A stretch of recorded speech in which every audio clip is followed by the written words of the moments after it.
I'm so sorry, guys. It was one thing after another. Oh my God. Oh, the last thing was my freaking dentist appointment got changed, and I don't know. Oh, anyway, how's everybody doing? I am so sorry. And then my camera, it kept, dude, this is going to be so annoying. So not only every time do I have to keep going in, every time like I leave my computer, it kept going back. So it kept having a wide shot, and I had to keep going back in and change it because with the wide shot, just you guys know my setup with these walls, it just looks silly. The green screen's only going to go to here. So it kept doing that, and I had kept going back, redoing it, and then my dentist called. I canceled the appointment, changed it to one. Oh, anyway, um, all right. So what's up, guys? So you guys, I've been spending. Hey, everybody! I spent like 3 nights, and maybe it's a waste. I don't think it was a waste. I went through every single Candice interview and did like clips back to back, like comparing everything that she said. A lot of the things match up. A lot of the things are identical, but there's some few interesting things that I caught. Maybe you guys had caught them before. I don't know. I never caught them. There's a lot on that Heavy D that I missed, and Heavy D copyrighted me last night as I'm working on this, and I know I have to play this because this is like there's so much important things in there that I know people will miss because it's like things that are said really lowly and like under the like Candace says something kind of under her breath at one time that's interesting. Her new husband says something that I miss like the first 3 times watching it. I think because I watched it on the lives though with you guys, I miss a lot because I'm in chat, so I have to play it. So what I'm gonna do is when that comes on, because I'm going to play a lot of them play through because there's a lot of them I do want to like notes I do want to like stop and talk about some things, but I'm not going to it's long, so I don't want to stop too much, but I'll probably stop like every 10 or 15 seconds when the heavy D stuff's playing, which is not, that Heavy D. I just took a couple clips. It's just going to be small fractions, but I'm sorry, I'm not going to get copyrighted again. I can't believe he did that. So he's probably a millionaire, right? I like him too. I was just like really starting to like the guy. Like, man, he's really cool. Like I rewatching his stuff. I'm like, man, he was on it like right from the beginning. Not that I don't still like him, but the thing is he's a freaking gosh darn millionaire, right? He's got all these helicopters and stuff. So he wants to like a little bit of money that I make off of, I probably make like $20 off of the ads, or you know what I'm saying? Like for a video, he really has to be that picky to I don't know. I'm sure there's a lot of other people that got copyrighted because a lot of people have been using his stuff. So I don't know. I was surprised. That was the last person I thought would copyright me. But so yeah, so I am gonna stop it when his comes because I was like, man, I have to play it. Like there's so much important things. I can't not play his clips. So I am. Yes, you guys, merch. Anybody wants the merch? Go to my merch. I love them. They're very comfortable. Hold on, let me get it. Okay. Anyway, okay. So I spent like so many hours on this. It might be a waste. You guys might be like, "Gosh, you wasted some valuable time. I could be doing something else." But it was just bothering me because so many people were picking on her, and I'm like, "What is it about her interviews that everybody is so suspicious of?" So like, I want to go through every single one. I went through every freaking single one. I have notes. I have them all like where I had to be like, okay, she says this on this, and then I like numbered them, and oh my god, it just took forever. And then I was like, when I watched a new clip, I have to be like, okay, I have to go find number 10 because this is where she says that. So it was just a long process, but I did. I caught some interesting things, like probably like 5 interesting things that I don't know. Maybe you guys caught them that I didn't know. Like maybe you guys want me to tell you ahead of time or as we're going through them. I did put some of them. Well, you see the ones with the question marks up there in the thumbnail, those are things that she says. Some of the things. There's a few others I didn't add because you can only add so much on a thumbnail. But those are some of the things that she says. She clearly says some of those things that, some of the questions we had. And it's like, what? Okay, so yeah, and then there's like probably like 3 other things on there. So I think it's interesting because it's things that we've been like, what the heck? What was Dylan doing Friday? Did they find the key fob and gun? What was the other one? Yeah, there's a few things. I'll just wait. Okay. And what I'm going to do, since this is going to be long, I'll probably end up reloading like a pre-recorded after it with those key things. But I just wanted to go through everything on a live with you guys. How's everybody? Hey, Mad Cow, I'm working on a video. I'm going to do that video with those timestamps. Screw it. No, I'm going to do it because it's too important. People need to know about him. Hi, Crime Soap Opera. You hear him barking? Hey, Sherry, Morky, DP in the house. Oh, hold on. They thought I said, what's I'm telling people who the 17th president of the United States was, and how to say the cat is under the table in German. It must be back to school time. Where did I get that? Did you guys just hear what she said? I'm telling people who the 17th president of the United States was and how to say the cat is under the table in German. It must be back to school time. That she got all that from me saying, hey, Sherry, or who did I just say? That she thought I said Surrey. I said, hey, Sherry York. Wow, you need some helps, whatever your name is. Anyway,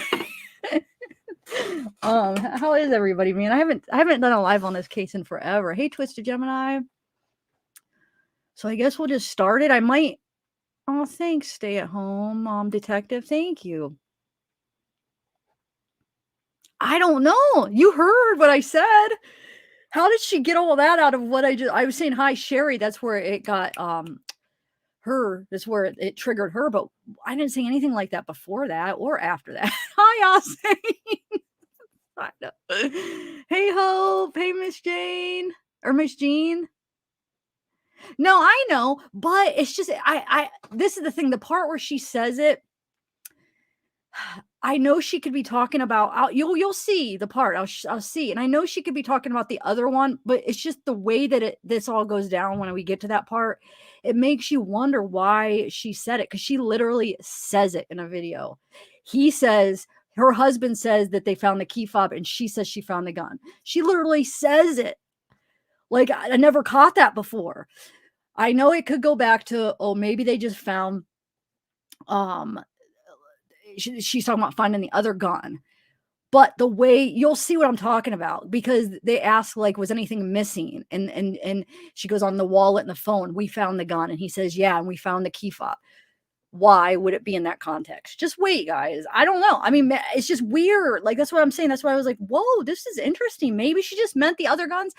And then there's a part where they say guns, where Justin says, how does he say it? Like, besides the guns, like, it's almost like saying that they found both guns. But I'll let you guys see, because there's a different way. I always see the other side. They could mean this. You know me. I'm always like, well, maybe they just mean this. You got to play both sides, you know? So that's why I wanted to play it for you guys and let me know, like, could it just be this? Could it just be that? Because why? And if for some reason I don't think Candice is guilty. I never did. I don't know what Jim's no, Candice, I don't think never thought she ever had anything to do with it.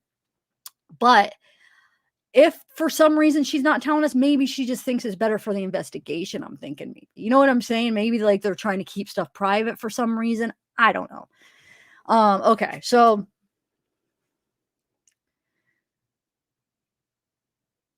yeah, no, I know that shotgun. She came on our show, and we specified it because it was right after Jim said they found the gun in the bathroom or something like that, and it appeared in the camper. So we asked her, we were like addressing it, like, did they? And she said no, it was the shotgun at their grandpa's in his bedroom on the bed or something. That's what she said, and she even cleared it up on Ron's. It was the shotgun. No, they didn't. But we just wait till we get to this part, guys. Like I said, there's small other possibility that she just means the other gun, but in this context where she says it, it just almost seems like she's saying that they couldn't find it and then they found it or something. She doesn't say it in those words, but you'll see what I mean. And maybe you'll be like, Tiff, no, you're reaching. That's not what she meant. But I mean, she does say gun. Okay, so, but that's why I like doing it with you. Hey, Queen Bee, what's up? Hey, Desert Lays. Ashley, Mad Cow. Okay, so let me start this. Like I said, I might skip through some of this stuff because there's a lot of repeats, but I mean, I just wanted to put it all together just so I might even have missed something when I was editing it that I'm going to catch now, you know? I try to section them in each, like, area, like each, whatever, subjects. some overlap because some was like, oh, I want to put this in both because it talks about both. Okay, so like I said, so I took them, and hopefully I tried to reach out to a few of these people that I could get contacts, but it is fair use. But we have the lab, we have Sleuth Mom, we have these are the people's videos I'm using. Duty Ron, mine, Heavy D, which remember I'm going to stop every 10 seconds because he copyrighted me. He's the only one, and East Idaho News. I think those are, and I think there's a Fox News that I'm using, a couple news clips, maybe not many because she didn't say much in those. Okay, all right. And I put, oh, and then the crazy freaking frames, they're going to help me keep track of the subject. So just deal with them, guys, because each one is like a whole different subject for my notes. So that's why I did them, so that each one is like, I know where I'm at when I'm watching it with you guys. Okay, here we go. That's where Dylan, last we heard from Dylan, he was going in to park his grain truck, his seed truck, so that it didn't get rained on. That was like 7:30 Saturday morning, and then he said he'd call his grandma right back, and then she never. That was Saturday morning? That was Saturday morning, and so we figured he took off across the desert, walking back to his camper, because that's nothing unusual for him. How far is his camper from there? It's 5 miles down this road. Yeah. But for a 19-year-old kid who's out here farming by himself, he's used to having to walk himself around. Okay. Shoot, that's already been 30 seconds. Okay, this is the only one I'm going to stop a lot because he's the only one that copyrighted. So, now, what was I going to say? Oh, and these are in order. Like each section is in order of when these took place. This was the first one. This came out the same day as one of, I think it was, hold on, let me check. This came out, I have them all like dated. So this came out, where is it? Hold on, sorry. June 8th. This came out the same day that Sleuth Mom's first interview came out, but I'm pretty sure this was the first time. This was her first because this is a pre-recorded, it's edited, so I'm sure this was the day before. You know what I'm saying? This was probably a couple days before he uploaded it. Sleuth Mom was alive. So this was the very first one where we see her. Okay, so this is June 8th. Move equipment, he's, Then his grandmother spoke with him Saturday morning, May 28th, and he said he couldn't talk because he had to get his grain truck in the shed because he had seed in it and he was planting, so he couldn't get his seed wet. I'll just hear, this was the last one. Tammy Mathis said, did Dylan call grandma or grandma called Dylan? So these are little facts. Dylan called his grandmother, right? Okay, and that's not uncommon because you said he goes around between you guys. Okay, and we know we know he was planting that Friday night. So we just right there. Okay, pieces, and that's why we're trying to stay away from all this. Wait, why is, oh man, I think I have to take this down and put it back up. The audio is off. So she says, did you guys cut? And this is in my freaking interview. Everybody's like, I haven't heard if because Kurt says he was planting all night Friday night. And everybody's saying, Kurt, wow, you're lying. How do you know? He probably got it from Candice. And she does say later that Dylan talked to his mom or his grandma Friday and Saturday. So maybe his grandma knew he was planting all day Friday night. She just says it right here. He was planting all night Friday. Okay. Or farming. I don't know if she says farming or planting. Let's listen to it again, because I'm going to take it down and re-up because the audio's off. Okay. And I think I missed a part I wanted to pick out on the Heavy D. I think it's a misspeak. I think it's definitely a misspeak because she says that, how does she word it? I might have to rewind it, or we could point it out later. I hate to do that. Let me remove it and put it back up for a minute. The audio is off. Let's try. Okay. We need facts. When Box Elder County came out to where she says he was farming all night Friday, and we know we know he was planting that Friday night. Sorry. So we try to put together the pieces, and that's why we're trying to stay away from all this. We need facts. When Box Elder County came out, they came out Monday, May 30th, got there approximately between 4 and 5. I really wasn't keeping good records at that time. None of us were. They left after dark, and they did a good job. Don't get me wrong, especially volunteers, they did a good job. But by the next day, when they come out and the sheriffs and everybody came back out, it was around 2, 3 in the afternoon. They called it. They literally left our family out in the desert to figure out what happened. Oh my gosh. They called it and left. We did not have another search and rescue team out there until Friday, which would have been the 3rd, and that was Weber County. And then from there, they left us again. Saturday, June 4th, we had about 250 people out there from the public and close friends and family helping us. We had no guidance from Box Elder. We had no help. We had one person from the sheriff's office out there for about an hour and a half, and he left. So his grandmother had the people that are out there go check on the camper, and they said his pickup's here, it's locked, no Dylan. So she still hadn't alerted us just because, he's out there, he's been out there a while. He could have, went into town with somebody, just, it wasn't a huge alarming at that moment. Then Monday, which would have been Memorial Day, May 30th, Karen started calling around. And so JD, who is Dylan's best friend, called me and said, "Hey, have you talked to Dylan?"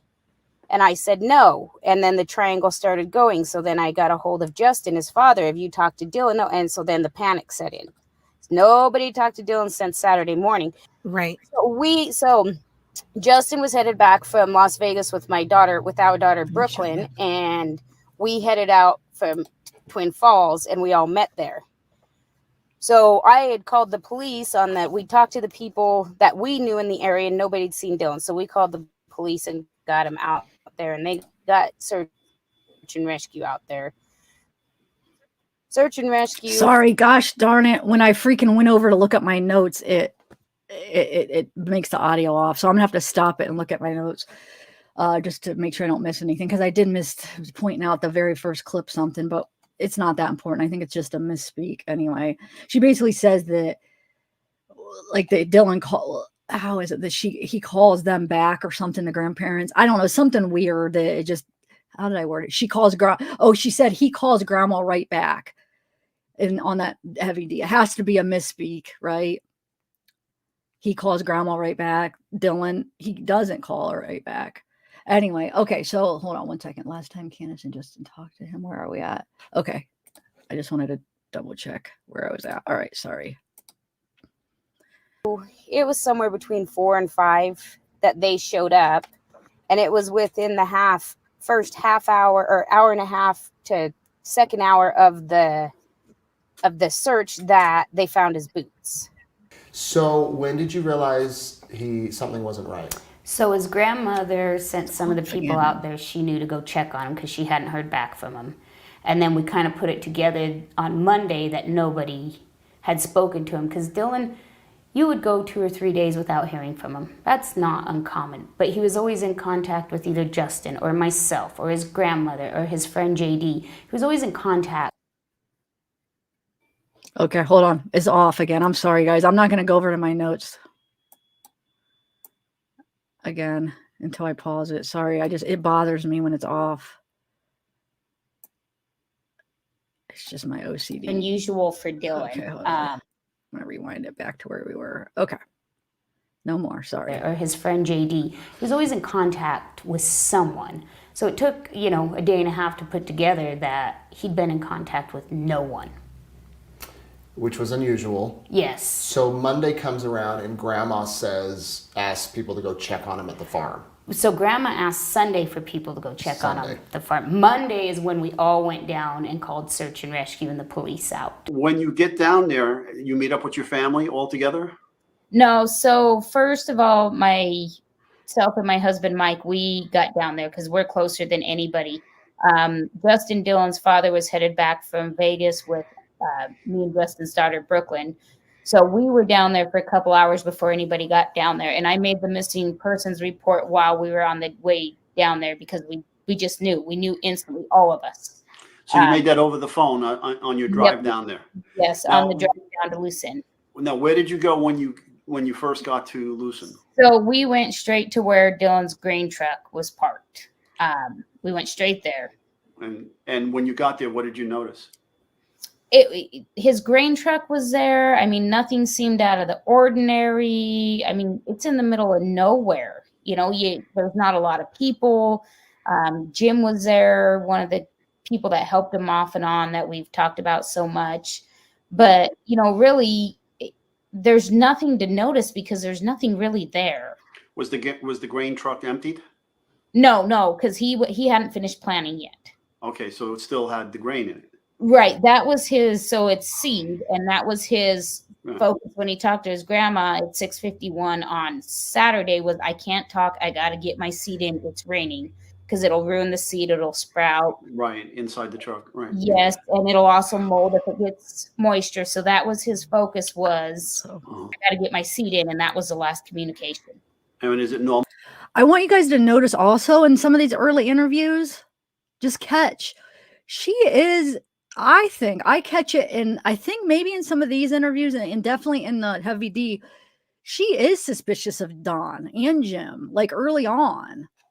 You could catch like little things she says, especially wait till we get the parts of the Heavy D where she thinks that they basically in Heavy D, remember that was from June 8th. That was one of the first interviews that we've seen of her. And I think it was the very first one taped because like I said, Sleuth Mom was first, but hers was live. This was pre-recorded. She freaking says that she thinks that they led them off the trail, like that they led them off. They said that he must have went this way because he locked the gate. He's never locked the gate before. She thinks that they tried to lead him in a different direction. So that she was suspicious of them right at the get-go. And then there's some interviews later on where she seems like, no, Don's a family friend. They were helping. They have no reason to be involved. But I think she always did have her sights on them. So I don't know. Just catch it. She had an idea. Okay. For Jim to be there? Yeah, he has a camp trailer there. On that property? Correct. Okay. Well, when we first knew something was wrong was Monday, May 30th. Justin and our other daughter, Brooklyn, were coming back from Vegas, and I was at home, and we got a call from Dylan's friend JD saying nobody had heard from Dylan. So I got that call. I immediately called Brooklyn and Justin and said, have you guys heard from Dylan? And it was no. So the last time he was heard from was Saturday, May 28th at approximately 6:51 in the morning. He talked to Grandma. Things are just normal. When did you realize he's not getting back to anybody? So like I've said, he spoke with his grandmother at 6:51 in the morning on Saturday, May 28th. And then it was Monday, we'd kind of all put together that nobody had talked to him because he was supposed to get back with his grandmother after he got his seed truck in and she didn't hear anything. Not really all that unusual for Dylan. He's out there farming, he's doing his thing. Wait, did you watch my last video at all, Emily? No, I have not paid Kurt a single cent. I've never even talked to Kurt. Never even had a conversation with Kurt myself. I'm just going through the interviews we have so we can figure this out. And like I said, ties, I was afraid to get striked by Doug because people said he had struck them. And I don't know. I was just afraid. I know I got comments that said, oh, he won't strike. I was just afraid. And so I wanted to put together ties too. But so no, I didn't pay him. Not one single cent. Swear to God. That's funny. And where does it look like I'm trying to sway anybody? Just trying to, anyway. But by Monday around 11 a.m. or so, we kind of all put together that nobody had heard from Dylan. And that's when we all headed down there because we knew something was wrong. So here's where it got fishy. So Dylan, last time I talked to him was Thursday. Last time his dad talked to him was Thursday. It's nothing to go 3 or 4 days without hearing from Dylan when he's planting. But usually the grandma will hear from him or I'll hear from him or his... Sorry, this one I got to stop. I know. I don't want to get copyrighted. Yeah, thank you. No, I'm just joking, Emily. Yeah, it's a legit question, I guess, because there was a rumor going on that he was asking for money. But no, I didn't pay him anything. But you notice I never had him on either. I had his daughter on. Kurt I never even had one single conversation with him personally. I tried to call him. I got his phone number. I tried. His daughter blocked me. So he never even got my text or phone calls. So I'm blocked from his phone. I can't even try to talk to him. But no, I think he has possibly could add like some insight into who Dylan was, what he was like at the time. He was the closest to Dylan. So yeah, I thought it was important to hear what he had to say. you know, that's all. Dad will, and somebody will. So he may not talk to everybody, but daily he talks to somebody. So Dylan, just to clarify, because we have had questions, it was nothing to go 2 or 3 days without hearing from Dylan. He's down there farming. He's doing his thing. The kid was famous at breaking phones. His phone is always busted. So, but one of us was always in contact, whether it was his father, Justin, or it was myself or one of the grandparents. Somebody was always in contact with him every day. So it took a day kind of to figure out that nobody had been in contact with him. Yeah, so I spoke with him on Thursday, and his dad, Justin, spoke with him Thursday. From what he loved, I'll tell you, my last conversation with him was Thursday, the 27th or 26th. And he said, Mom, he says, I got, he's talking to me about needing to get the rest of his crop in before the rain. And I think he was doing some skips and stuff too. And he says, it's going to grow. He says, it's sprouting. What I have in the ground's already sprouting. He says, it's, he's been at it for this is his third season. And you got to realize Dylan had to rip out all this ground. He had to till it all, get it all ready. He had to get his water rights. He had to put his pivot up. This farm has not been farmed for over 15 years. He had to rip out all the sagebrush. Like, he has been working 2 years solid. This would be his third year, and he's finally going to get a crop. He was so proud. He just loved it. And all of us, I mean, even I'll admit, me and his father both, we're thinking, okay, the kid's a little crazy. Like, why would you want to go farm out there? Sure. But Dylan's whole thing is nobody would bother him out there. Nobody was going to build houses around him and drive up the price of land. And he could grow and have a lucrative farm without ever having to worry about all the politics, all the crap that goes with water rights and all that stuff you deal with in the bigger communities. It was just Dylan out there. It's just him. He didn't have to worry about that. I want to look at my notes real quick. Hold on, because I hope I didn't miss anything that I wanted to point out on that heavy D. So I don't think that was any of the parts where she said anything. Hold on, just 1 second.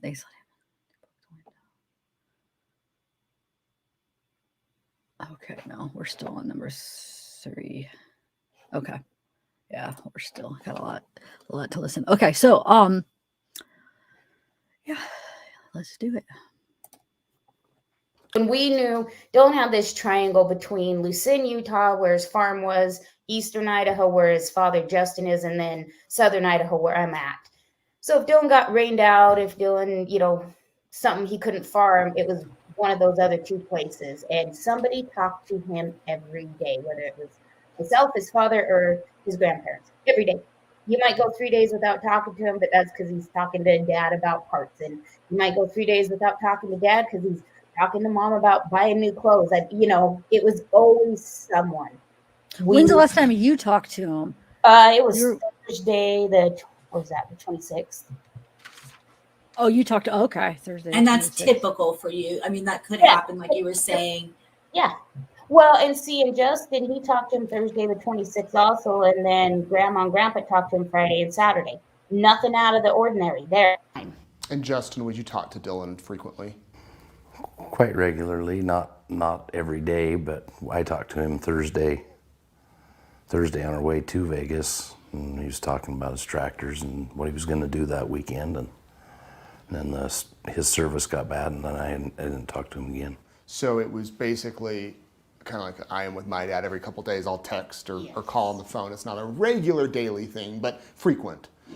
And our biggest fear was always a farm accident. Did he get in a PTO? Did he break a leg? Did he fall in his grain? That's the things that go through your head with farms. All right. And did you see anything or feel anything was amiss at that location? We weren't really looking at that point. Our thoughts were Dylan took his seed truck, put it in his shed, and he took off walking the 5 miles across the desert to go to his camper. We were thinking he's out in this 5 miles with a broken leg or a broken ankle or maybe a snake bit him. I mean, that was our original absolute thoughts, because Dylan doesn't just leave. Dylan doesn't leave his farm. Dylan doesn't disappear. Dylan doesn't go off with friends. Dylan doesn't do any of that. So that was our thought. Yes, maybe I should have rewound it right when we started and let you guys hear. It was right at the beginning. So that maybe when I saw the comment before, I don't know if it was you about who called who. I was about to stop it and be like, oh, I wonder if that was it. Thank you for saying that. Yeah, maybe that's why. Maybe he did end up calling her back. And then, you know what? That makes sense because why does she always say in all these interviews, she says 7:30. She says 7:30 is when he was planting his seed, when he went to the grain shed. But then on the timeline, she says 6:51. But when she's talking generally, she said around, like even on the heavy D, all around 7:30. But she says in a couple other interviews. And I always caught that. Like I caught that way before. I'm like, wait, I thought it was 6:51 when he was going to do the green. So maybe that is accounted for. Maybe he does call her back for something and they talk a little bit or something. I don't know. Did you guys notice? Do you guys think it's weird that she says 7:30 and 6:51, or is that not a big deal? Because if you're going to estimate, you would say 7, not 7:30. Like 6:51 if you're just going to estimate all around 7. But she says 7:30 a couple times. I don't know. Could mean nothing. Who knows? But yeah. Well, remind me to go back, or maybe when I do pre-recorded, when I go back and just pick out some of the points to show you, because it'll be easy to find us at the very beginning about her saying that he called her back. But she stops herself. She says it and then she stops and then says something else. So, all right. Had to take off walking, right? You know, he's got to be in between. So he would walk and not take his pickup truck. Thanks. Well, you got to think he's driving his 10-wheeler grain truck to Right. put it in the shed. He can't drive both. Well, okay. So I mean, he normally keeps the grain truck parked at the shed, right? No, at his farm, because At his that's farm. yes, because that's where Okay. he's planning. So he's got to have access to the seed. Okay. So when we got there, it was like nothing was out of place, nothing was suspicious. We figured Dylan put his grain truck in the shed like he told his grandma he was gonna do, and took off walking to his camper and was out there with a broken leg or bit by a snake. You know, it's a 5.5 mile stretch. So that's what we were thinking we were gonna find, was a hospital trip and, you know, a quick heart attack for everybody, but bring him home and doctor him up and good to go. And did they take it as suspicious or foul So- play? So let me kind of tell you how the thought we had in our head. So we knew Dylan was moving his grain truck. So it's not easy to get a ride out there if somebody's around. I mean, you got to think he doesn't have anybody around him.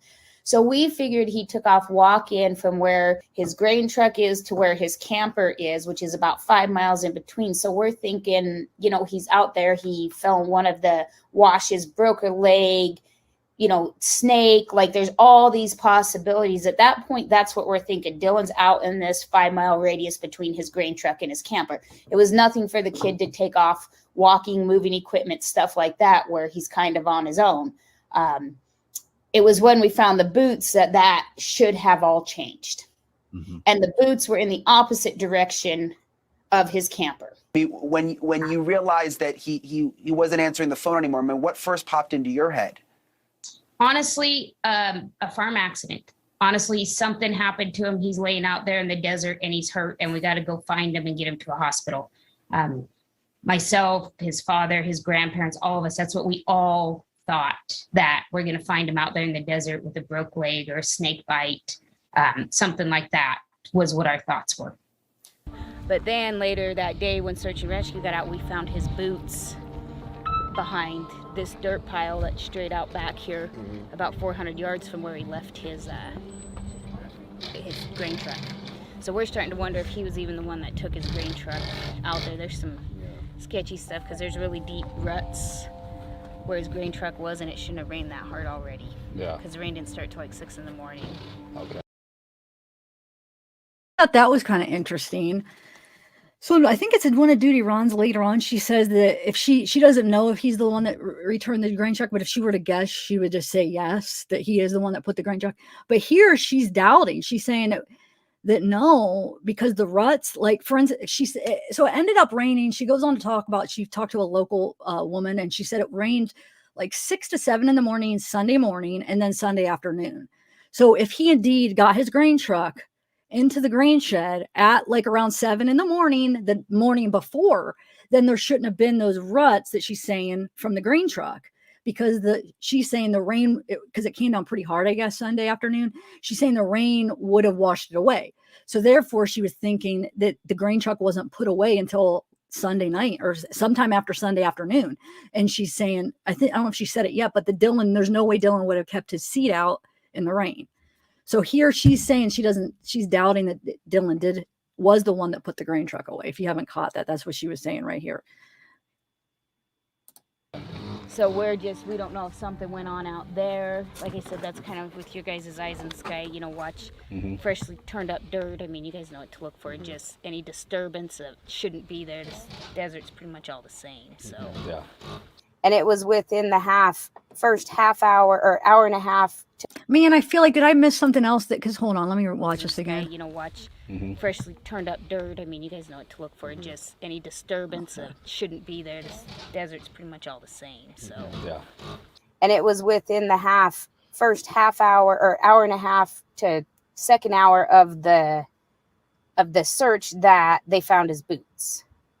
Okay. And where did they find his boots? So his boots were behind a dirt pile that was just south of the shed that. Thanks. Okay. But see what I'm saying? She's saying because of the hard rain Sunday, the heavy rain Sunday, that those tracks would have been washed away.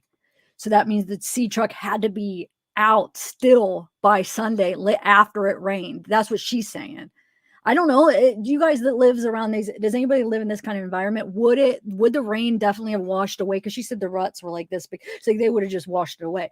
So does that mean that truck was out, like, and Dylan didn't put it away? Like, what do you guys think? Do you think it's possible it could rain really hard and it still leave the tracks? Let me know. Let's do a poll. I'll do a poll. Hold on. So that'll be what this poll's about. Because I'm curious, I want to know if it's possible, people that are familiar with this environment, when it rains, would it wash away all the tracks? Because that'll also answer the tracks she said that they found in the wall, so that they're not sure if it's Dylan's truck. So there's two different tracks that are going on, I guess. Okay. His truck was parked in, like you have up on the picture. And they would just casually toss out there. Like somebody just walked out there and tossed his boots. And the problem with this, with the rain and stuff in this desert, is if it's not a spot that absorbs the water or that holds the water, when you step in it, it's just sand. It doesn't really leave prints. It's got to be one of the places it pulls down to leave a trace. So we have no clue how these boots got there. Okay. And he's not the type of person that just like walks around barefoot or anything like that. That's not in his character. No. And it's pokey out there. There's all the desert thorns, and I mean, you're not just going to be walking out there in socks or barefooted. Even tennis shoes hurt. They get through them. You need boots out there. Now, whenever you guys found the boots, were they ruined in any way? Like, were they shredded or anything to indicate that there would have been a reason that he took his boots off? No. I'm betting they weren't over a month and a half old. And we knew he'd bought new boots not long before. And Dylan hammers boots fast, but no, they were just the typical, had the desert dirt on them, a little bit of hydraulic oil, just work boots, no holes, nothing. And Dylan was the type of kid that would wear his boots until you had to have new boots. Like, he didn't just go. Dylan wasn't a material person. He was material, or Dylan isn't. Let me rephrase that. He's a person that he will wear a pair of pants until, you basically have to throw them away. He likes to spend all his money on tractors, his equipment, not material clothes, stuff like that. That's nothing to him. I mean, he'll wear a shirt until, you can see half of his chest hanging out of it. He doesn't care. He's out there working. Right. And he has a very distinct step. He has a very distinct way that his boots are worn on the side, the way he steps, the way he wears them and doesn't put his pants under. I mean, they are Dylan's boots. See, the good point, Melmac. Has anybody asked her that? Let me write that down just in case for some reason I would ever get an interview with her again, or anybody.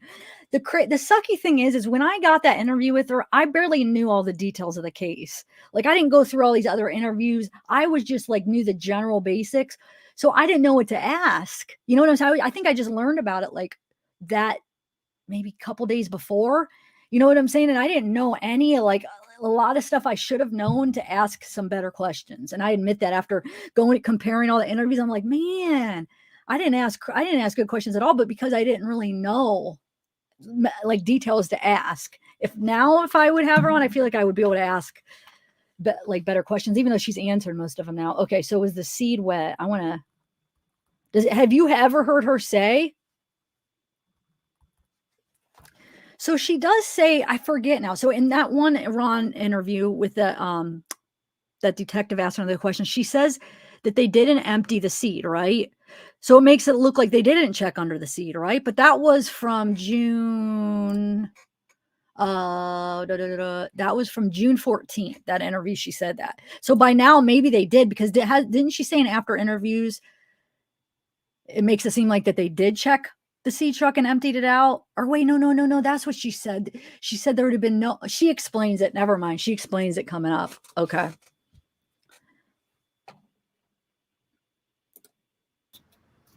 What did you find at the farm? So when search and rescue arrived, it was approximately between 4 and 5. And within the first hour and a half, and we didn't initially release this, they found his boots. And so from where his grain truck was parked, his boots were about 100 yards south behind a pile of dirt, just casually tossed out. And that's our frustration. Right there, it should have been foul play. So then after you visited the grain truck, what did you do after that? So we waited. So Box Elder County Sheriffs got on scene in about 2.5 hours, 3 hours later, because they got to come clear out of up by Ogden.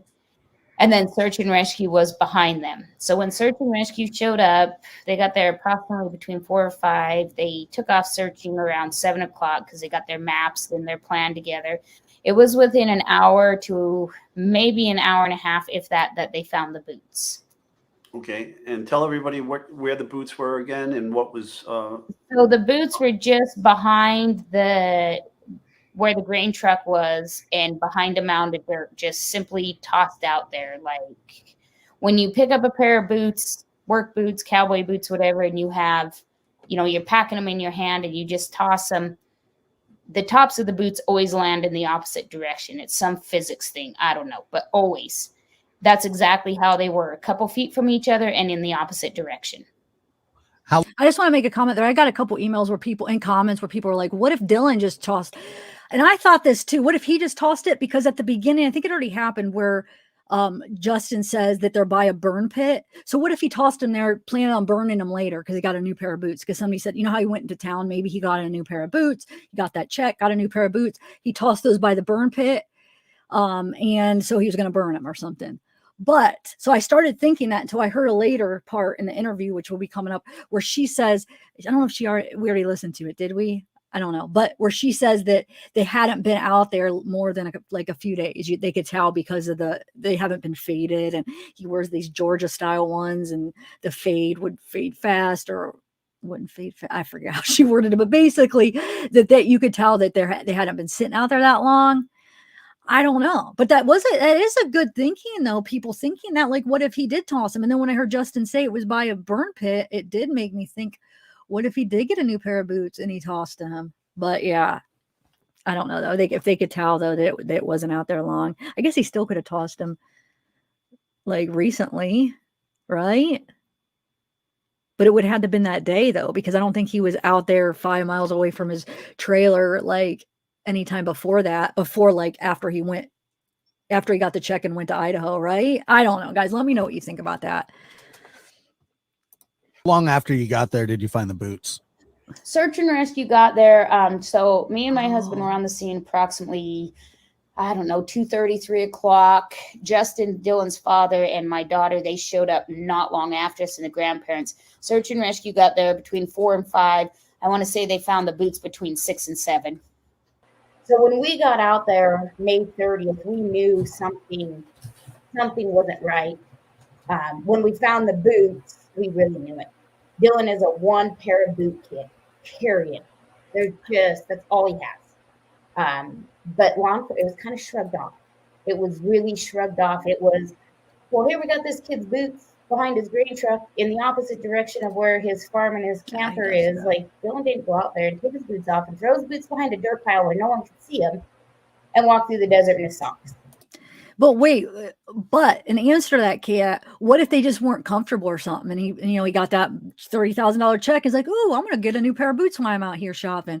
And maybe those weren't comfortable. It's far-fetched. I know it probably does have to do with what happened. It's too much of a coincidence, but you just never know. So, considering Justin said it was by a burn pit, wouldn't that be what he would probably do, is burn like trash and burn things, right? I don't know. Just a thought, but I don't think, I'm leaning no, I don't think. I think it does have something to do with what happened, but you never know. It just, nothing adds up. Right then, it should have been treated different. So about 90 minutes into the search is when they found Dylan's boots behind the dirt mound, and they took Justin and I out there, and we both instantly knew. We just didn't know the extent of what it was going to turn into, because we were following law enforcement and search and rescue leads, their way of doing things. If they weren't panicked, if they weren't making a big deal out of it, why should we? We don't know. We've never been in this situation. So we find the boots. And how far were the boots from his camp trailer? About 300 yards. 300 yards? Well, not from the camp trailer, from his grain truck. Oh, from the grain truck, yeah. See, I'm confused though, because they say 100 yards. Like she just said 100 yards a couple interviews ago or a couple of clips ago, and then they're saying 300 yards. So that's another thing I caught. I don't know if it means anything. Okay, boots near potential crops. No. Seed. They were by an old junk hole where they'd burn trash and stuff, kind of. Burn trash. Sorry, I called it. Where did I get burn pit? Where did I get that language from? That's not even in my vocabulary. I thought for sure he had to word it exactly like that for me to say it like that. But there we go. It's by a burn where they burn trash. So I don't know. Oh, really? Whoa. Okay. It's probably somewhere in here, because we just heard her say 100. Now we said 300. I might have missed a couple before. But she does name how far a lot. Okay. So his camper, his truck, all of his stuff still there. Only thing missing would be his phone and his wallet, you said? Yeah, found his gun. Yep, found his gun. Okay. So she could be talking about the shotgun, but this is June 8th. Isn't this before they found his shotgun? Well, no, I guess. I don't know. Now listen to what her husband says. So this is her. Pick up everything that was missing. CC. Oh, wait, hold on. We missed it. Hold on. Don't tell me I accidentally trimmed that where he says they found the key fob and everything that was missing. And that's what I'm talking about. In that context, it almost sounds like he's saying that it was missing and they found the key fob, right? If it was just a spare key fob, what would he word it like that? That's her husband. That's her new husband. They introduced him at the beginning. Okay, so hold on. Let me go back to that clip. Now tell me if I'm just reaching on that. Hold on. Where is it? Right here. Okay. Only thing missing would be his phone and his wallet, you said? Yeah, found his gun. Found the key fob to pick up everything that was missing. I don't know, guys. They're making it seem like the stuff that was missing, they found it. A spare key wouldn't have been missing, right? Or am I crazy? Tell me if I'm crazy. The gun even was in that context, in my opinion, but it could be the shotgun because there is two guns, right? I know. But there is another little weird thing that I think Justin says that it could be taken two different ways. And I want to ask you when that comes up about the guns. That hasn't came up yet, but do you guys think? I know, Dream Creek. I know, but that's the whole point, Dream Creek. But the whole point we're making a big deal out about it is because she does say it wasn't found, but yet this interview was one of the first ones, and she says it was. So that's why we're like, wait. So why? I could see if it was later, if this interview was later and the other one was before, because they found it later. But this was the first one. So how could that be? So that's what I'm saying. I wonder if it's something that she thinks she just doesn't want to, that maybe the FBI said don't talk about it, or she just thinks, oh, I'm not going to say it because what Ron Duty Ron keeps saying, don't share anything. Don't share anything. Keep it to yourself. So maybe him telling her over and over, now she's like, nope, I'm not going to, nobody caught this, this interview. Not many people maybe caught her saying that or whatever. And then now she's going to go on saying they didn't find it. I don't know. Or maybe they didn't. Maybe they were talking about the backups, but it just doesn't make sense in that context. And let's not like make it seem like it's like, oh, that means Candice is this horrible person. It could just mean because she's protecting the investigation. I don't know what it means. This mixed with Kurt saying that he heard they found it too. But I think though, with Kurt, he could be hearing a lot of gossip and stuff going around town. There could be a lot of false things. You know how the game of telephone happens. You hear one thing, by the time it gets to you, it's something totally different. It could have started off, oh, they got the backup key fob. Oh, they found a key fob. Oh, they found the key fob. You know what I'm saying? And pretty soon. So it doesn't mean that Kurt's lying necessarily. Maybe Kurt is lying. Maybe he's not. I'm not saying. I'm neutral. I don't know if he is. I don't know Kurt, but it could mean that he's lying, or it could mean that he just heard that because the rumor mill, the rumors are just getting twisted. So anyway, let me know.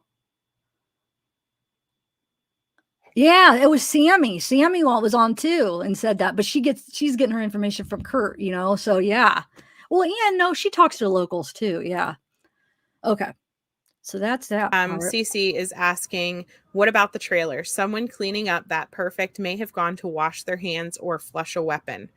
Did the police search the inside of the trailer at all? No, the police didn't go in the trailer until like Wednesday or Thursday. I think it was Wednesday. The detectives finally went in the trailer, but the police, they didn't do it. They didn't search. I know, Sharpie girl. Okay, listen. I 100% don't think she has anything to do with Dylan's disappearance. And so that's why, like any other opinions that I have, I feel like I should keep them to myself. I'm just pointing out the inconsistencies, but I don't want to, I don't know her. And what I'm saying is she's not suspicious in Dylan's disappearance. I don't know. Maybe she's one of those people that's a storyteller, like maybe a type of like pathological liar type kink. I don't know. I don't want to accuse her, but I'm just saying, a lot of it is consistent, and I'm just trying to show you the inconsistencies in it. What that means, I don't know. Is it to protect the investigation? I don't want to judge because I don't know her, but I do feel strongly that she doesn't have anything to do with this, so that's all. That's the only thing I'm judging on right now. That's my channel is not about judging on like a personal thing.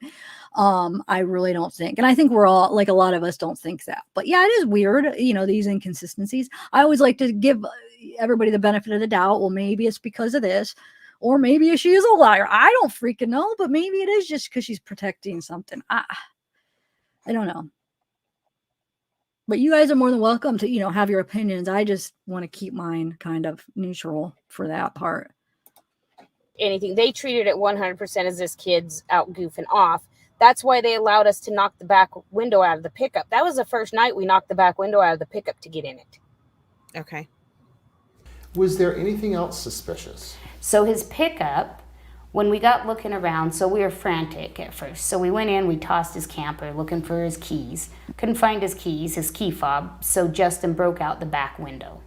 Go through his pickup, try to see what we can find.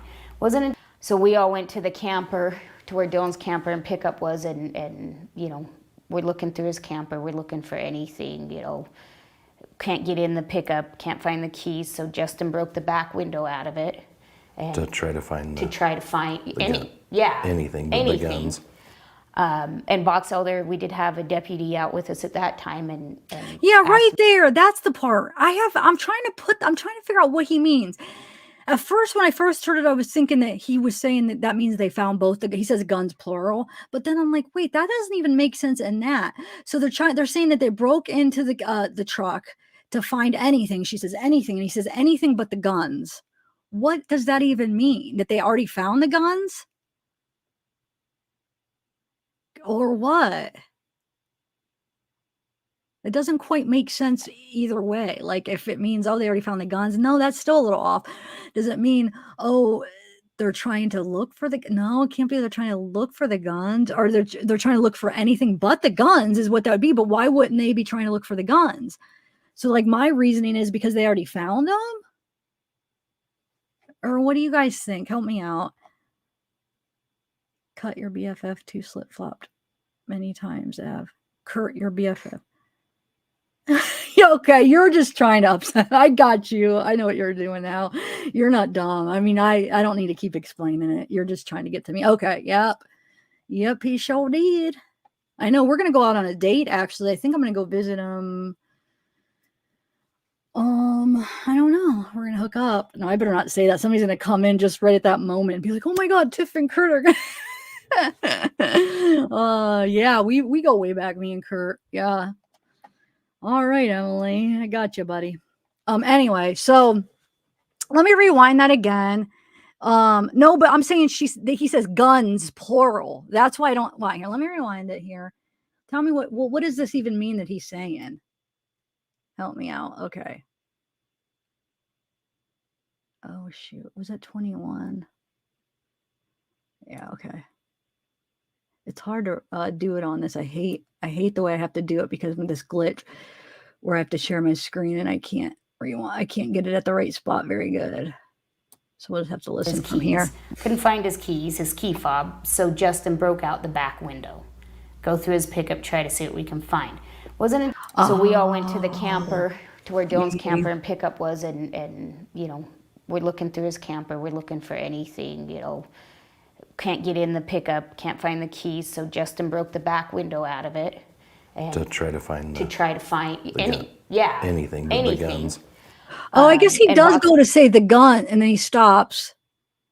And then she says anything, and he says anything but the gun. So, okay, so he's saying, see, sometimes when you listen to things over and over, you get it then after so many times. He's saying, okay, anything but definitely the guns. Okay, you're right, Desert Lace. You're right. That's what he meant. I didn't catch that first time where he starts to say the guns, and then he stops and he says anything but, you know, the guns, definitely the guns. Okay. You know, that's kind of what he means. But so you could see right from this date, that means they haven't found both guns yet, right? Hold on. This is a clue. What date is this? He says guns, which means they haven't found the shotgun yet. Hold on a second. If that's the case, then that heavy D thing is very interesting. Hold on. No, this is after my interview. So he just misspoke on that or something. Because my interview, she says they found the shotgun. So I don't know why he says guns, plural. That's weird. Okay, so I'm going to continue. So we did have a deputy out with us at that time and asked him about breaking out the back window. And it was basically, yeah, it's your pickup. You can do whatever you want to it. And then nothing in the pickup, nothing in the camper, nothing. I mean, like I said, it was like everything was left perfect and Dylan was just gone. So his camper, his truck, all of his stuff's still there. Only thing missing would be his phone and his wallet, you said? Yeah, found his gun. So Found the key fob to pick up everything that was. Sorry, I played that again because it was so important. Thanks, Gator Bay. Thanks for joining. Thank you so much. Wow, Justice members, thank you. I appreciate that.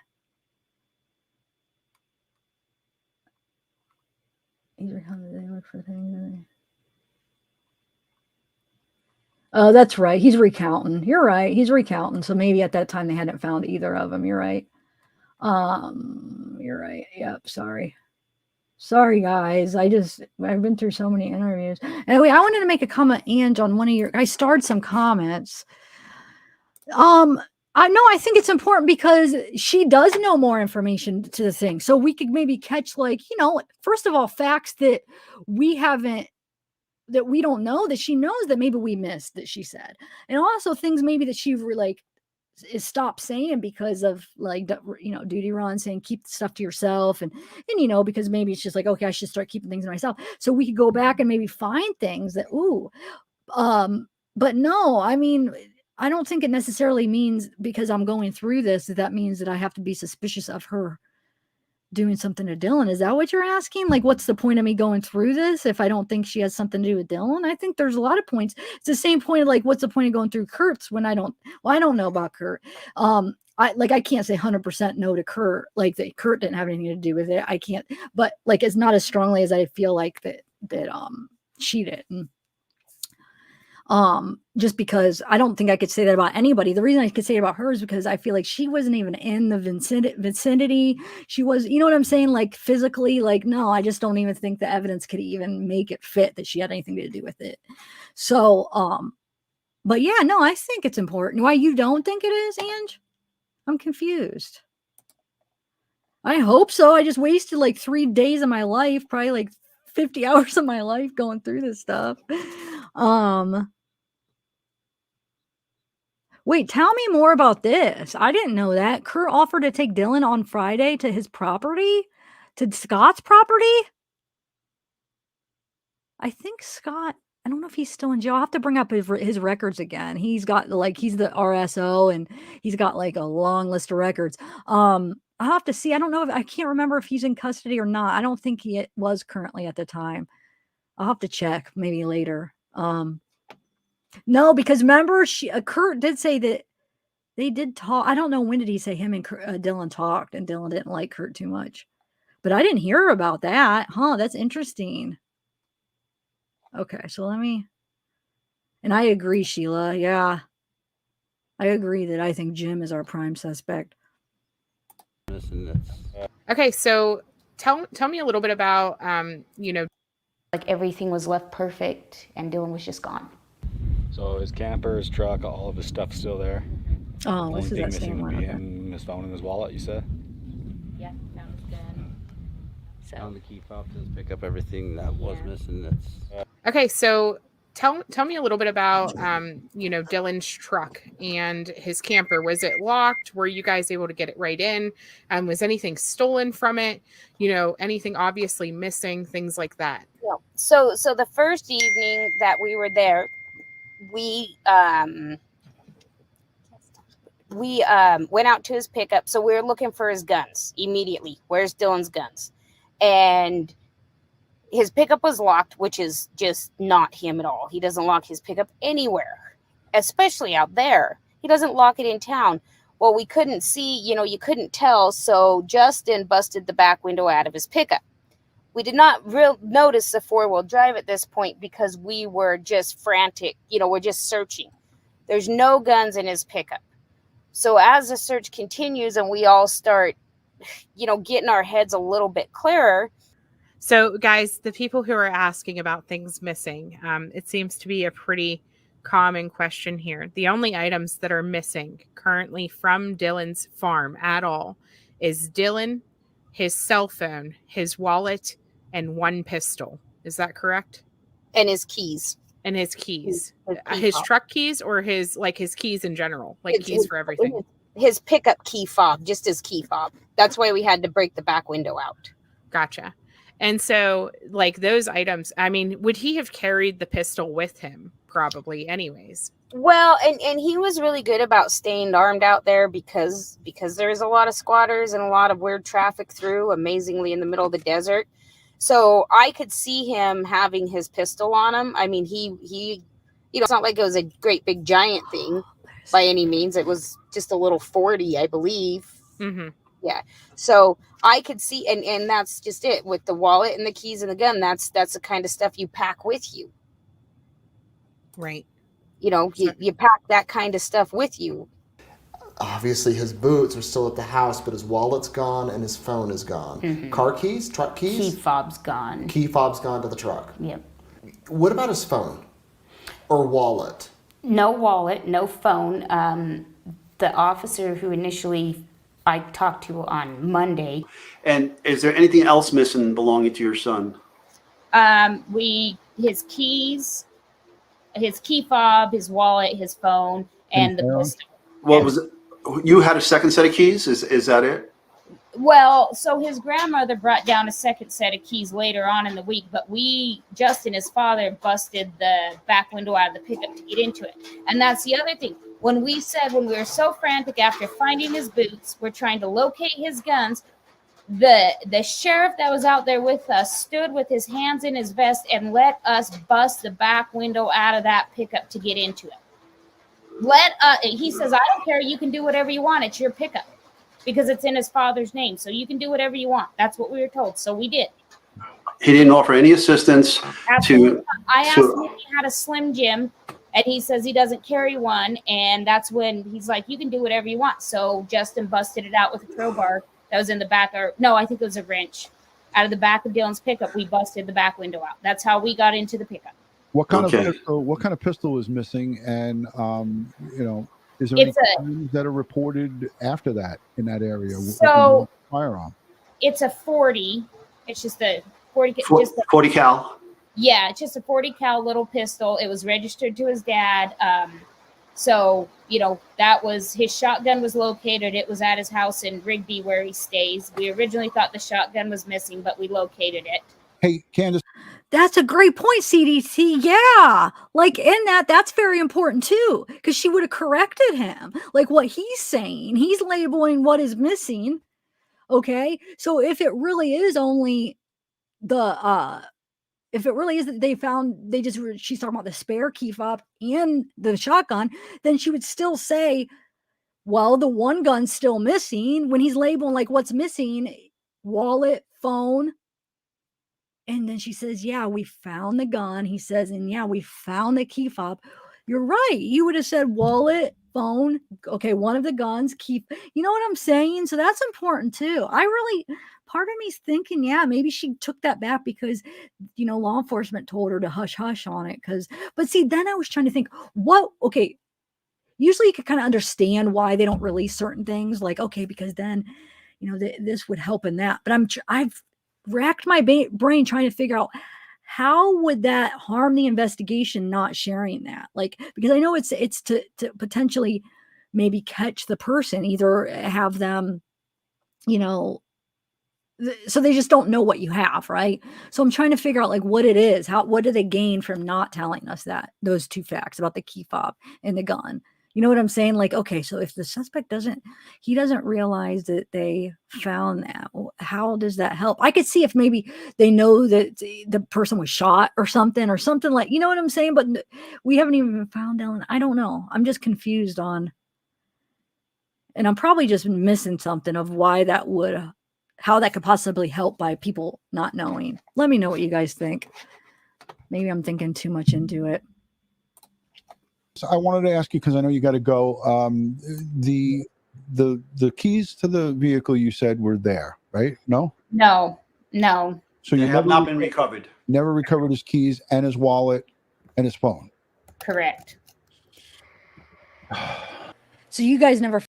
Then you know what I was thinking right there, like, and this is probably way off, where he says that. What if? Because you know they talk off, you know, behind the scenes. So what if because he said, okay, so the keys were there, right? Because what if they had a conversation, you know, off air, like before this, where she had said they found the keys, and he's like, okay, just, you know, share what you're comfortable, and he didn't realize, and so that's why he's like, wait, so the keys were found, and then she kind of was like, no, because maybe he really knows she had told him and he forgot. I don't know, probably not, but he probably maybe just, you know, saw it wrong. Who knows? But I'm just thinking. Always thinking of every little possible factor. Found his phone yet, right? Nobody. No. Wow. And you still haven't found the original keys that the grandparents did. No. So what was missing from the scene? And why that's important with the key fob, I think it's very important to understand what happened, because that would mean that possibly the person came back to the house, maybe, because would Dylan have taken his key fob with him with the seed truck? I don't know. Maybe he would have had it in his pocket. But I think it is important to understand, like, okay, did they take the key fob too? What would be the point? Was it in his pocket? They grabbed it? Did they go back to the house and get it and then look through his truck? Was it them that messed with the truck? Was the truck even a part of it? And the truck didn't have anything to do with it, and everything happened out there because nothing was stolen. And the gun is an important detail too. So it really is important to know if they found it, as far as like us trying to figure out stuff, I think. If anybody's wondering, like, what's the big deal if they found it or not? I think it is a big deal to understanding it. Or from his house or the area, what was missing? Dylan and his key fob and his pistol. That's it. The check said if Kurt helped with the search, then it could be possibly he put the gun. Wow, she forgot to say wallet and phone there. She really wants to focus on the key fob and pistol, make sure we know those two are missing over the wallet and phone, huh? Like, I'm probably reading way too much into this, but what if it's because they did find it, and so she wants to make sure she stresses that they didn't, so, like, you know what I'm saying, to try to persuade and convince us of something, because it would need more persuasion, because in her head, she would think that because she knows that they did find it, if that makes sense. You know what I'm saying? But we don't know that, you know, but in her head thinking, okay, so I have to work extra hard convincing him of that, even though she probably wouldn't, because we don't know any different, you know? I don't know. Am I looking? You guys probably think I'm crazy the way I think. Gun back, or even Don, can you want to address the whole gun thing? Yes. So here's the gun thing, and this is where this needs to be fact. The gun that was found was Dylan's shotgun. Okay, Dylan's shotgun. Dylan's shotgun was found. We were looking for it until I think it was Wednesday or Thursday that Dylan's little brother went back, and the shotgun was on Dylan's bed at the great grandpa's place. So that's the gun that was found, was his shotgun. That has been twisted and misconstrued in so many different ways, but that's what it was. And that is the same with the key fob that people are being told was found. Larry and Karen brought another key fob. They brought it on Thursday. It might have been Wednesday. It was Wednesday or Thursday. But then we put it back in the pickup. That was before we moved. We had to have a way to get the pickup home. You got to get the key fob. So they brought the key fob. That's also the key fob that was home. So once again, it's the fact that we have to stay on. And I don't even know how many interviews I have done at this point, but a fact that has changed. So yes, that's a good point. Because we know Kurt said he keeps it in the door of his gun, and doesn't Candice say he keeps it on him, like close to him, but you know, maybe when he's driving, he puts it on the door of the gun. Kurt did say that he keeps it on the gun, or on the door of the gun. So don't know if it's true. That's just what Kurt said. You know, Candice did say he kept it in the car. I think she said on him, whatever that means. But you guys, let me just make sure I clarify. I'm not saying that I think that Candice is lying that they found the key fob and gun. I'm just trying to like pick out, like, what do you think she said this? What does this mean? I don't know. They very well maybe haven't found it, you know? It's just interesting, you know, going through this stuff. Okay, so on the bed. Weird. I know that is kind of weird for a gun, huh? Yeah, okay, wait. The locking the door. So yeah, that would mean, if that's all true and Dylan didn't change his habits, that would mean the person did get into the car and got his gun. Or I guess if he had his gun on him, they could have, because if he brought, the thing is he took his grain truck out to the shed. Did he take the gun out of the car and bring it with him? If not, that means they did come back and get into his car, right? If, you know, if the gun is missing. So yeah, Glock. I thought she said Glock one time in 40, but I don't know guns. So Glock and a 40 are two different guns. I would imagine, right? I'm not familiar with the names of guns, but I feel like I did hear Glock at one point, and then 40. His camper, his truck, all of his stuff. Oh, it is both. Okay, Only thanks, thing missing would be Kevin. him, his phone, and his wallet. You said. Oh. Yeah, found his gun. Found the key fob to pick up everything that was missing. That's There you go, CDT. Up. They didn't correct him. The only thing that's missing is him, the phone, and the wallet. Yep, found his gun. If not, she would have said, no, there's still one of the guns is missing, and you know, the key fob's missing, but no. She said, yep, found the gun. He said, yep, he found the key fob. In that context, wow, man, it does sound like that, man. I don't know. Okay, Glock is the brand in 40. Oh, okay, thank you, Kevin. You can tell I don't know much about guns. Thank you. Okay, so it's the same. So it would be correct if they said both, right? What about Dylan's gun? I want to put all this crap to bed. The gun, was that found? His cell phone? Can we talk about that? Yeah. So there's confusion on the gun and the key fob. So we found his shotgun, and Grandma and Grandpa, Larry and Karen, brought an extra key fob. So we located a key fob, but it was brought from Rigby, Idaho. His shotgun was in Rigby, Idaho. The pistol and the other key fob wasn't recovered. So that's where it blew up into this. Well, yeah, they found the gun in the key fob. We found a gun and we got a key fob to his pickup. Okay, gotcha. So that's where that is. His cell phone has not been found. A cousin of mine got another Verizon phone and cloned his phone just to look at it. So then Dylan's phone went back online for a minute, and people that were friends with him on Facebook and TikTok, it just started freaking out. So that was not Dylan's phone. That was still before we were getting help from law enforcement. So we were trying to get any information in any way that we could to help us track down Dylan. Right. So yeah, because this is about your son and finding out what's happening to him. So the cell phone, we'll put that to rest. That was you guys cloning the phone. Was that done in conjunction with law enforcement, or you guys did that on your own? No, my cousins did that. We were still at the point where we just weren't receiving anything from law enforcement. They would still. And about when was that you guys did that? Early on, first week? Yeah, it was that first week. It was in the first 7 days or so, I believe. Okay. All right. Yeah. I mean, I would have done probably the same thing if I didn't have any background in law enforcement. I would have done the same thing. But you reported that you did that to law enforcement, right? Whatever the findings were inside that phone during that cloning. Yes.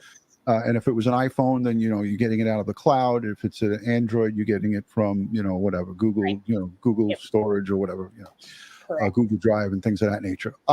So yeah, you're not trying to you're not trying to impede an investigation. You're trying to help, if anything. Yeah, we're just trying to find we were hoping if we turn the phone back on, like there might be some text messages to somebody, I mean, anything that we could gather.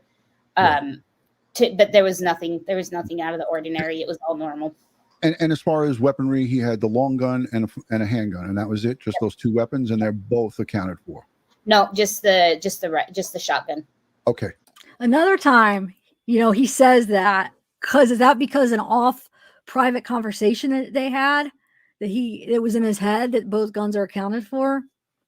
Just a thought, and this isn't facts, just thoughts. When my brain just analyzes every little detail, and I don't know. I like to look at every possibility. So, Linda, though, she does actually say though at one point that it's almost like that Candice has never seen Dylan's gun, because I don't know if she used the word I think, or she's not even sure what his gun looks like. So it's probably just by word of mouth, oh, I think he had it was a Glock or something. So I feel like she might not have ever even seen Dylan's gun to know. So that might be why she says small gun, maybe compared to the rifle is what maybe she's meaning. I don't know though. Just a shotgun, but not the handgun.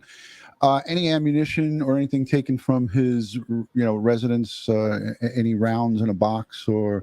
No, his rounds were there where he usually keeps. I mean, I couldn't say if any were particularly missing, because some were loose, some were in the box. I mean, right. That over there, you'll see the hill, and that's the last place his phone was pinged. Yeah. Right. That Where? after. Right past that shop by the railroad tracks, there's a hill you drop down in. Shop in the railroad tracks, Yeah. you can see the road. Okay, so remember, they're talking about the phone being pinged, and I know that law enforcement told her they could do a more narrow ping and narrow it down, but they do have a ping. So remember, this is one of the first interviews, June 8th, I believe. At least the first interview on YouTube that you could find. I could have missed some, but it's one of the first, June 8th. Okay. Like I said, Sleuth's mom's first one was June 8th, but this had to be before it was a pre-recorded. Sleuth's mom's was alive. So June 8th, she says the ping, right? There was a ping, and they do a 15-mile radius, and it's somewhere in the area. But then you'll see later on, and this will be an interview after this, you'll see what she says. Okay, so here, they just said it pinged, right? It kind of goes like that, and right where it makes the bend, that's What time it was pinged at?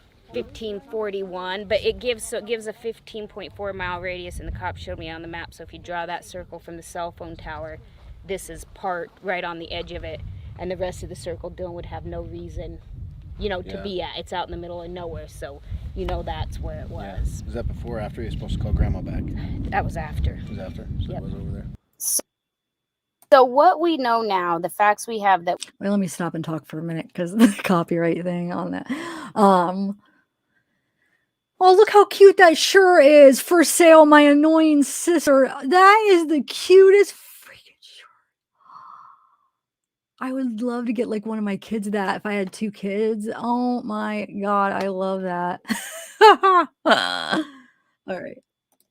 We've uncovered. So Dylan's last physical sighting was in Montello, Nevada, which is about 25 miles from his farm. Let's see, it'd be the southwest.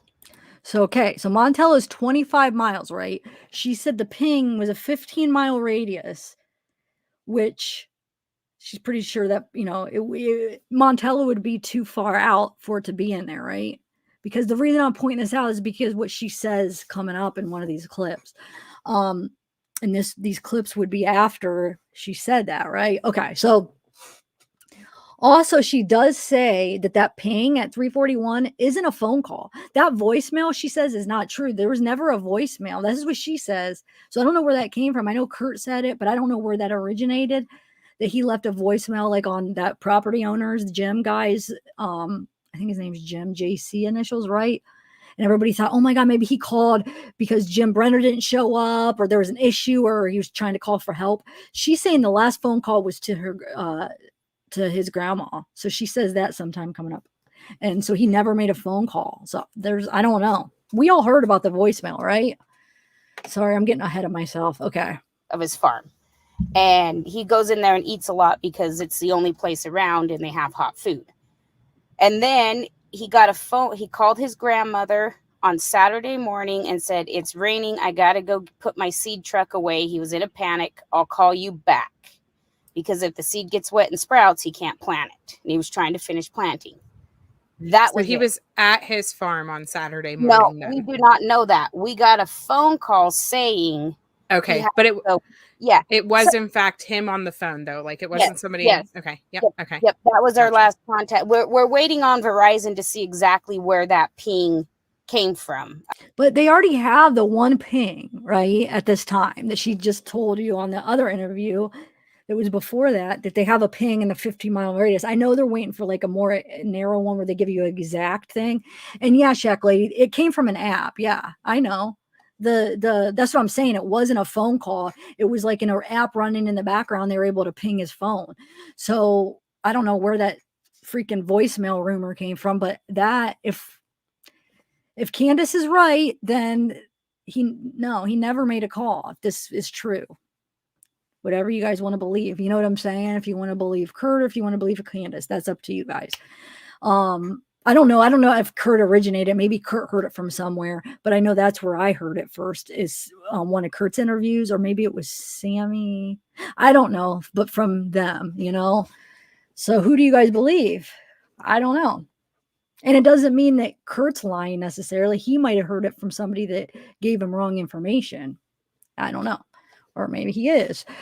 You never know. But anyway, so she says that they're waiting on a ping, right? Okay.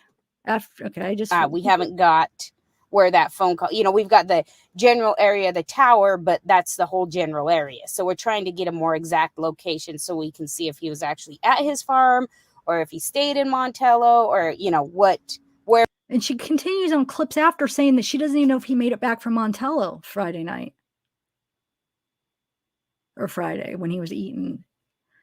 But then she'll say that no, the ping puts him in the area of the farm. 25 miles would be way outside the area. So I'm confused why she's saying that. And it's almost like sometimes she says that they don't even have a ping yet when they already do have a ping. So I don't know. It's just confusing why some things don't match up. Where was he?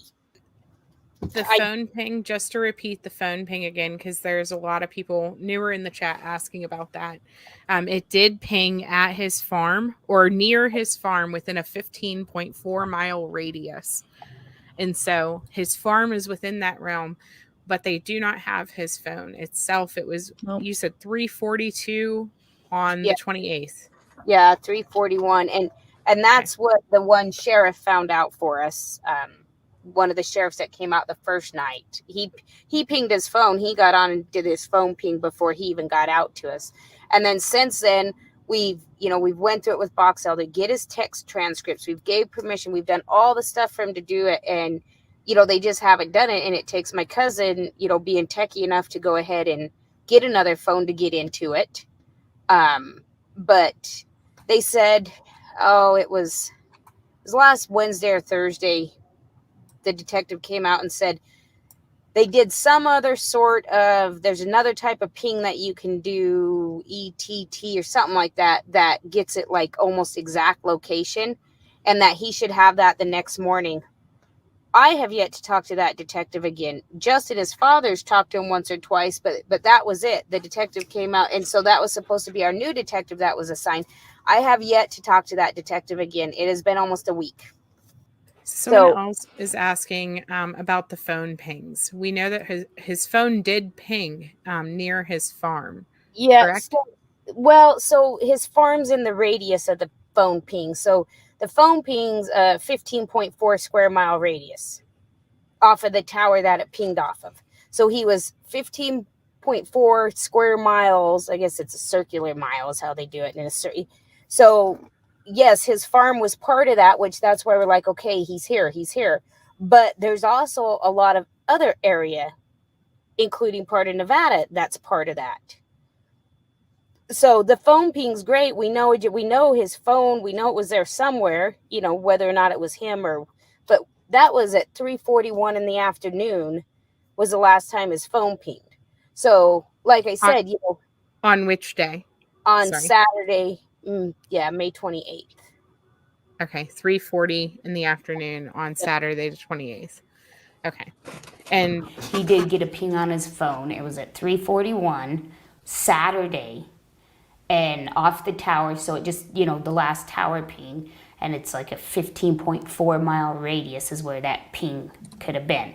Now, his farm is in the ping. Saturday. So we don't know, because sometimes he stayed in Montello.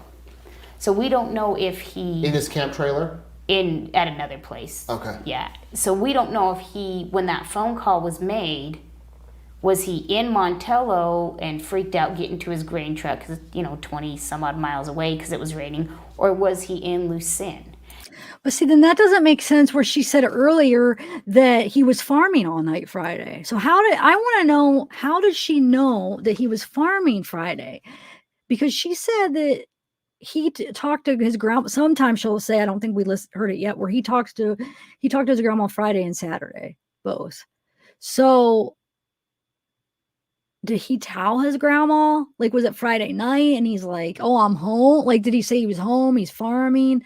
I mean, why did she say that he was farming Friday night? And now she's in more than one clip, she's doubting that he ever made it back from Montello on Friday. You see what I'm saying? It's weird. Hold on.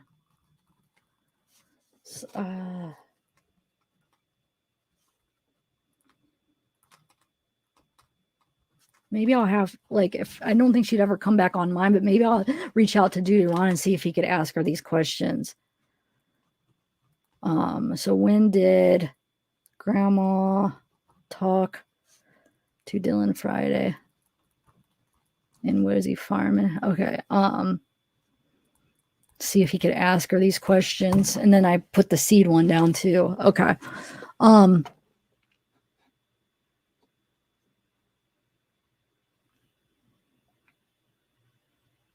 Oh, do you think? But remember, Kurt said that I thought Kurt said that he didn't even talk to her, that she wouldn't even talk to him, right?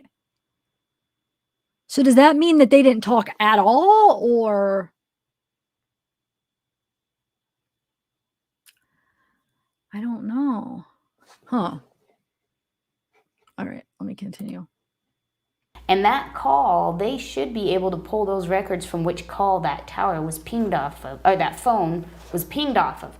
So that has not been done. So if there's multiple towers out there, but the Montello one is not the same as the one out in Lucin, like it would have pinged off a different tower, and that would tell us, okay, he didn't go, he wasn't there. He did get a ping on his phone. It was at 3:41 Saturday and off the tower. So it just, the last tower ping, and it's like a 15.4 mile radius is where that ping could have been. Now, his farm is in the ping.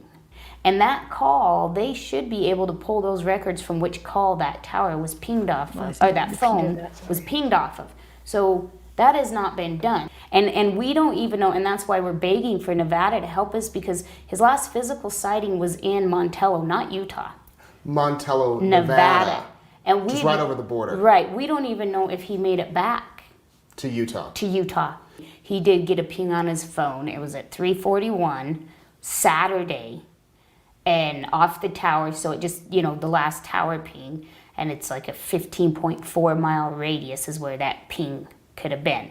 Now, his farm is in the ping. Oh, now you just repeat that. No phone, no wallet. Correct. But he did make a call from that phone to Grandma on the Saturday morning. Correct. And was anything unusual about the call? Just that it was raining and he had to get his grain truck in, so he protected his seed. Yeah, Linda. No, you're right. But I'm just saying, she says it. I already played it. She actually says it in the interview with me that he was farming all night Friday. So you're saying that you think she got it from Kurt? Is that what you're saying? Or Kurt got it from her? Wait. His daughter Dylan supposedly told him his plan. You know what I'm saying? Maybe they relate. They're just like passing information back and forth, like rumors. Oh, I heard this from this person. Maybe they didn't even directly talk. Okay, so yeah, I think I'm going to reach out to him. So if we get, let me know if you guys have any other good questions that we could ask her. So far I have the seed being wet. How does she know he was farming Friday? When did Grandma talk to Dylan Friday? What time? And did Grandma call Don Saturday? Because she does say sometime coming up that about her calling him Saturday and Sunday. When she generalizes it, she said, you'll see what I'm talking about. Okay. Let's continue here. Oh, shoot. I just accidentally, how far in? I hit the wrong button and now hold on, I got to find, I think we're like 20 minutes in. Sorry, guys. Are we past 20? Hold on a second. Let me see. Just the 40, 40 cal. Yeah, just we're past this. Okay. And cloned his phone just to look at it. So then Dylan's phone. Yeah, we're past that. That phone call. We've got the general area of the tower, but. Sorry, guys. Yeah, here we are. If he made it back to Utah. Small piece of the pie. That's. There we go. So. Wait, hold on. Right about. Back to the farm, or was Correct. Still on the farm Saturday. Yes. And was okay based on the call. Seemed okay. Yes. Hold on. Maybe like 30. We'll go 37. If he made it back to Utah. To Utah. He did get a ping on his phone. It was at 3:41 Saturday, and off the tower. So it just, the last tower ping, and it's like a 15.4 mile radius is where that. No, Justin said last time he talked to Dylan was Thursday, though. So you're saying maybe Dylan said, oh, Friday, I'm going to be farming all night. Yeah, he might have said that, but he didn't talk to him Friday. At least that's what he said. Ping could have been. Now, his farm is in the ping. No phone, no wallet. Correct. But he did make a call from that phone to Grandma on the Saturday morning. Correct. And was anything unusual about the call? Just that it was raining and he had to get his grain truck in, so he protected his seed. And they've been able to ping, from what I understand, that call came from the farm? From the area, yeah. From the area. Yep. Do we see? I mean, and then it's like she's saying that it came from the area. Montella's 25 miles. So does she? I mean, it's like two different things. She's saying, she thinks he was in the area, and then there's a lot of doubt that she thinks he never made it home. So I don't know. It's weird. I know a lot of you guys don't think he made it home either, huh? It's interesting. Thank you for joining, prayer partner, servant of God. Thank you. Wait, you changed your name to, weren't you called something else close to that? Or am I thinking of, remind me, am I thinking of somebody else? Why did I think it was, shoot, it's on the tip of my tongue. But thank you for joining. Welcome, welcome, welcome. Eve, yes, that's Eve, yes. Because you came up on panel that one time for the members, right? Okay. Hey, Mystery Warrior. We know where he went after the call. We know for sure on the 26th, on Thursday the 26th, he was in Nevada. The 27th. We know for sure because of hearsay. Yeah, exactly. We know for sure because of credit card transactions. But on Friday, But hearsay and credit card transactions are two different things. So I'm confused. It's like he's kind of mad because she's like, we know for sure. And he's like, no, hearsay. And then she's like, because they're talking about Thursday. And she's like, no, we know for sure because credit card transactions. So I don't know. Maybe Justin got that confused with Friday because Friday was the hearsay day. So who knows? No, wait, what, Ange? Hold on. I don't see.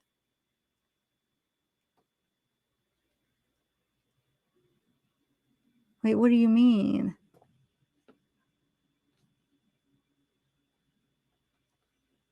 Is Gloria Dellen even here? I don't even see her. Oh, there you are. I've been out to the area and was widely known that a lot of ruts out there are farm vehicles which got stuck. Oh, okay. Thank you. Well, that answers that question then. Okay, thanks. So that, yeah, then that doesn't mean anything as far as like the green. Okay, thanks. Who's a little mixed up? Oh, yeah, that's what I think. I think that's all that is. Okay, let me continue. it's some say yes, some say no. The stories have Oh, changed. Wake in the Heart. I didn't even say hi to We you. do know with what they're doing now, they'll dig more into Dylan's phone, and they're doing that. So whether or not they've confirmed if he was there, but we do know the phone call to Grandma came from the farm area, so we know he was in that area. So regardless of where he was Friday, he did make it back to the farm, or was Correct. still on the farm Saturday, Yes. and was okay based on the call. Seemed okay. Yes. Was his cell phone was missing? Yes. Yes. So his last cell phone ping, according to Box Elder, which I don't know at this point. So they pinged it off of, it's like a 15.4 mile radius, right? So from that 15.4 mile radius, it does include where his grain truck is. So for us, it makes sense that yes, he was there, because this other 15.4 mile radius that's in there doesn't really have a lot of headway to me why he would be there. And then when Elko started helping us, and I just cannot say how much they've helped us, that their sheriff sat with me all weekend, Saturday and Sunday, while we had people searching. He sat on the ground with me all weekend. And their one lieutenant, he showed me, this is how we do it, Candice. So this is the cell phone ping that we know. And we say within this circle, Dylan could walk if he was hurt. And within this circle, Dylan could walk if he had no water. And in this circle, Dylan could walk. So they're putting together all this stuff, and they're giving me this visual, which Box Elder never did. They didn't even, they just said here, 15.4 miles, and it includes this farm.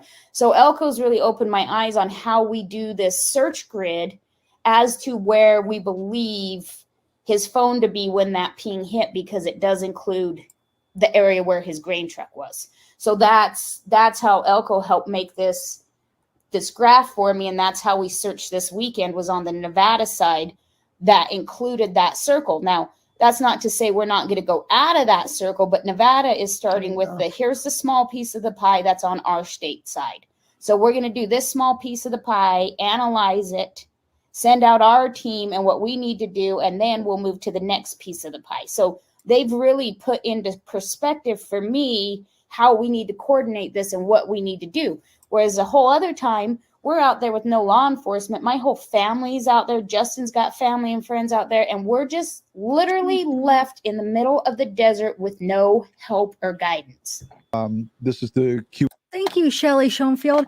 Okay, so she did say, okay, so she's saying, yeah, they could be outside that area anyway. Okay, so the ping could be off, or that they are searching a little bit outside the area as far as the ping. Oh yeah, I guess they would anyway, because you don't know what would happen after. Yeah, never mind. I'm talking about two different things. If Dylan made it home, or if, yeah, never mind. take that back, rewind. So how many people think Dylan made it back from Montello? I'm going to do another poll. Hold on a second. So the poll that we just did, let me give you the results. So the results are, hold on, I can't get it. Wait a minute. It won't go back. Okay.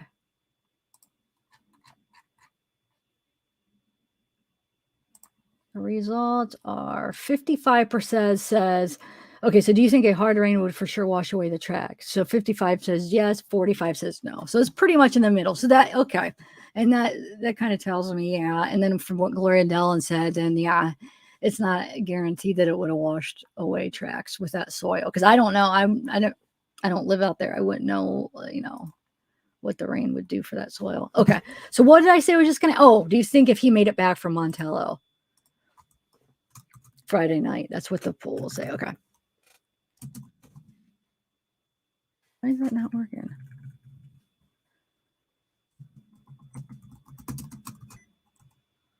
Did you guys hear that? That was a weird noise. Oh my God. Do you think Dylan made it?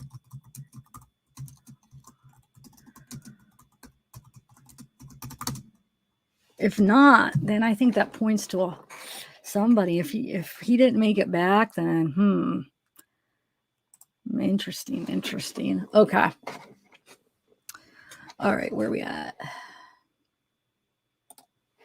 Q&A period. K-Mac says, I may have missed this. There is confusion about Dylan's cell ping at 3:41 p.m. on 5/28. Was voicemail left also? Question mark. Love and prayers to Candice and family. Thank you, K-Mac. Candice? It was just a ping. It was just, and it was a ping off of an app. So it wasn't a phone call or a text message. It was just, the apps were open in the background. So I'll just clarify, after the phone call with Grandma on 5/28, there was no other phone calls or text messages ever since. So we don't know, because sometimes he stayed in Montello. Oh, that's where she says there that there was no other phone calls. Hold on, let me rewind it because we're at 42:12. Here we go. The apps were open in the background. So I'll just clarify, after the phone call with Grandma on 5/28, there was no other phone calls or text messages ever since. So we don't know, because sometimes he stayed in Montello. So we don't know if he... In his camp trailer? At another place. Okay. Yeah. So we don't know if when that phone call was made, was he in Montello and freaked out getting to his grain truck, hey, 20 some odd miles away, because it was... Hey, welcome. Hi. Can you hear me? Yeah. It's so bizarre now. Like when I do it on my phone, it just throws me up on panel. Hi, everybody. Sorry to disturb you guys. I was about to say, you're not messing around. Now you're just like... I know, it just throws me up here like I have so much control. How is everybody doing? Good. Everybody good? Yeah, I think we're all good. Yeah, we're making it through. I don't know. This might have to be a part 2 because it ended up being really long. Because going through it, I had it on double speed, like editing it. And when I went through and made them all normal, I was like, "Holy crap, this is so long!" But it's every single one, at least every single one of the YouTube interviews that I could find on YouTube of Candice. I did all of them. So. Well, I think that you're very thorough and you are really good at investigating. And I'm excited because we've been talking about this for a while, that you've been doing this. So Yeah. I'm excited to see the product of all these hours. Y'all, she has spent so much time on this. So just so you guys know, and yeah. So if you aren't subscribed, this is my pitch. If you aren't subscribed, it's free. It's free to subscribe, so please go ahead and do that while we work through this amazing stuff that she does. How are you, Tiff? No, I'm good. How are you? Sorry, I just saw that you texted. Okay, so what city? Yeah. You said city. What? Oh, Are you? Never mind. That's when we're not on a private conversation. I know, it city. seems like we're City. I don't know. That's confusing me. Now it's gonna. We'll talk about it later. Okay. All right, but you did miss some stuff. But I was filling you in, like when we would talk, I'd be like, oh my god, listen. So like you know what I'm saying. But you don't. Yeah. I'll show you later the parts that you missed. Okay, so I'm gonna continue. Or yes, do it. Okay. Hi, Retro now. Wait, I interrupted you. What were you just saying though? I feel like I did kind of interrupt you. No, I was just telling everyone that it's free to subscribe. But if you want really cool, she's gonna add Dylan. If maybe she'll add a tractor. Maybe you can add a tractor to your little stickers. If you want to become a member. Dylan again. Oh my god, I keep forgetting to add them. Thank you for reminding me. Go ahead. Though. Make a note. If you guys want to become members, it's $1.99 is where it starts to show your support. As you all know, that Tiff doesn't sit up here and promote, getting super chats or getting her PayPal link. And I'm sure, especially in this case, you guys have seen other channels where they do that. So if you want to support her and what she does, like this amazing stuff. Yeah. Hi, Sugar Buddha. I know, Sugar Buddha. I meant to say, I realized, when was it? Like, I don't know, last week or whatever. I feel like, oh my God, I never actually say hi to you. Like, I see you in chat and I feel like I forget to say hi. And I'm like, Sugar Buddha. So I wanted to make sure I said hi to you this time. Okay, so Journey of Justice just put all of the fun little stickers up. Okay, guys, you did not wish Dylan his birthday either. I know I didn't do anything. I know I didn't go live. I didn't do any videos. I was offline on that day. I wasn't feeling up to whatever. I did in my head. You know what I'm saying? I just didn't do a video, Yeah. Everyone put sunflowers because people are planting sunflowers for his 20th birthday. Put some sunflowers in chat, and it's still close to his birthday, so let's do that. Yeah. Maybe I could oh yay! My freaking teeth cleaning just got canceled. Yeah, and I had to keep pushing it back. So she called, like, right when I was about to start the live. She called and canceled my teeth cleaning. I had a teeth cleaning and an exam because my stupid dentist does 2 separate ones. I hate it. You have to schedule 2 appointments. But I was able to schedule them back to back. Well, they canceled the cleaning one part. I'm like, gosh darn it. But anyway, I'm gonna get. Everyone's getting their teeth cleaned. Maybe I'll listen to YouTube when I do mine. But I'm like, I always get free nitrous, so I'm always on. I know you're lucky. I know.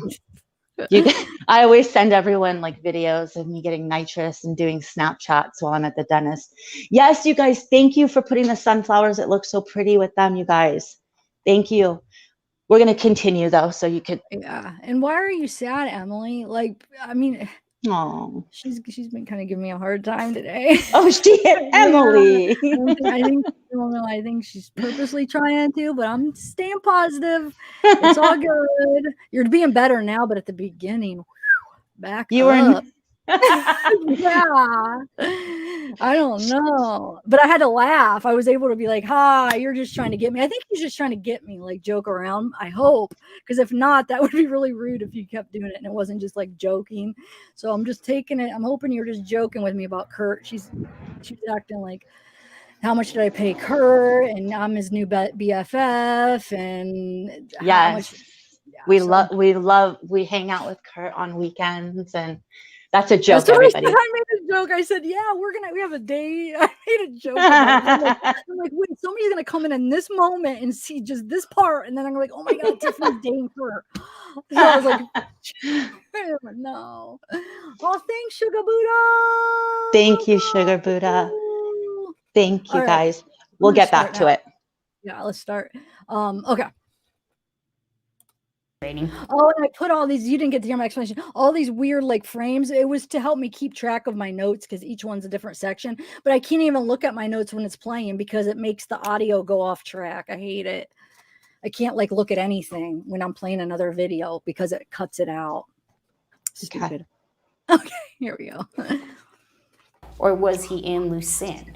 And that call, they should be able to pull those records from which call that tower was pinged off of, or that phone was pinged off of.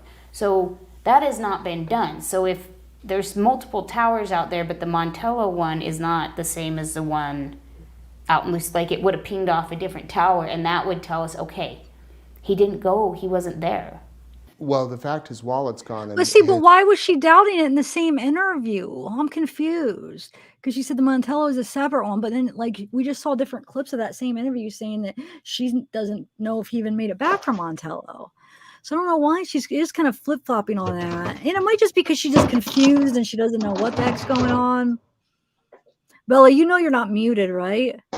Yeah, right now, because I thought you were going to ask me a question. Oh, okay. Okay, I thought, going okay, back. no, Thank you you're for fine. telling I me. just wanted to make sure. It didn't bother me. Don't think I'm saying because it bothered me, but I just wanted to make sure. I didn't want you like going and do, I don't know, like mowing your yard or something. No, I don't know. All right. I want to. Okay. Have his bank accounts been touched? So that if someone did have his wallet, they could, go use his cards or whatever. Where's the credit? Is there credit card transaction, debit card transactions? I mean, have you seen any of them? And that's the thing. That's the other thing. So if it was, say one of the squatters coming out or somebody wanting to come rob him, he had access on his credit card to a large sum of money for parts and stuff because parts are expensive. That was never used. The generators, the tools, the parts you can take off of tractors and sell, all this stuff, absolutely nothing is missing. Nothing. Wow. Yeah, so it's not somebody who was out there to try to take something from Dylan because they didn't take anything. This is what I don't understand. What is the motive? That's what I was texting you last night. I'm getting so confused because I don't think the motive is money because they didn't take any tool. Like if it was like drugs and they needed like some money for something, if it had to do drugs or whatever the reason, they didn't take no tools. They didn't take anything. Like, why wouldn't they have taken something? And I know like, yeah, they have his wallet. Maybe there was a little bit of cash and yeah, it'd be stupid to use his bank card, but then why? Then what's the motive? I'm not getting it. Was it just like a disagreement? Was it jealousy? Maybe Jim, like the fight over the gate and he just didn't like him and it was just this jealousy? Or was it like something, a heat in the moment? They got mad. Was it an accident? I don't think it's money anymore unless the only option is they did think that he actually had that cash on him from cashing the check. Possibly, but who would carry that? I mean, that'd be stupid. If you know anything about banks, you're going to wait days. It's going to clear. I mean, you know what I'm saying? You're not going to, well, I guess you could be like, okay, let me get like a couple thousand in cash and I guess you could, but I don't know. What do you think, Bella? The motive is what's getting me on this. Well, it depends on who did it, right? So if we think that Jim Brenner did it, I always thought if it's Jim Brenner, it wasn't necessarily a money motivated thing. It was like an accidental, like hitting him and he hit his head. And you know how like there's like sometimes if you punch somebody once the wrong way and they fall the wrong way, they could possibly die. Yeah, like it maybe got a fight and it was a physical because we know that they like to fight. Don and Jim, I feel like they have like fighting records, right? I know Don for sure. Remember he fought and he like hurt his ankle. Remember Kurt was saying he hurt his ankle and then he got on his Social Security. So he says, hey, I should buy that kid a beer because now he got on his like disability or whatever. Remember that story Kurt was saying? I don't know. It was, I think it was in the 4 hour. I think it was obviously one of Saudi's because we didn't talk to him, but so we know Don likes to fight. I think Jim has those assaults, so he likes to fight. He gets mad. He has a temper, right? So you're right. Maybe they got about the gate or something. He got mad about something about the gate. Fights, accidentally kills him. You're right. Good. Wow. Right. And then I'm gonna go to the bathroom real quick. Keep talking. Oh, okay. All right. Yeah. No, I'll give in my opinion, allegedly for entertainment purposes only. Don't sue me. Don't at me. Anyways, but yeah, so there's a lot of motives that could be. These are people that live in a desert in a very isolated place.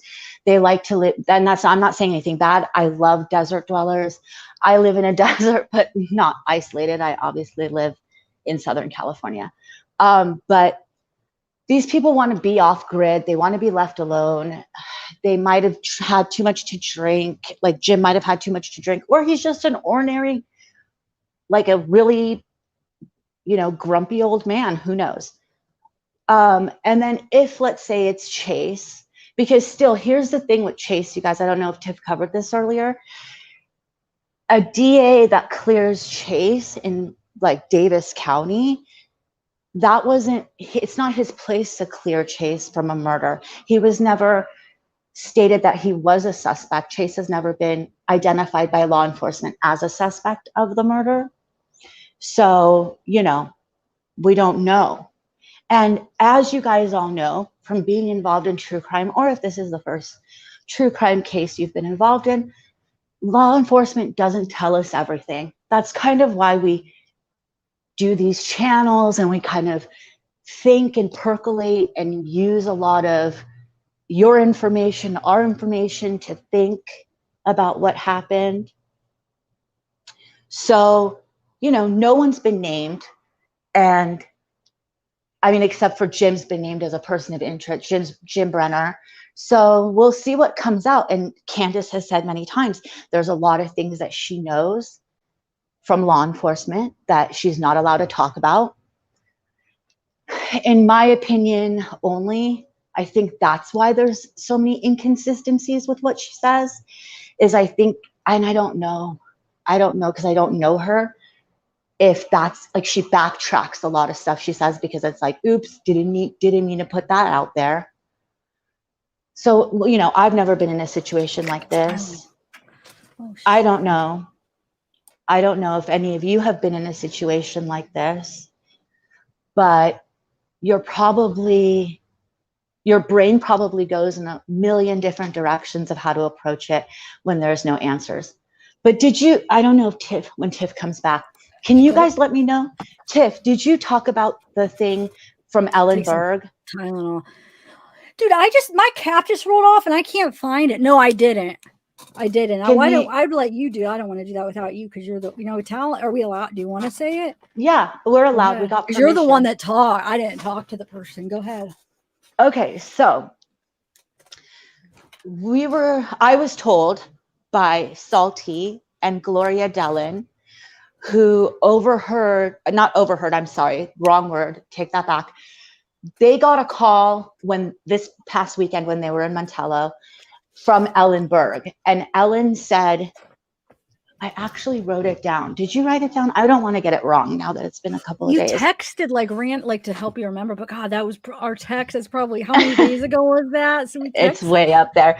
So, okay, don't quote me on the exact words. I might have this a little bit off, but Ellen Berg told Gloria Dellin and Salty that there's going to be a resolution soon, and whoever's involved didn't expect for it to pan out the way it's panned out.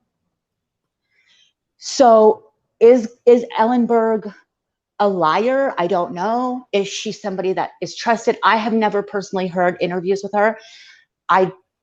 So I don't know. What is everyone's take in the audience of how Ellen Berg is? Does she change her narrative a lot? Is she like some crazy lady out there? Ellen, if you're here, please let us know, because I know you've commented on Tiff's stuff never before. Responded. What I think with her is, this is the story, like general about her. I don't know a ton because I haven't, but just the general thing that I learned from, like that I know about her, is that she was the original one. Maybe not the original, but because I think somebody sent me something where it said that she said it was somebody else, but her son is the one that said about Kurt dressing in drag or whatever. So it came from her. And now she hates Jim and she's trying to make up with Kurt now, I guess. And now Kurt's kind of still mad at her because he thinks she started it. So that's all I know about her. And then she's from the town and that she owns the bar or something with the bar. What does she do with the bar? Well, she owns the bar. She owns the Saddle Sore. And so her son's name is Dylan. Also, Ellen Berg had the relationship with Aaron Wadsworth. Aaron is... Wait, what? Yeah, remember? Yes. So Sammy, who came on, and we did an interview with Sammy, is Aaron Wadsworth's sister.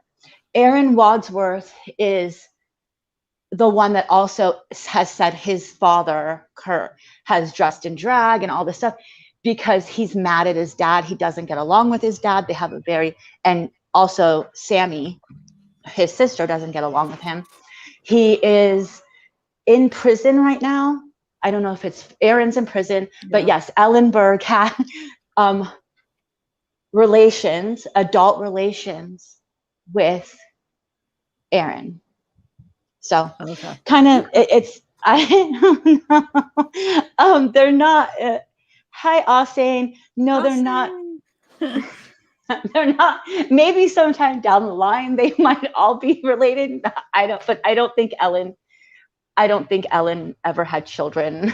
But I could probably, vouch for poor Ellen. Ellen, we need to hear your. I know, Ellen. Come on, respond to me. She ignores me. Well, she commented and then never responded. And then, oh well, it's she doesn't have to, but I'd like to talk to her. Well, I don't know. I mean, what would I ask her? I mean, I would like to ask her specifically about that, but that woman they need to make a TV. Oh, okay. Yeah, I don't know.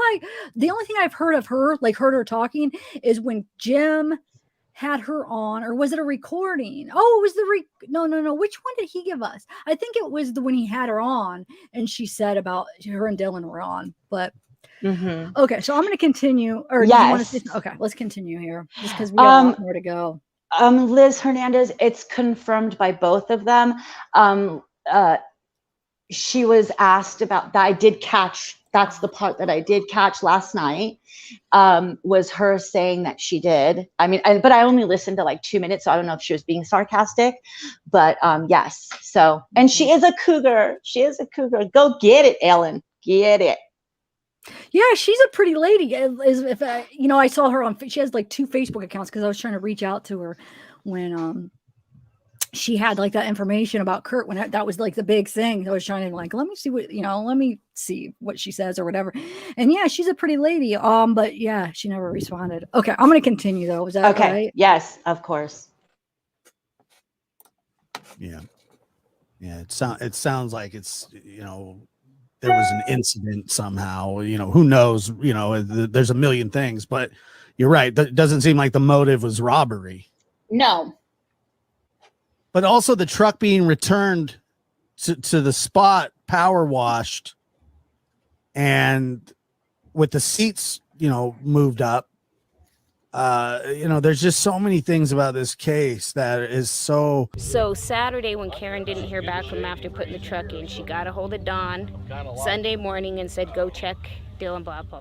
They said, Don went and checked. He said the his pickup's locked. We can't tell if his guns are in there. He hasn't been here. So this one I'm going to stop a couple times.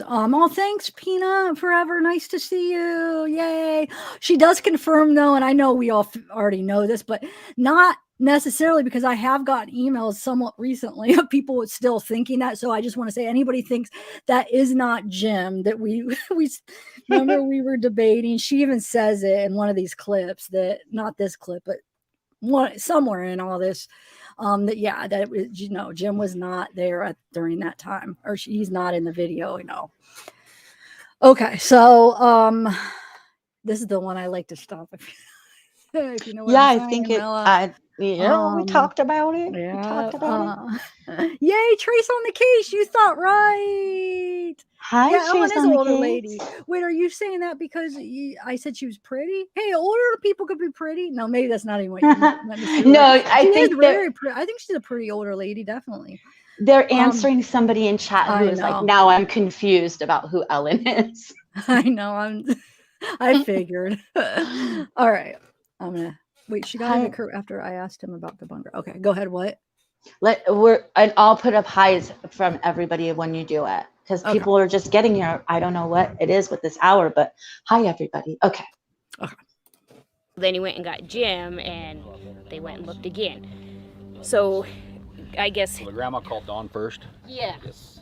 And then Dawn and Jim were the first ones to look. Yes. And so throughout this, I have Karen thinking back on it, like, did they say anything like, don't worry about it, he'll be fine, everything's good, so she didn't alert me or Justin, his dad. So then Monday comes around and I get a phone call from JD, Dylan's best friend, that says, have you talked to Karen? They're looking for Dylan. Okay, so remember, guys, I already explained I have to stop this one a few times. Okay, so you're back. Awaken the art. Yay. Yay. Oh, Bammy. Yay. Brodozer. Well, wait, what's that mean? Okay, true crime. Come Road. back. All right, I'm gonna continue. Oh, Gloria Dellen. What? Yes. Yeah, Hi. she's been in chat. Yeah. Okay. Oh, and she said the ruts that when she was making we already went past that. She said, because I did a poll on it too, it was like 50-50, like it always is. It was like 55-45. She said, though, it could rain they could stay forever. So not forever, but they could stay a long time. So that whole theory, she wasn't right. Because I wanted to say, anybody know that kind of soil? Like, is that true? If it rains hard, it'll take that away. So she said, no, that's, you know what I'm saying? No, that wouldn't be, it could definitely stay. So that doesn't mean that the Grange, the truck was out past Sunday is what she was thinking. Go ahead. What, Bella? From what we've heard about the soil, it sounds a lot like what I've encountered at the Salton Sea and out in the reserve. And it's the stuff that just stays with you. It stays in your boots. It stays in the tracks. And she knows that though. What she even says that. So why would she knows that because stuff she said about it. I wonder why go ahead. But we're not there. So it's hard. So it's, leave it up to you guys. You guys take from that whatever you want and apply it. But yeah, I'm sure there's, I don't know what to say because I have a weird feeling about why did Kurt and Sammy and everyone told her Dylan had power washed that car, his truck, like the 2 days before or something like that, or the day before. We heard Sammy say she saw him Friday. Can we just say her real name now? Because everybody said, I mean, her name's out there, right? I know, but I feel bad because I told her that I wouldn't. Still? She's still okay. No, not still. I don't want to confuse people though, because then there's going to be a name. I like, know. Okay, no, that's fine. I guess we should ask her first. Anyway. Yeah, okay. But so like and the first time Candice came out, what she made a point to say was about the power wash. That's also what Jim Terry, there's only 2 power washers in this whole town. One belongs to Dylan, one belongs to Kurt. Okay, so why is that a thing that's so important if people that were there told you that that's not true, that he did that himself? So some things like that confuse me. The motive of it confuses me.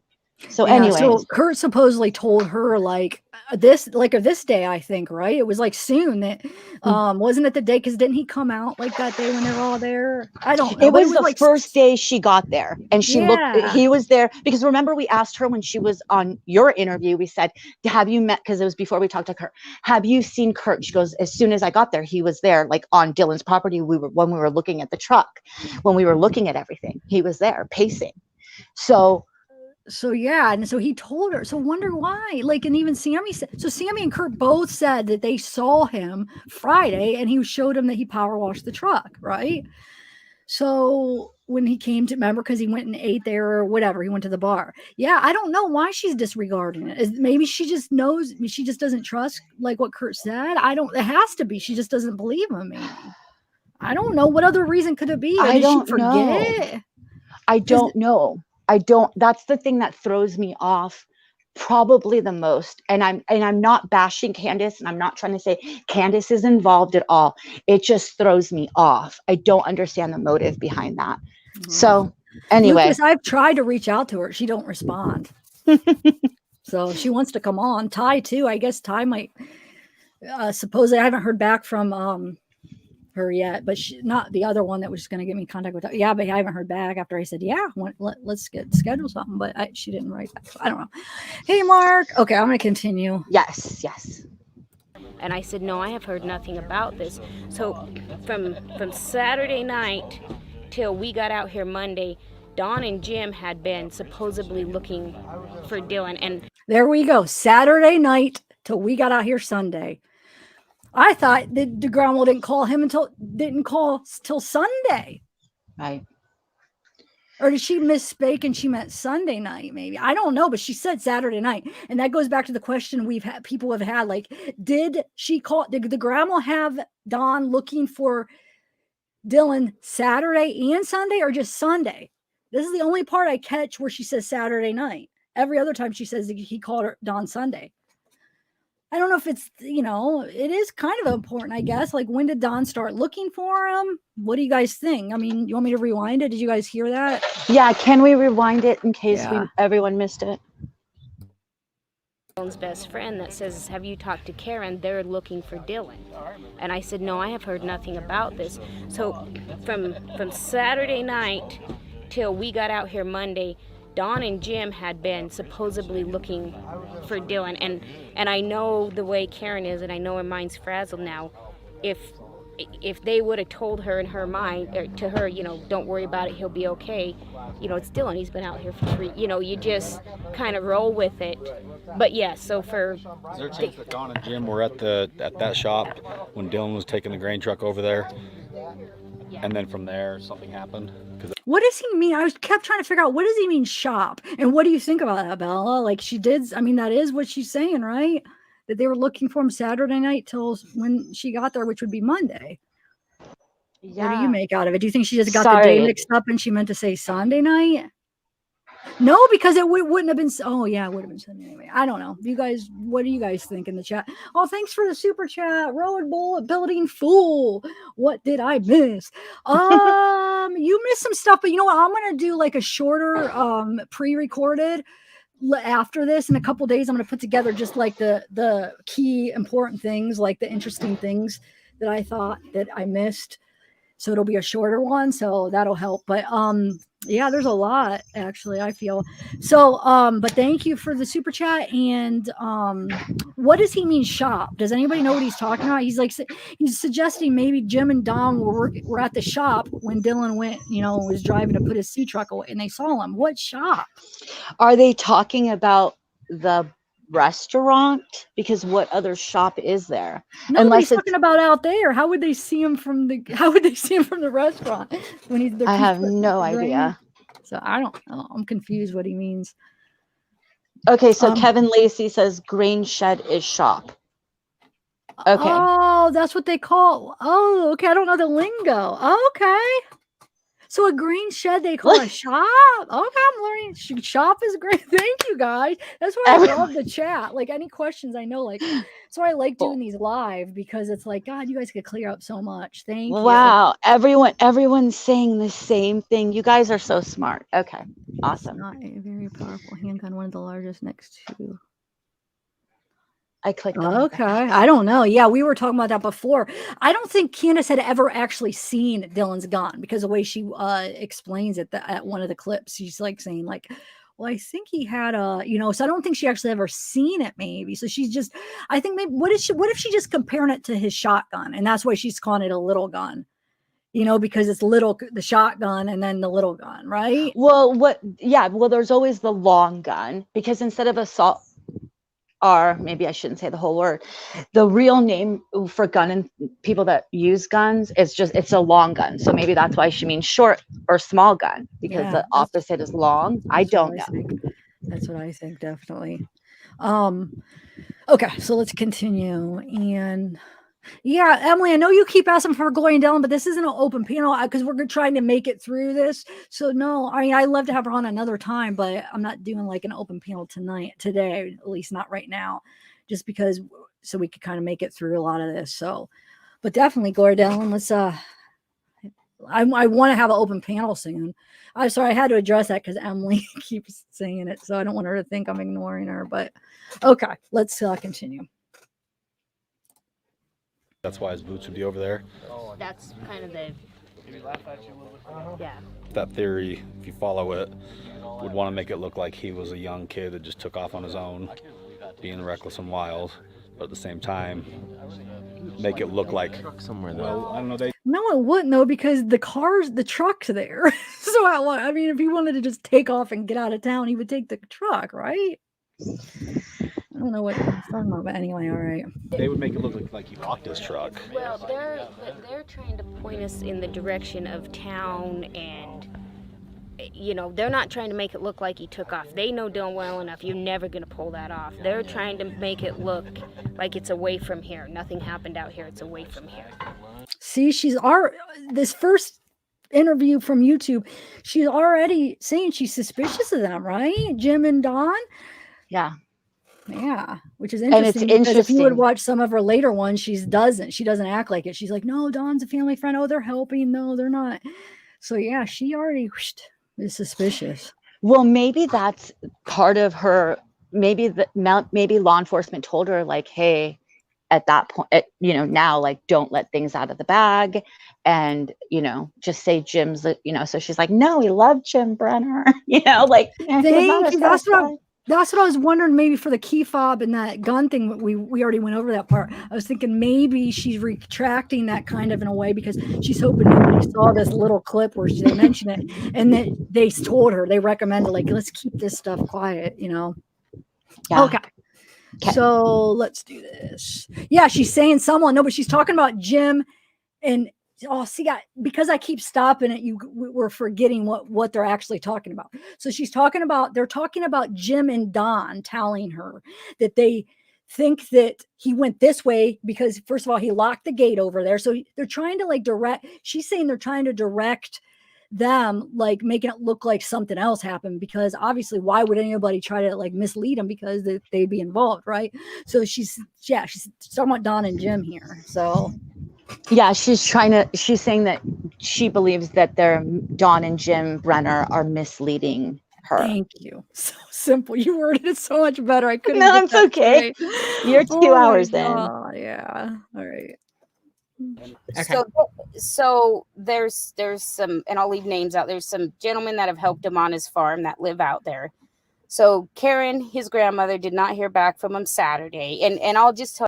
So someone is asking, was he getting along with the farm hands? You know, how many guys did he have working there, and you know, did he get along with them? Was there anybody who could have hated him unintentionally or anything like that? No, he just had some gentlemen that were older, not elderly, but older, that live out there that would help him out here and there when he needed it. He didn't need a pile of help because he only had one pimp. See, right now she's acting like, no, nothing suspicious here. But this is a different interview. It going, but they'd help a mechanic and stuff, but there wasn't anything there. You know, they were buddies and did their thing, and they've been around as we've been searching for him. Makes no sense. Does he have friends out there? Are there neighbors? I mean, or is this a remote? It's remote, and Dylan, you know, he has the 2 gentlemen that have helped him out their farm, and you know, we're in constant contact with them.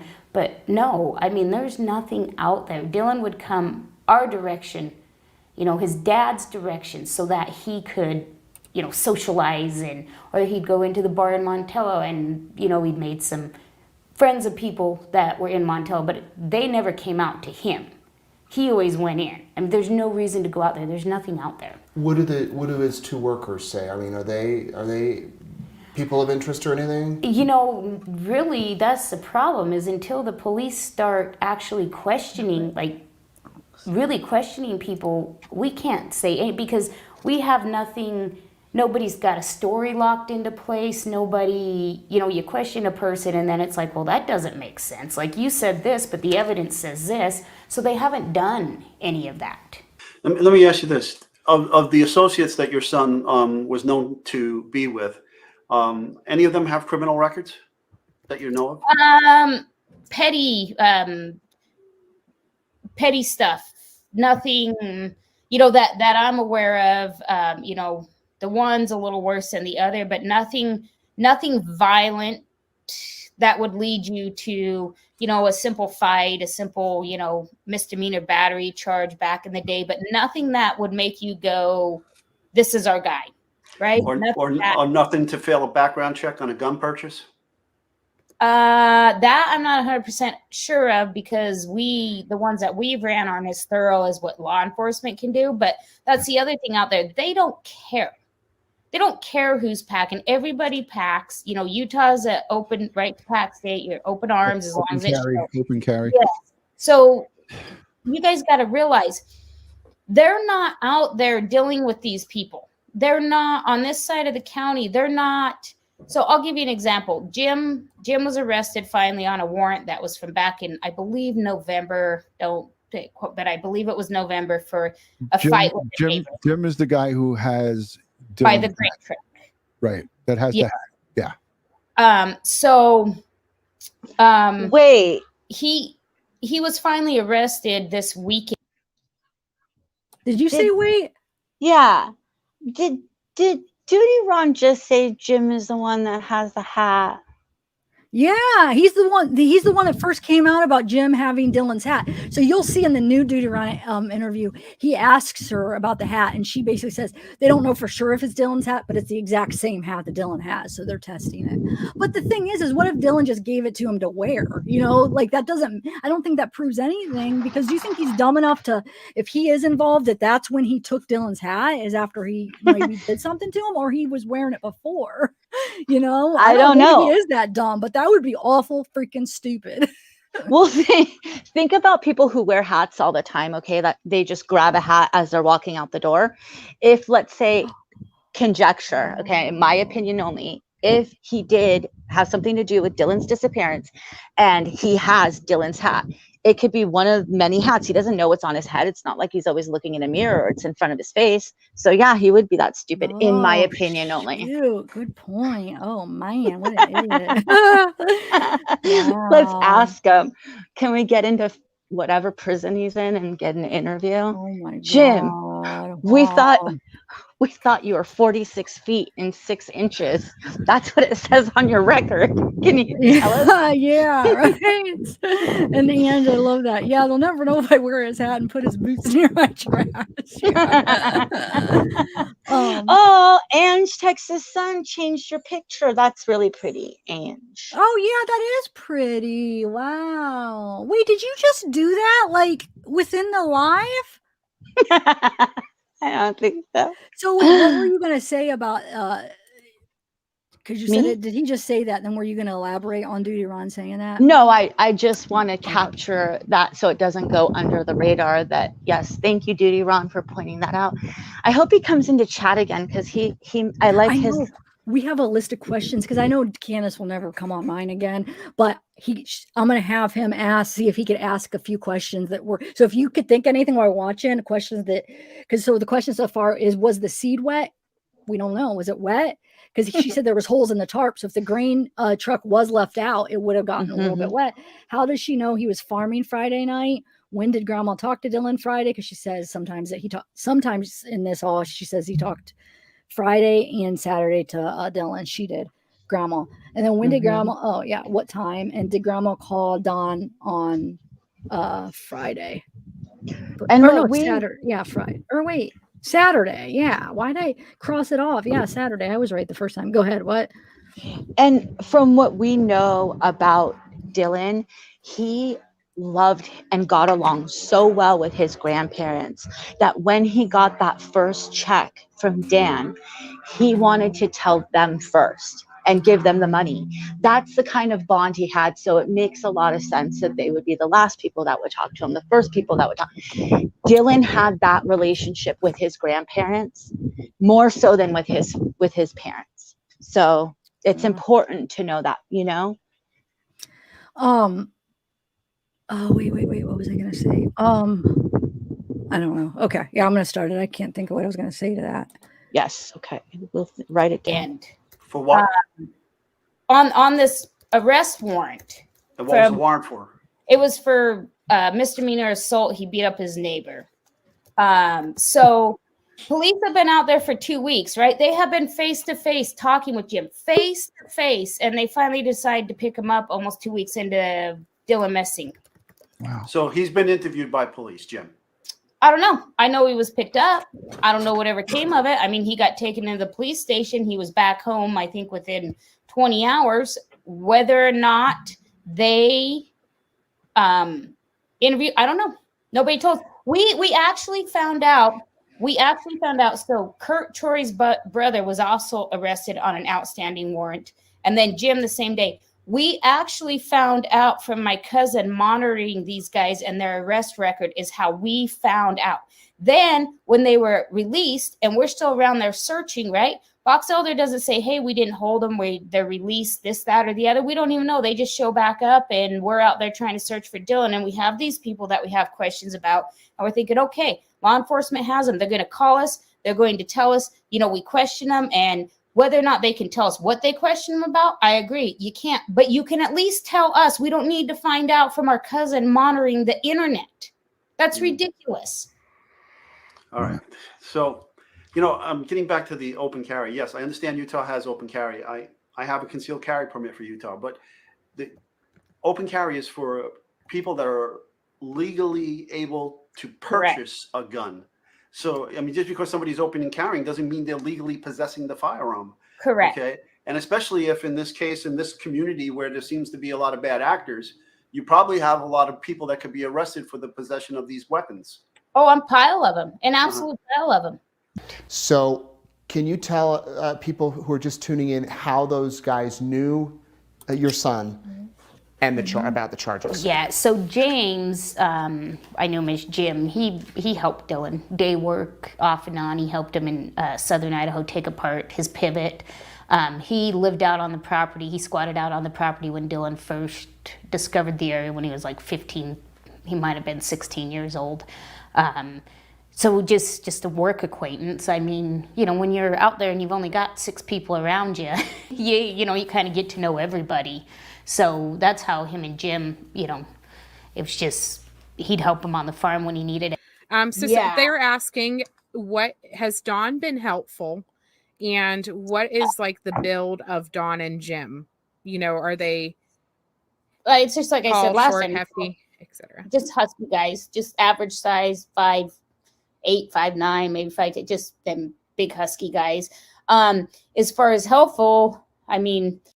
And let me clear that up, because I remember when we were going, I was going over the Jim Brenner height, and we the new document came out after he got arrested, because remember it was like 42 inches, and then that one said 5'1", and we couldn't figure it out, and then the new document said 5'10", and then everybody got on me like, no, because Candice said he was 5'1", he was 5'1". No, here she's saying, and he's average 5'8", 5'10", or whatever she just said. Him, Don and Jim both.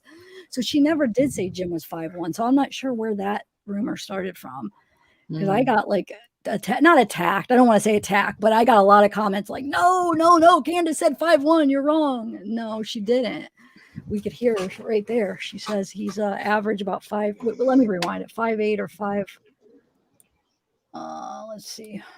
And James, I knew him as Jim. He helped Dylan day work off and on. He helped him in southern Idaho take apart his pivot.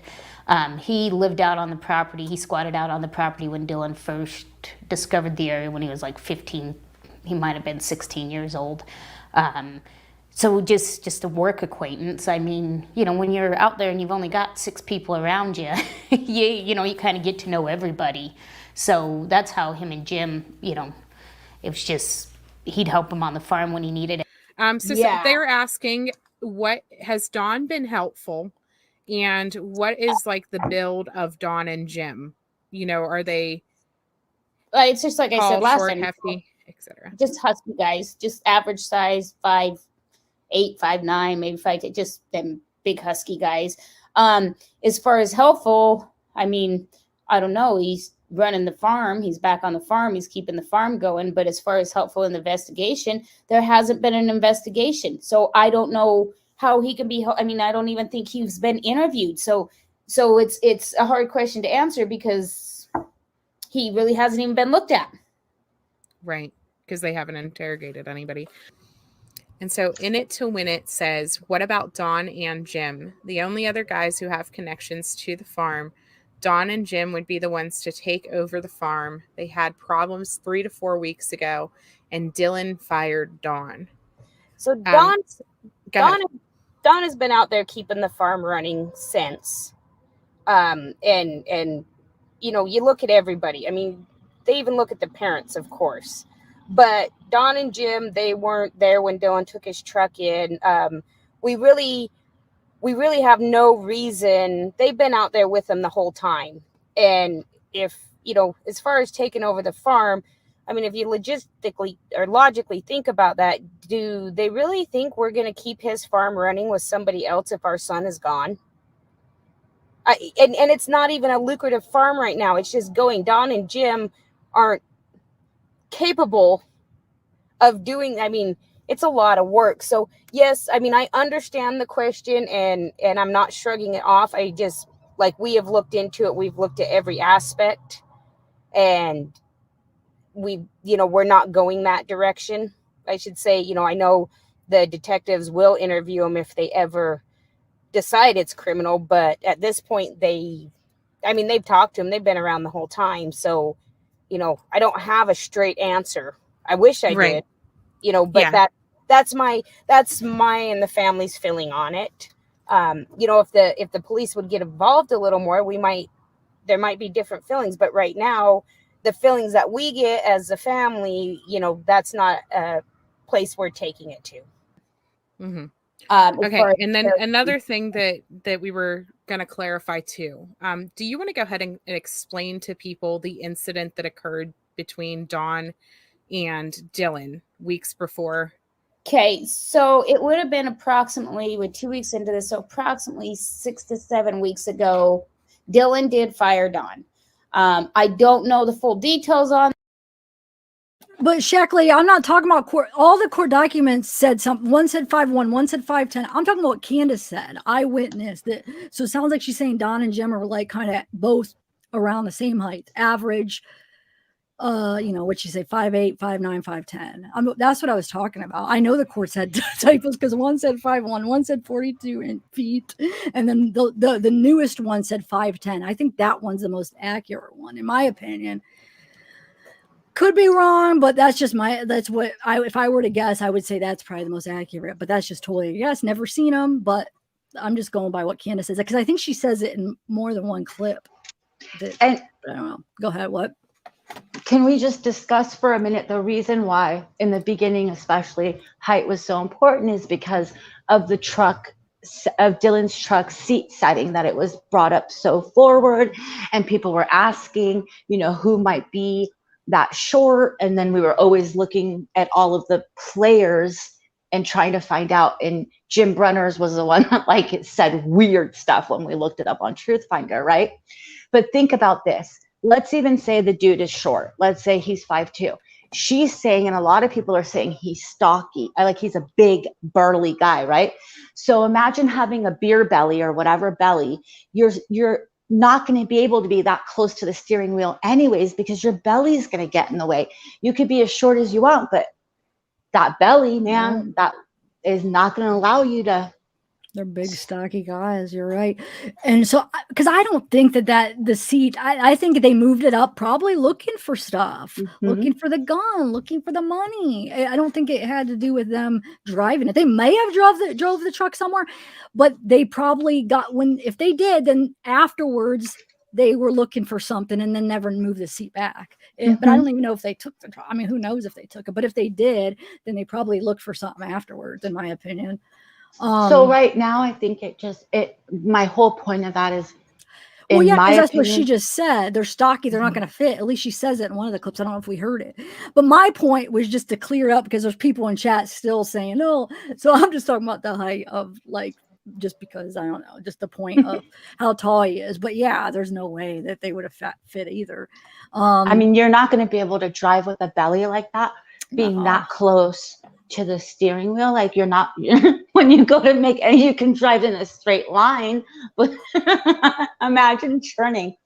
Not anything wrong. Gloria Adele, no, how do you, but you didn't get to test out where the seat was to see if you could do it, though. I'm confused. Gloria Dellen, you do not have a belly like Jim. Wait a minute. So, yeah. And yeah, he's a guy. He's probably a lot wider, because you know what I'm saying? I don't know. I'm sure he's probably really big and stocky, the way she's saying, just a big guy, just like, Dawn. She's basically Dom and Jim both, because you could tell even in the one picture we freaking have. But what I'm saying is, what do you mean though? How do you know where the seat was? I'm confused. Well, Gloria Dillon says that when she saw him in court, that she would say he's about the same as me, 5'3". I know that, but I mean that other comment though about if she could do it, he could do it. But I'm confused what that means. Because how were you in this truck when it was pulled up? You mean, did you get to go test it? I don't know. I'm a little bit lost on that comment. I hope not. If you are, man, let us know. You must have inside information. Oh, thanks. Thank you. I agree. I think he's fine. I think that last one is hold on.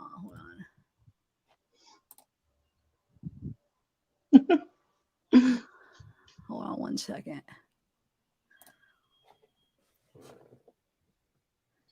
Yeah, the whole thing is though, like I have a court document too. The latest so people would still argue, Brooke. That's the whole thing. People are still arguing with like, oh, there's typos in it. So I have something that says 510 too. It's the official document from his latest arrest, and it says 510. So, and then you have another document that says, so we both have something that, you know what I'm saying? But other people's argument, that proof isn't good enough for other people's argument because they still say there could be typos, which there could because there are typos within some of those documents. So they're saying, well, if they could make a typo on that, then they can make it on the height. So that's not going to do any good to show it anyway, because people, if they don't want to believe it, they're not going to believe it. And it's fine because there could be a typo. But I agree. I think that 510, the latest document, is correct in that. But there's no point, Yeah, there's that's no not going to point. sway anybody because I have a document I showed people too. So, But also right now, in my opinion, we're past the height thing because yeah, it's kind of like it was a point in the beginning because we were trying to see like, oh my God, who in town is that short? Maybe Candice did it because she's so tiny. But then like, it's a moot point because the reason we want to know height mostly is for but just know the thing that Brooke sent me is a different document. So both of us have, is that a current one too? The one I have was when he just got arrested. It was the new updated one. Let me see what date yours has on it. So now we have two of them. So two different ones that say 510. So like I said, I'm going with, I think 510 is it. So we only have one that says 5'1". We have, at least that I've ever seen, we have one that says 42 feet and 3 inches or whatever. And we have two that says 5'10". And the two 5'10" ones are the current ones. I'm going to believe those. I don't know. I just don't know. I just think that for some reason, I feel like that's how tall he is, especially because what Candice said too. Well, So I believe anything on Google and I believe anything on Truthfinder. So I'm going to go with he's 46 feet. Oh, I thought you was like, wait, don't know. Okay. Okay, I want to continue. Okay. Someone could have moved that seat up. That's what that's what I think. That's what I've thought from like day one almost, that I think it has nothing to do with the height. But the reason we're talking about is because people still are stuck on that. So that's the only reason we're just trying to clear that up.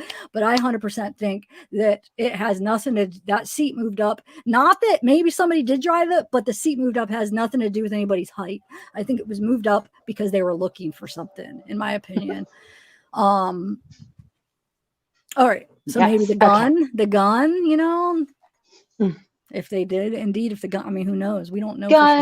If it was motivated money, if it was motivated by money, looking under. Yeah, of course. Even if the motivation isn't like the motive isn't money to begin with, but hey, this is done, and like, well, might as well see if he has anything to take, or it could have been motivated by money. But either way, I could see them looking to see if he has any money or anything valuable, even though I don't understand why they didn't take anything else. Like, but maybe anything else was too big. I don't know. Who knows? All right, I'm going to continue because we're losing people. Gosh, people don't like us talking. They look like we dropped about 50 people since we've been talking. Okay. The situation, I know Dylan was working on his washer. He just gotten a washing machine for Mike and I up here. So, because he was washing his clothes in a bucket. So he was working on hooking up his washer. And all I know is there was an argument. From what I know, Don was mad because Dylan was working on the washer, not the pump. And the pump was supposedly more important. From there, and there was words exchanged and Dylan fired Don. Mm-hmm. That's all I know. I mean, my son, he'd tell a story so fast you'd miss half of it, and you're like, you'd hang up the phone and wonder what the heck did he just say? Like, I just got a third of it. I think he gets that from me, but that's what we know. And just real quick, I'm gonna play. I don't understand, but Kurt keeps saying that he wasn't fired. That's not true. Candice swears you'll see how many clips she says he was fired every interview almost. So, and it was like, what? She'll tell you how long before the disappearance that it happened. Okay.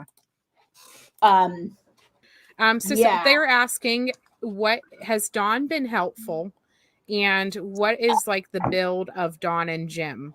You know, are they It's just like I said tall, last short, time, hefty, etc.? just husky guys, just average size, 5'8", 5'9", maybe 5'8", just them big husky guys.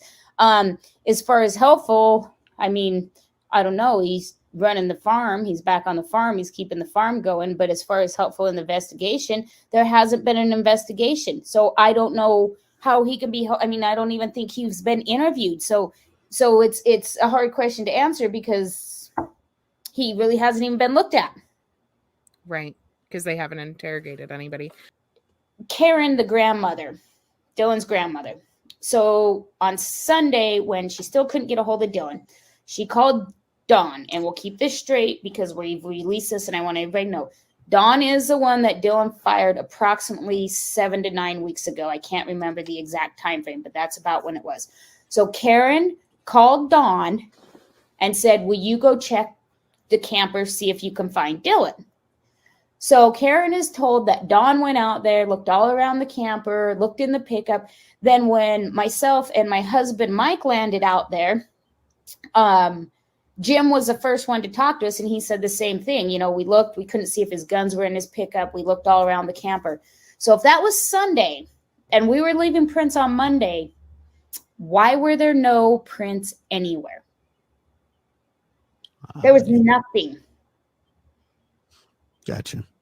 So once again, the implication is that did somebody wipe something down? Either wiped it down or they didn't actually go out there. They lied, and I don't see why that would be.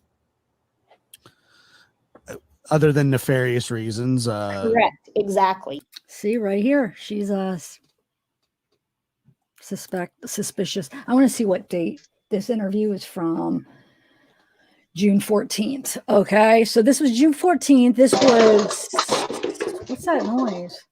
Oh, Bella, is that you? Okay. Yeah, so my dogs. Okay. June 14th. So yeah, so you could hear the suspicion in her voice, but, and then some interviews she's saying no. I think the interview from June 9th, I think is where with Nate, I think that's the one where she's like, no, they're good. They're friends. When they ask, oh, they're his workers. Well, they're just friends. They help him out. Why is this back and forth of suspicion? And no, they're fine. They're helping out. They're friends. No, there's nothing to look at there. I don't get it. Is there or isn't in her mind? You know? Well, in my opinion, I'm going to say that the reason for that is because LE has told her now that. No, but I thought there's a good chance. But what I'm saying is the dates. That's why I went back and looked. So June 8th, that would make sense. That first one with Heavy D. I understand why she said the most. I feel like that's the most she said. And then probably Ellie did talk to her, and she like, be careful. Like after that, she's like very careful what to say. But then June 14th. What I'm saying is this was already after she went back to saying, oh no, they're friends. And then 5 days later on labs, she basically went back to suspicious. So that's why would they go back and forth then? Do you see what I'm saying? Yeah, I think, I don't know, but I think all of her, I don't know I know what your opinion is as we talked about it privately. And you might be right, but I think I'm still going to just say she's trying to, I don't know, like mislead everybody because she's been told stuff and she's scared she's going to tell on herself. I'm not that she did it, but tell on herself, like give away what law enforcement has told her. Yeah, no, I think there's a good chance that could be it too. Okay, so I'm going to continue. Okay. And so this man that was fighting, so he was an employee for Dylan, and he had to let him go, and was. But no, Bammy, the first one that she did on YouTube, she was very suspicious. And then it switched to, oh no, they're friends. And then it went back on this one to no suspicious. So it's kind of flip-flopping.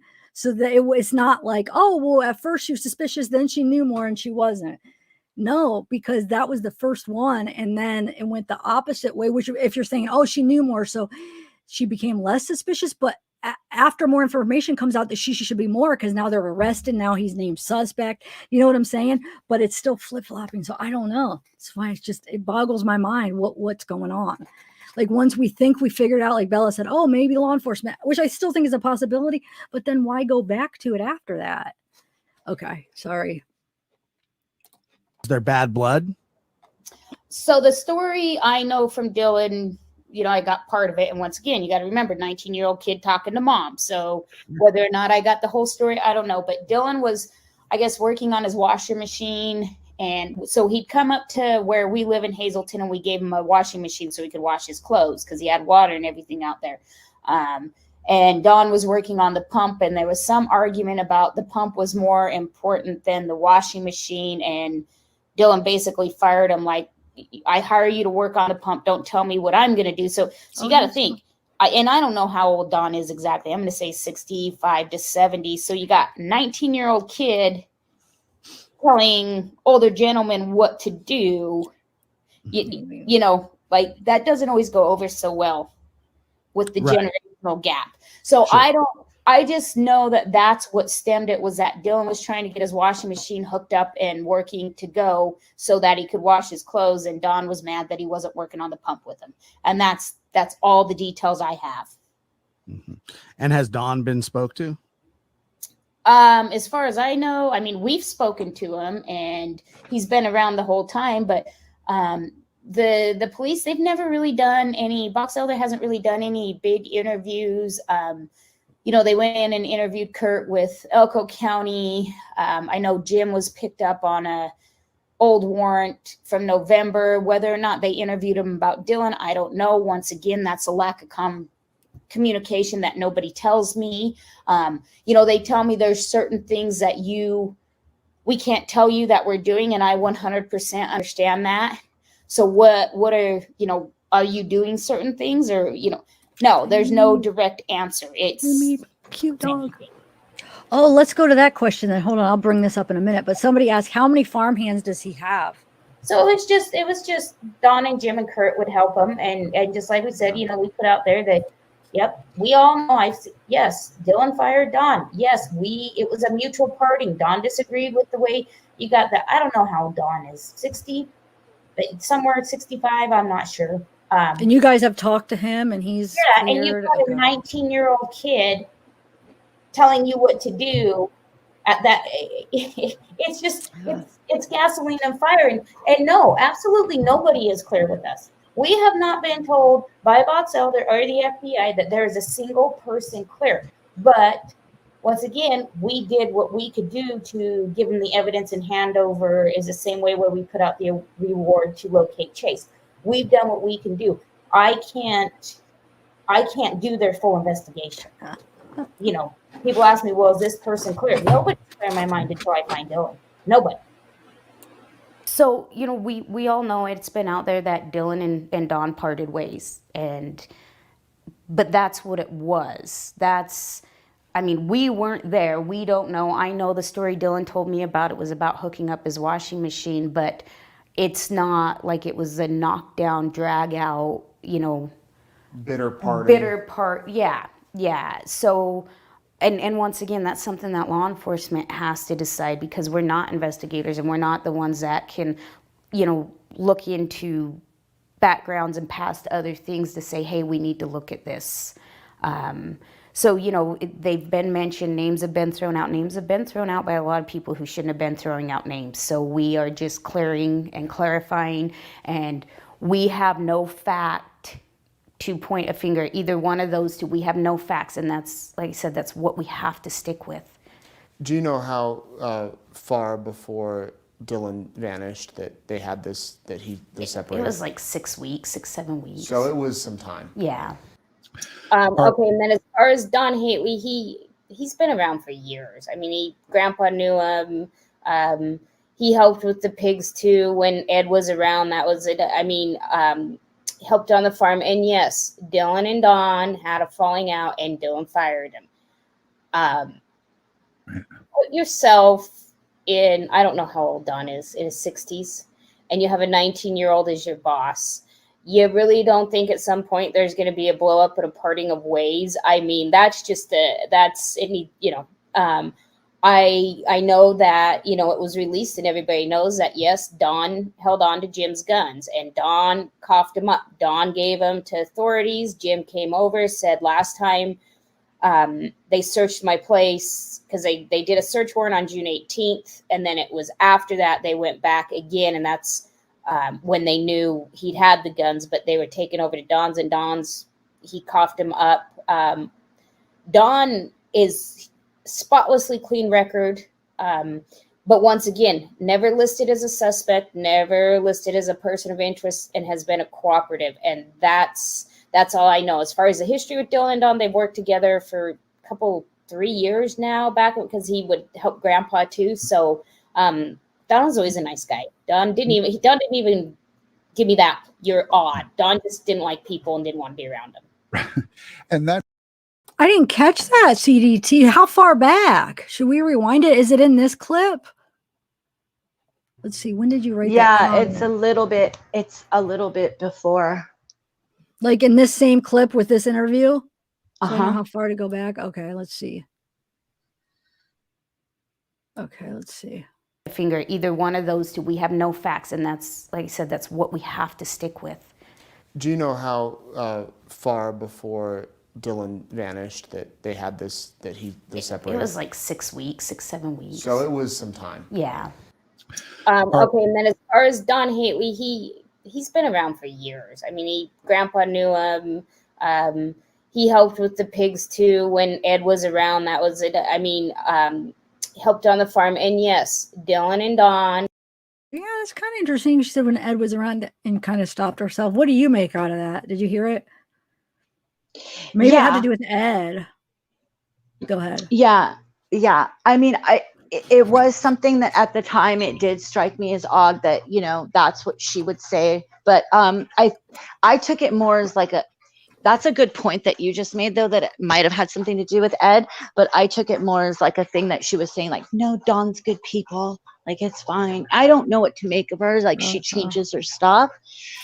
She changes her story a lot, but I swear I don't know why I have to go with that whole thing of she's trying to adhere to what law enforcement tells her to do. And I could be completely wrong with that. Okay. All right. Had a falling out and Dylan fired him. Put yourself in, I don't know how old Don is, in his 60s, and you have a 19-year-old as your boss.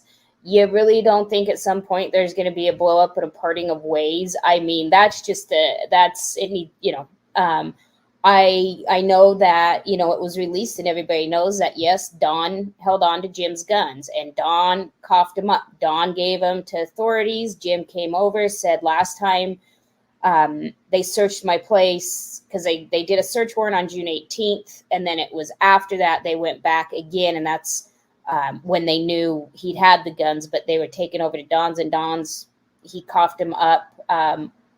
Don is spotlessly clean record. But once again, and we know, never listed as a suspect, never listed. And we now know that this is when was I in the OC? Like maybe 2-3 weeks ago, Don was taken in for a polygraph.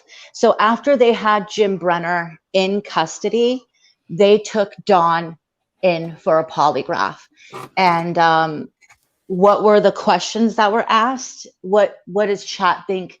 What would they ask Don? And why bring Don in if you are getting an idea of what happened out there? Do we know that's for sure, though? Because we don't, some of these things that Kurt said is not panning out.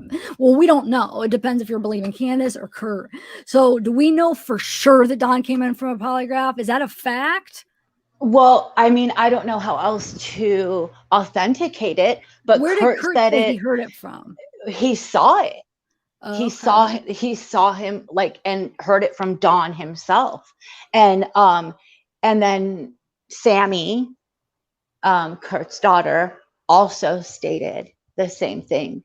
So remember, she said it on your live, but yeah, but she's getting a lot of her stuff from Kurt too. So I don't know. I'm not saying I'm calling Kurt a liar, but I'm saying, how rumors go, like you hear something and then maybe the person you're hearing from got it mixed up and it just turned into something that it wasn't. So because we just know there's a lot of conflicting things between Kurt and Candice. So I should do a poll. Who do you believe more, Kurt or Candice? Because there's a lot of stuff that's just not matching up. I don't Well, know. I'm confused. But I don't take think it in that I don't think that's necessarily going against what Candice said, because it's not that I don't think they necessarily took Don in because he's a suspect. Not on this specific thing. I'm saying in general, it's a lot of stuff Kurt says. There's a lot of conflicting stuff in general. So I'm saying how credible, like, yeah. So it's a lot of the stuff's Kurt saying, not that specific thing. I wasn't even talking about that specific thing. Do you see what I'm saying though? Like, so who do you believe in general on some of this stuff? Do we have to pick one? So neither. I'd have to add the one neither, because I'm confused. Like somebody's lying in some of this stuff, or is it that they're just they're hearing back, like like the game of telephone. By the time they're hearing something, it's getting mixed up or something. I don't know, but why? Like I don't know who to trust. I really don't. I can't even say. Like I'm confused. I'm just trying to take it all in and be like, gosh, this is a mess. Like, I don't even know what happened. Like, who's telling the truth? Why is there so many conflicting stories, dude? I'm going to do a poll, Heavenly Clouds. Yes, Heavenly Clouds. Hi, didn't even see you. But I think that, okay, obviously law enforcement is going to be telling Candice a lot more than they're going to be telling Kurt. But Kurt and Sammy do have a point of a person that they call in the FBI. To get more information, but obviously the immediate family, like the mother or the father, are going to know more information than Kurt is or than Sammy is. Okay, so and then what Candice is doing with that information, obviously she can't share. She did say that things are being tested for, like in her newest interview, right? That there are things that have gone out and are being checked forensically, and that takes time. So hopefully, the only thing, you guys, that I think everyone here can agree with this, with the big cases we've had, like Summer Wells, like the West Boys, which is a very dear case to my heart. I don't want with Dylan's case to be here in a year, right? So next year in 2023, I would hate to be in the same position where we're like a year later, no answers in the Dylan Rounds case. Yeah. So I think there are. I feel like at least with this is a little bit different than the Summer. I feel like that we are going to get some kind of, I don't know if we'll ever find him, but I feel like maybe we are going to get who's accountable for it. I hope. I'm thinking, I don't know why I've been thinking that, they have a lot more than what they're saying. And they already kind of figured a lot of it out. They're just trying to find him now. In my opinion, maybe it's a hope, but I do think it's going to go better than Summer. Could be wrong, but okay. So let me do a poll. So let me end this poll real quick. So do you think Dylan made it back from Montello Friday night? So 54% said yes and 46% said no. So I'm always in that close range with my polls. But that's good. That means we have like a good variety of people in here. A good mix. Yes. Yeah. Okay. So I'm going to continue. I'm going to do the poll of who do you think. I'll add the neither. So because I could add two options. So I'll put, no, it's a yes or no. Shoot. And you can only add two options. So how do I do the poll with a yes or no poll? With that, I'll just say I'll have to do them separate. Yes. Do them separate. Do one for Candice and then do one for Kurt. But it's almost like I want to compare though. So it's like, we wanted to see who people trusted more. How do I do that? That won't tell us. I'll try to figure it out. All right, I'm going to press play and try to figure it out, guys. What, Salty? I'm going to read that while we press play. That trips me out.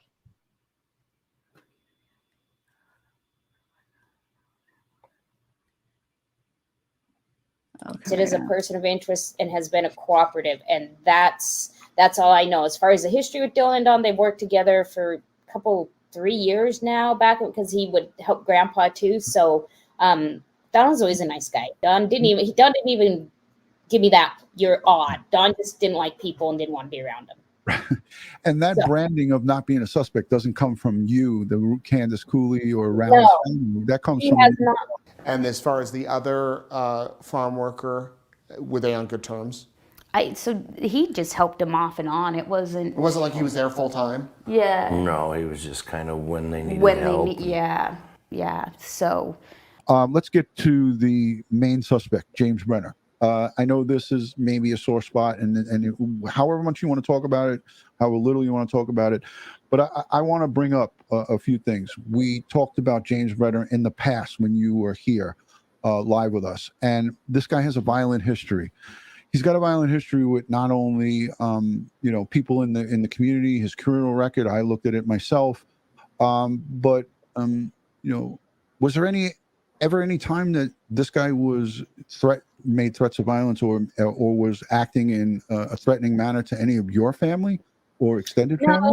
No, and we always thought he was an odd guy, but you live out in the middle of the desert. I mean, they're all odd. I mean no offense by that. It's just they're different people. They have a different way of life than what most of us want with the comfort of our home. But I mean, I didn't know how bad his past was until we sat through that federal hearing, and then that's been released. So people say, well, how could you let your son be around him? Well, if your son goes and gets a job at Arctic Circle or Burger King, do you run a background check on everybody he works with? I mean, it's not even realistic. And Dylan, he was around. Jim was around. It was nothing out of the ordinary. He was in our backyard in his camper for a week or so the other summer. I mean, yeah, he was different, but there was nothing that would give you that, ooh, son, watch your back, or you need to be careful, or you just never got that feeling from him. When you say odd. Okay. Nobody should put yes or no. Everybody always must not read polls. They must just push buttons, because remember, this happens sometimes. So yes and no is not an option. Okay. So just ignore the yes and no, because it'll mess up the polls thing. So just either put Candice or Kurt. And even if you think both of them are lying, who would you trust more? If you had to pick one, who do you trust more? Okay. Candice, odd meaning, does the guy talk to himself? Does he, is he a drunk? Is he a drunk where he's, he is a drinker. But just in the way, the isolation that these people want, they don't want to socialize. That's why they're out there. They don't want to be around. So very, I guess you would say, socially odd. Just, not wanting to be around people, not wanting to talk to you, just kind of nod your head when you walk by them. Just nothing, just different. Not like living in normal society. I get exactly what you're saying. But the thing of it is that, again, he is now in custody. He's named as a main suspect. Has the, I mean, I know that we talked about not, showing our cards, but is there anything that's out there that's public domain or publicly known already about James Brenner that we might need to, talk about here in regards to Dylan? There's a lot in the case towards him we cannot release, but when you look back from the very beginning, for the people that have been following him, for those who haven't, everything ended.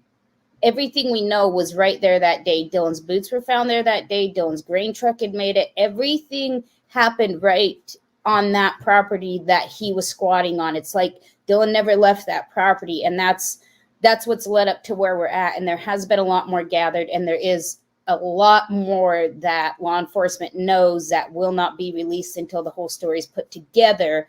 And that's why he's the main focus right there, is because there is stuff. So we just have to wait for more stuff to be processed, wait for everything to be put together, and then hopefully we will get some answers. And let me ask you, Candice, it was said early on in this in your son's case that James Brenner was wearing Dylan's hat. Is there any truth to that? Well, so it's the same exact hat Dylan had. Was it his hat though? I don't know. They've got it in for DNA testing.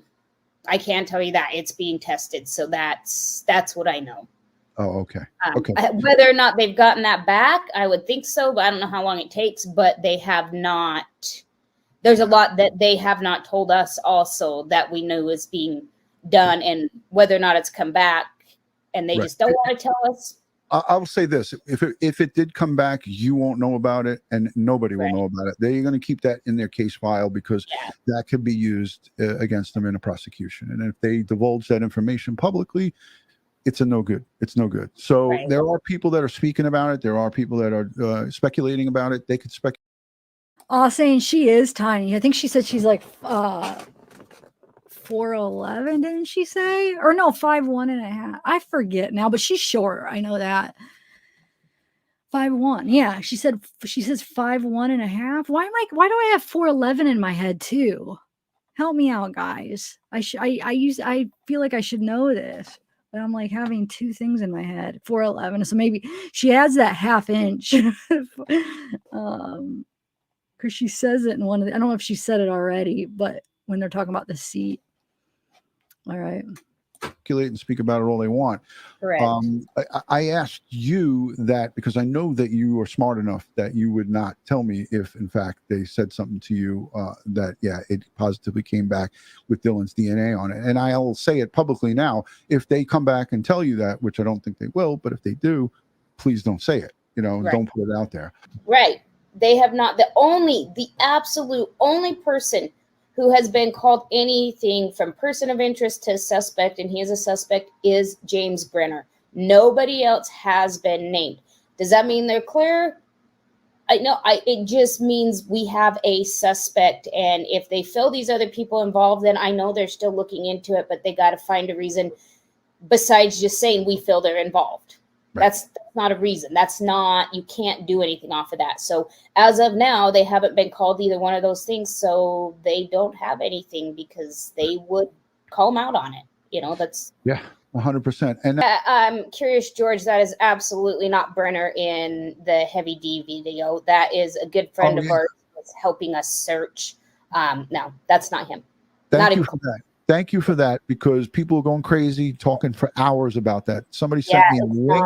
No, he's a good friend of ours. He lives in the same town with us. I don't even know who came up with that was Brenner, but it was not. That is not James Brenner at any point in the edited video or the original video, because there's two different videos that people are talking about. He never even came out of his camper the whole time they were flying. He just stayed up there, and he didn't even, and he definitely did never come to camp. So yeah. So everyone's saying thank you for clarifying it.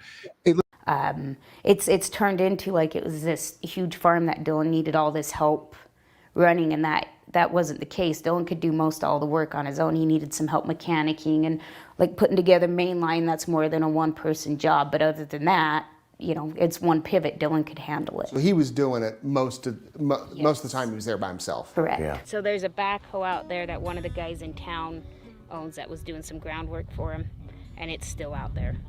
So I'll tell you how bad it's been with the law enforcement. We got a tip that we followed that was false, and it told us that Dylan was being held somewhere in Montello.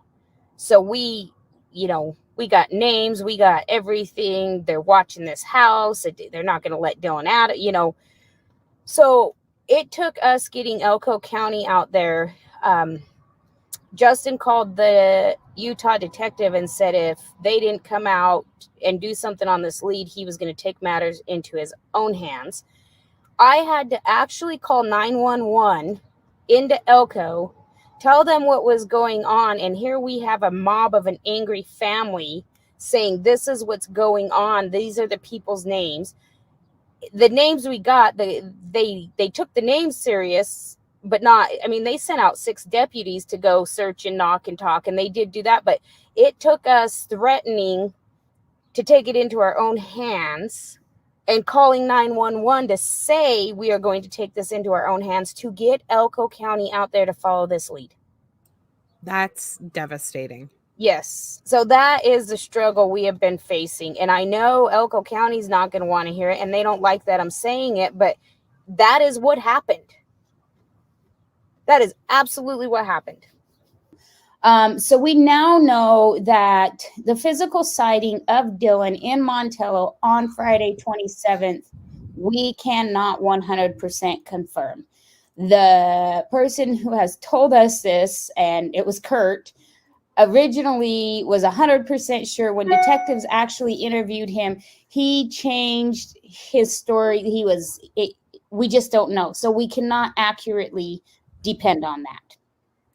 And Okay, so now tell us a little bit about the hostage situation, because I know you want to clear that up as well. Yes. So let's clear this into the air. So Tuesday, search and rescue left around 2-3 o'clock. They called it. Second day into the search. I receive a phone call from one of the local people named Kurt. And I am told that this person that I've still kept out called him and said he gave a ride to Chase out there, and Dylan is being held by them in Montello. They have Dylan. I never said the word hostage. They have Dylan. And so I get rambled on all this information. I immediately call Box Elder detectives, and they're like, well, who? And I'm telling them, this is who it is. Basically, I get I'll call you back. I'm told I'll call you back. So in the meantime, Kurt calls me back again, and he changes his story a little bit. He says that they're holding Dylan. He's pretty sure that it's in this house, but he's not 100% sure. And he says, I asked them, is he okay? Is he alive? And they said, well, for now, or maybe, he might, and I'm just like, what the heck? What is going on? So then Justin, Dylan's father, gets back to camp because I call him back because he was out searching. I sit in the pickup with him, and Kurt just starts going off on this, I don't know, crazy, they've got him. And so we head to Montello immediately. So Justin calls Box Elder and says, if you basically don't get somebody out there, I'm going to take this into my own hands. We are told that it's not their jurisdiction and Elko needs to be called. Now, from what I know, from what I'm pretty sure of, Box Elder detective did reach out to Elko and be like, I don't know if they ever talked to anybody. They never really told me. But in the meantime, I call 911 when we get back into service, and I say, look, these people were told they have my son. They're, we tell them the whole spiel, and it felt like there was no sense of urgency. So we were really frustrated with Elko, like, what the heck is going on? So they bring out 6 deputies, and it took them a while for all 6 of them to get there because, Montello is on the furthest side of the county. Elko County is like some crazy 17,000 square miles. It's insane. It's like half the state of Nevada, I swear. So they get on the ground. They get to this person's house. They finally go out. This person allows them to search everything. They allow them to go through everything. Yeah, I didn't do this. At first he says, I didn't give Chase a ride. And then he says, I did give him a ride. So that goes into that whole story thing. But the reason it took so long and why they were so standoffish is because they didn't know. Box Elder did not call and inform them that, hey, we got a missing 19-year-old out here, and we know for sure the last physical sighting was in your place. They didn't tell them. That's why Elko handled it the way they did, because they get a phone call from frantic mom saying dad's going to do something, and they don't even know what they're dealing with. So I want to correct myself because before I realized all that information, like I was telling Bella, everybody before, when we had Candice on the interview, I barely knew all the details of the case. I wish I did. It was like when I first just learned about it. So like, I didn't even know what questions to ask because I didn't know. Now going through all these interviews and learning, I'm like, man, like I didn't know all this stuff. So I didn't know to ask what questions, but anyway, so to clear that up, remember I was like, I'm confused on her way down there. She called, that's when she got the tip. And then she called, cause remember I said she called and reported him missing, but it was after the psychic tip, she called Elko because Elko County didn't even know about it yet. What the other one, Box Elder already knew. He was reported missing with Box Elder, but not Elko County. That's what she's saying. So when she called and told him about the tip, they were confused, like, oh, some crazy lady. We didn't even have the missing person in Elko County yet. So that was I just wanted to correct myself from like a couple weeks ago when I was confused on that. Do you remember that, Bella? Yeah. Okay. Yeah. But yeah, you're good. And she's now come out and said that like Kurt messed up because he was like came after they searched the person's stuff, that it came out that it was from a psychic. Yeah, she didn't even know ahead of time. Kurt made it seem like it was from somebody like in town or something, right? Well, that's the thing with Kurt is he takes people who are psychics very seriously, like very, very, very seriously. So, I think that's kind of the frustration too. That's where he's getting a bad name because he's saying things like it's like facts, or people are saying in town when it's psychic stuff. So he needs to make sure that's when it's coming from a psychic, say that, because you're losing all your credibility because people think you're lying and you're making up things. So just, Kurt, if you're listening, just, and I'm not trying to freaking, no, is Emily here? She's going to think I'm like trying to stick up for him. I'm actually constructive criticism here. Like, you're not doing anybody a favor by not screwing up and acting like it's like facts. Like, make sure you say if it's from a psychic, it's freaking from a psychic. You just need to make sure that's important, because that's screwing the facts up mixed with psychic tips, Yeah, and I think that right now what I'm being told by Kurt's daughter is that right now Kurt's having a hard time because he's coming to grips with the fact that Dylan might not be coming back. So you cannot believe Kurt all you want, but for those of you who do believe Kurt was a friend to Dylan, imagine thinking that, he has said several times he's only doing these interviews in the hopes that Dylan's going to be walking back, into town. And now he's faced with this. So it's just sad, for this guy who. Yeah, one of the psychics was Kurt's wife, but I think he's also reached out to the Donna. I think he's reached out to more than one, but I know that one was supposedly his ex-wife. But I think he's talked to more than one. He has, and he doesn't even need to reach out. There's psychics that call him from all over the world and give him stuff for free, and then ask him for money after on the back end. Oh, I can't pay my electricity bill. Can you, give me money? Dark Sea. All right. Yeah, Dark Sea in the house. All right, I'm going to press play. I hope that's a good thing. We're too much, Shack Lady. Like, is that a bad? That could be like taken like in a bad way or a good way. I don't know. I know. I'm going to take it in a good way. Okay. Oh. All right. Oh, look at Derpstein's here. I'm sorry. I'm on a bad mic. Derpstein, you got a membership a la Mez. Derpstein. Oh, they didn't know? I don't know. Because Derpstein's one of the people that when Mez was giving away memberships, Derpstein's one of the people. Yay. Cool. Did you notice Derpstein? Hey, sweet Caroline, did you even notice? You're a member, Derpstein. I'm going to press play. Okay. Yeah, yay. Welcome to the family. So that was what, anyway, so long story short, nothing led to that. Dylan was not there. It's almost like we were sent on a wild goose chase. That's what I was going to say. Is there a motivation that person would have had to send you guys on a wild goose chase? Now, you said something about somebody notified you that your son was abducted. So here's how that went. So Kurt, the guy who owns the saddle store, after he left that day after we drained the pond, whose backhoe was out there, he called me. Well, he kept calling me and I didn't answer because I didn't know the number and I was on the phone call with something I had to handle. And then Karen called me and said, you need to answer Kurt. He has information on Dylan. So I answered him. So first I'm told that he's at this one certain gentleman's house in Montello who's been cooperative. So we're going to leave him out. And that he took Chase out to Dylan's farm and they have Dylan. He's being held hostage. He might be alive. He might not. I won't give you all the details. We go through 3 different phone conversations. So we head out to Montello. They got Dylan, right? We're being told by this Kurt guy that worked for Dylan off and on that these people have Dylan and he knows it.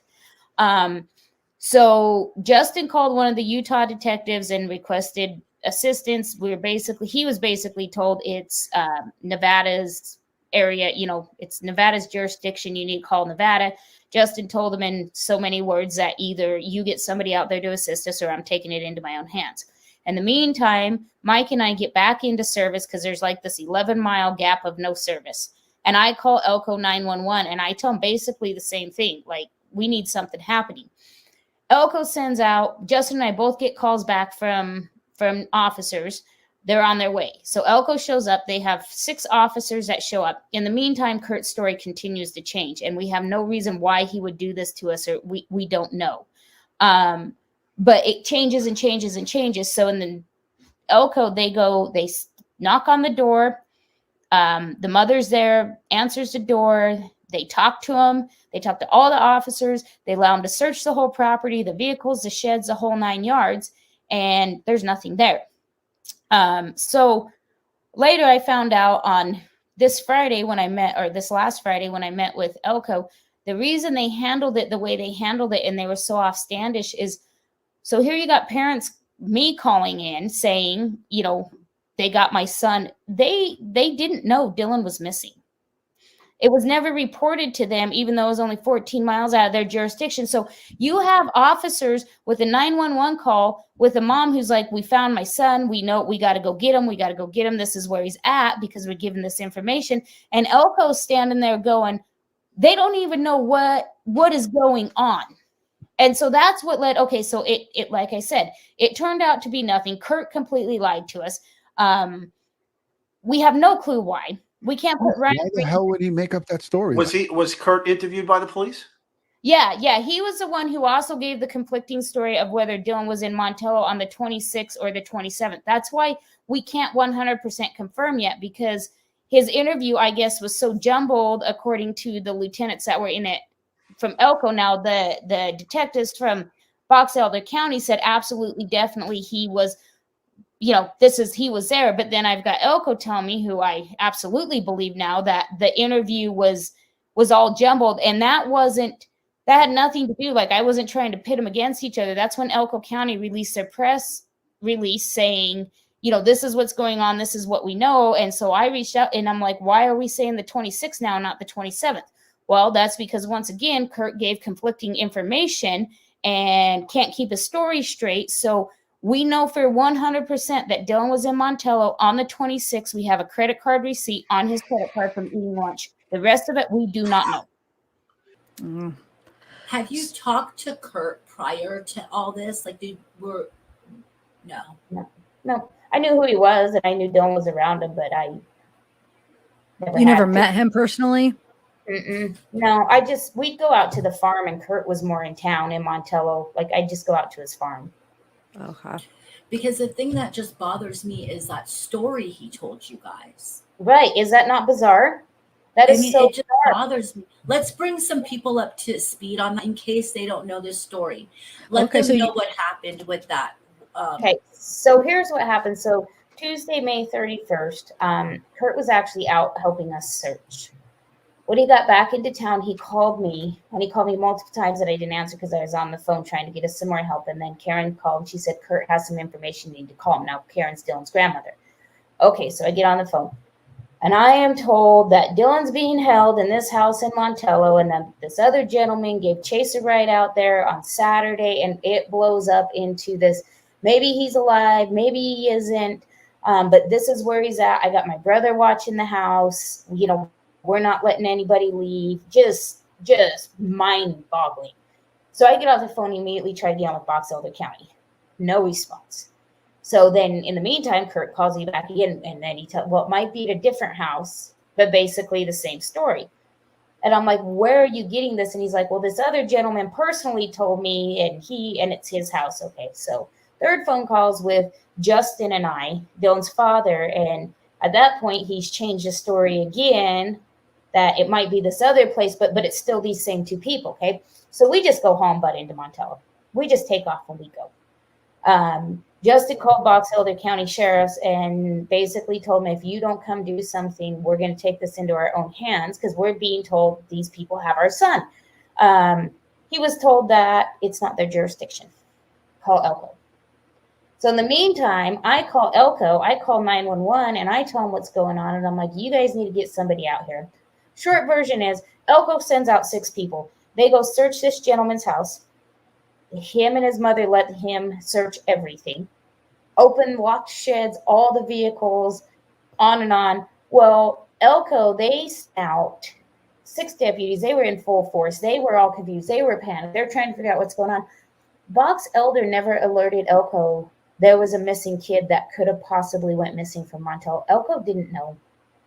So they get this phone call from this frantic mother that my son's being held hostage and we found him and all of this, and they didn't know. So when did he admit? When did Kurt admit that this was like a hoax, or this was his? What was his excuse? It's never been. I don't know. It's not. He never explained it. No, it's never been explained, and I don't know if the detectives ever questioned him on it, because you guys got to remember, Box Elder County wouldn't respond. Wait, so Dark Horse, why you were I just have to address this. You were placed in timeout just now? I'm confused. Are you saying a while ago? I don't understand. You said like a 4-year-old. Yeah, I didn't see anything. Maybe I missed something. I didn't see anything where he should be in timeout. My question is why I was placed in I'm timeout. sorry. I don't know. Maybe it was an accident, or maybe sometimes, I try to, it's just the learning process of what should be in timeout. So sometimes they just learn as they, might as well learn. Will be like, no, that was okay. So next time they know. No, I don't.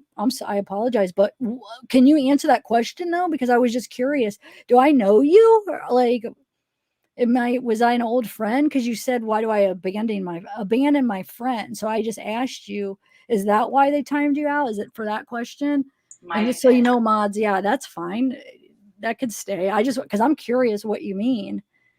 Do I know you? What's your real name? Or email me? I don't know. Maybe you're an old friend. I don't know. But just from what I see, Dark Horse Justice, I don't know you. So how did I abandon you? You know what I'm saying? So maybe if you just give me a little bit more information, we could figure this out. We can get to the bottom of this. We'll have a love fest. Yeah, I'm curious. You got me really curious though, because it's like, who are you? Ooh, are you like an old high school friend or something? I don't know. That's where you went with it. College friend. I don't know who you are, but tell me, please. You got me very intrigued. You're going through the memory bank of every friend you had that you don't talk to anymore. Yeah. All right. I'll be waiting for your answer. Yes. Okay. This is sweet Mandy with the moon. Mandy Moon. Oh, thank you, Mandy. That is sweet. It's so nice to well, I'm asking you now. Answer now. Maybe it is a bots. You were booted too. Maybe it is. It might be. You know what, Dark Horse? We've been having issues. So Batman, you really were timed out, because it might be the bot. So this Nightbot has been timing people out, and that's why I forgot to ask. All lives, I usually ask at the beginning, since he's been doing that. This Nightbot, if you guys could tell me as if you guys are being timed out, because we're having this glitch with the Nightbots.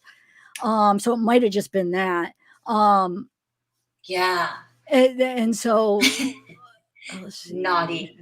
Yeah, I don't know. I have it all disabled. Nightbot is like the thing where it's very helpful. It's not a real person. It's like a bot, and we put in commands and it'll help with links. And I have all the things disabled for where they could time people out. So I don't know why it's doing that. It's and it has a thing for Batman. It's always doing it to Batman, and this is a different account, Batman. Like, you're using Hey Jealousy. Why is it following you around doing that? It's weird. But so just go ahead and answer again, Dark Horse. And I don't know. Yeah, we'll try to figure it out. Dark Horse, just don't use like @ symbols. That's a trigger. Try not to use a whole bunch of emojis, and you should be good. But while we're talking about Nightbot, that was me, because not Zav, but I tried to bring up Zav's PayPal. You guys, she did. CDT pointed that out, and it's very true. It looks easy, but this is a lot of editing. Zav has been working on this for at least, I don't know, like a week. So if you guys want to throw her some money and show support, that would be awesome. She never asked. See, I even tried to put it up on Nightbot. She doesn't even have Nightbot putting up her PayPal for her, which I'm going to tell her she needs to do. It should be, though. It actually should be. Maybe it's not working. There must be something going on with Nightbot. Is it working for any mods? I don't know. I'm bad boy Nightbot again. I don't know what to do, because it's very helpful to have them. So it's not like just get rid of it, but it's so helpful in so many ways. So if you accidentally get timed out, just know it's just an accident, guys. I don't know. I think the pros of having them is way better than a couple people accidentally getting timed out once in a while if you just stick around, right? Because as long as I'd have to address it and everyone, but I'm hoping they'll fix the glitch, right? It's not going to be forever. So just keep me informed, guys, if it keeps happening. If it is, maybe I'll take them down and then re-upload them again, I guess, or redo it. I don't know. That's all I could do. And what do you mean, shill for us? What do you mean? Who's on panel? Are you talking about Bella? Or I mean, I don't understand. Yeah, can you please answer? But what I think they're talking about is more Kurt. They're thinking that, oh, I had Kurt up, or they're not realizing these are old interviews. I don't know, because I don't think they're talking about you. But once again, I'll address you to my one video that I just uploaded about just because I have somebody up on panel. But if you're talking about Bella, then that's a whole nother issue. But if you're just talking about like, because I went through Kurt's interviews, or I'm putting this up, then just because I have guests and I interview people does not mean I freaking agree with them. It's because I feel like they offer something and some knowledge and value of what we're looking at a case. I could hate the person and still want to interview them, or I could think they're like evil and I still would want to interview them maybe if they have something to offer. So I don't know who you're talking about though. Well, he was talking about Salty, but like, here's the thing, fools. Oh, not Bella. I never had. Oh, I did have Salty at one. But yeah, where does he say Salty? He doesn't say Salty. Yeah, he says it. Yeah, he says it up. He calls him a shill up there. But I'll just direct you to my last pre-recorded. Like, go watch it. I spent 15 minutes explaining that just because I have guests on, I'm just neutral. I don't even want to get into it. I explained it 16 minutes into an old video, but it's for these people like this that just, I don't know. And I don't even understand what do you mean a shill? Like what I don't know. I'm not even going to get into it. I give up. Let's just continue. Yeah, let's just continue. If you guys don't get along with someone in chat, just block them. You can do that. And then, you'll enjoy it a lot better. Someone wants another poll. Bobby says okay. But I'm waiting for freaking Dark Horse to answer. Now they're not going to answer, and they're going to leave me wondering who the heck they are. All right, I'm going to press play. Okay. They were saying it's in Elko. So we honestly don't know, guys. That was so early on. I mean, we're like 30 hours into searching for Dylan at this point. So we just kind of, what do you feel? Do you feel that there's something to that in your heart? Like, what do you feel? I don't know how to feel because we stood on the ground for 6 hours and Kurt was there the whole time, or 4 hours pacing, and the family was there. Is bizarre. I honestly can tell you, I don't know how I feel about it, because at that point I wasn't in my right state of mind to take everything in. So I know I probably missed a lot, and I wish I would have been, but like I said, we just weren't there at that point. We're still just frantically trying we hadn't wrapped our heads around we had no clue on the journey. We were just starting. I'm sorry if I True Crime and Terror's asking, wasn't Kurt interviewed by detectives on June 4th? He was? Yes. Okay. June 4th. But you guys got to put this into perspective. They didn't call it criminal until June 15th. Oh, that's a good point. Yeah. So what is it they were interviewing about if you're not considering it criminal? This is where the whole ball was dropped. Ah, okay. Did they tell you what they were interviewing him about on the 4th? So it was everything that we know. It was over that sighting of whether Dylan was in Montello on the 27th or not. Didn't he switch? The bar. So it's been back and forth. So that's why we changed our timeline. We know 100% he was in Montello on Thursday. We know 100% his phone was in the area of his farm on Saturday. Friday, we don't know 100% because nobody can keep their story straight. So Mandy Collins asked, you mentioned on Facebook he stayed with Kurt. Did you mention that? What your thoughts? Why is he staying? He had a camper. So a lot of times he would go into town and he'd hang out. He'd do the karaoke. I mean, like I said, it's the only place you go. So when he'd go in, if he got tired, he'd just crash in the motorhome. Nobody else lived in it. It was empty. It wasn't, it was just there. Okay. So, and it's a crappy drive back out to Dylan's farm. I mean, you got a lot of gravel roads, so I bet, yeah. You just, and I don't, like I said, I don't have anybody ruled out. Absolutely do not. But I can't I can't point fingers at somebody without fact. So have you talked to Kurt personally yet? Did you say, or no? You haven't. You know, just in the passing when he was out in the search, and then after that night that he did that, no, I. What has Dylan said about Kurt? Anything? Is he like when he talks about him him? and What is his he? family own the bar and they have karaoke on Saturday nights, and it's a place for him to eat. So we don't know, because sometimes he stayed in Montello. So we don't know if he in his camp trailer at another place. Okay, he was in there eating A guy lunch. in Montello was helping him dig his main line last fall, and his backhoe was out there, and he helped him fill it in and a few things. So I mean, there was a guy in Montello that was doing some stuff with Dylan as well, but I had never heard anything ill. I mean, let's move on to Kurt Wadsworth. Okay. I want you to talk as much as you can about him without obviously giving up anything important. But the bottom line is he's the conversation of nightly YouTube videos. Yeah, which I don't really understand, because in the beginning, that Tuesday when we were out there, the 29th, Kurt was out there helping us drain Dylan's pond. That was also the night that after he left, and it started out with the person had called him and said he gave Chase a ride out there, and then Dylan was being held hostage, and it was, I mean, we had 6 Elko deputies out there. They didn't have a clue what was going on. It was just a big mess, and we were trying to figure out. So as the story went on, from what Kurt originally called and told me that he had been personally told, then ended up 3 days later that he got it from a psychic. I mean, it was just a jumbled bunch of absolute garbage. We have no clue his reasoning behind making that phone call to us. We have no clue, anything, why somebody would do that, whether, but like I said, the story changed from the first phone call to the time the 6 deputies left, and they did go search the place, and the people were cooperative, and there was nothing. So where we're at with Kurt is, once again, he was never called a suspect. He was never called a person of interest. They did speak with him. They spoke with his family about the last time they'd seen Dylan to try to clear up, was it Friday or not?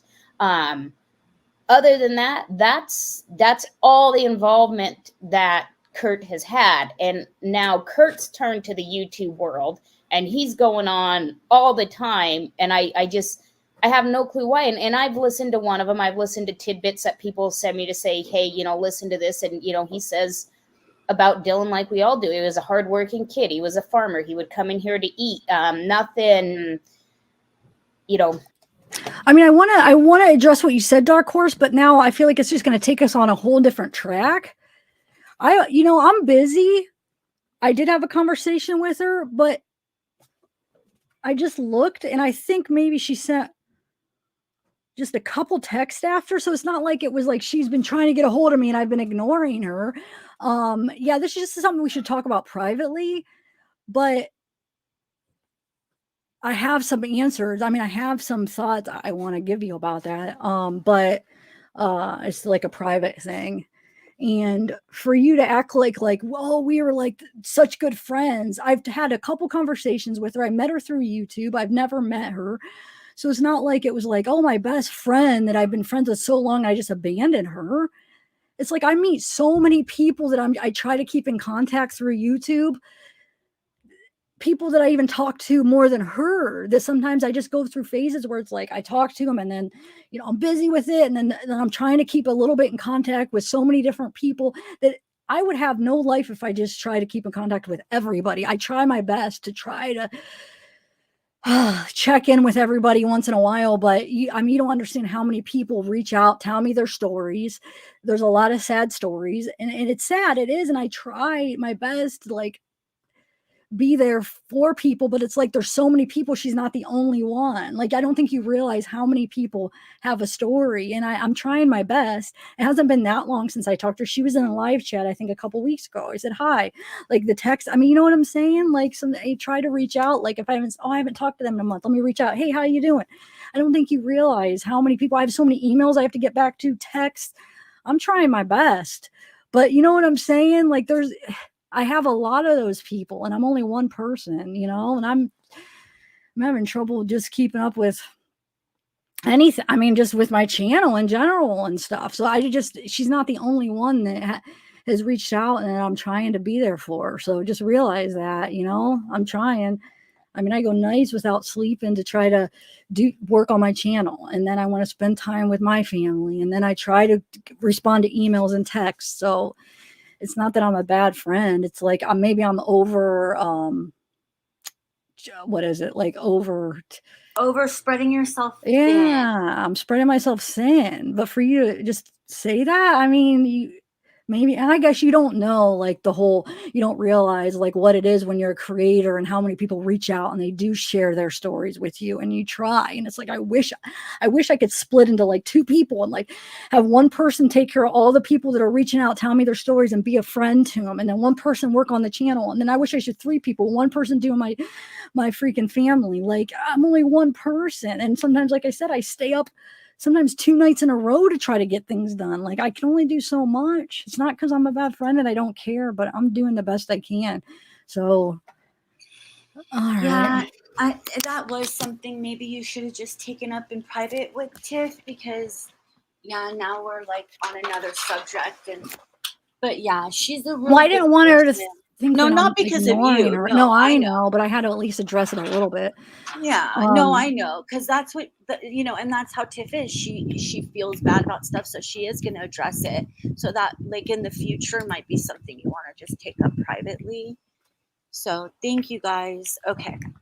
Nobody's attacking me, Heavenly. It wasn't an attack. She just, people don't realize, I don't think it's like, oh, wow, like, my sister shared so much with you. And like, how can you just sit there and like, not have gotten back with her in the last couple of weeks? Well, I don't think you realize so many people share stories and like, and I'm not saying hers is less important, but like I could probably show you like 50 people right now that I'm currently trying to be in contact with, not every day, but that if something really bad has happened to them or their story that I'm trying to, you know what I'm saying? And there's more than that, but like, I don't know, I can't even explain it, but I wish you could see when you're a creator, how many people reach out. And I love it. I'm not saying I don't love that people have said, I love that they trust me and that they're open and I'm doing my best, but like, so I try not to ignore them, but then it's like, if I don't ignore everybody, then I'm spreading myself too thin. And then if I don't, then I'm ignoring him. So either I ignore people or I try to reach out here very sparingly and spread myself thin, but at least I'm making those reaches every once in a while. So I don't know what to do. Either just cut them off completely or like be thin, like spread myself I don't know. I'm trying my best though. But I know she's going through a hard time, and I know, like, and I don't have, Anyway, okay, let's continue. But we could talk privately, more about it. Yeah. Nothing that has led them to say he's a suspect or person of interest that we are aware of or that has been released. So, and you'll notice nothing's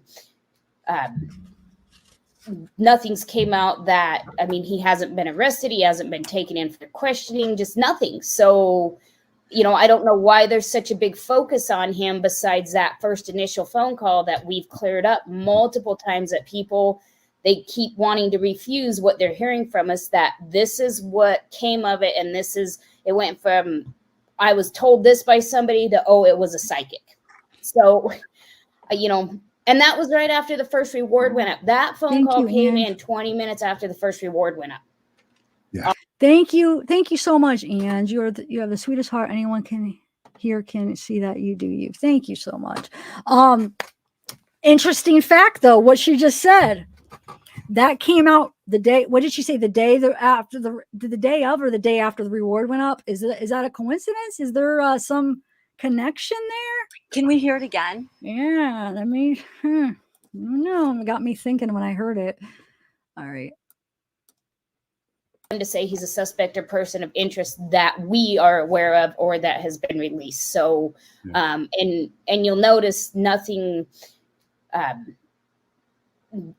came out that, he hasn't been arrested. He hasn't been taken in for questioning, just nothing. So, I don't know why there's such a big focus on him besides that first initial phone call that we've cleared up multiple times that people, they keep wanting to refuse what they're hearing from us, that this is what came of it. And it went from, I was told this by somebody to, oh, it was a psychic.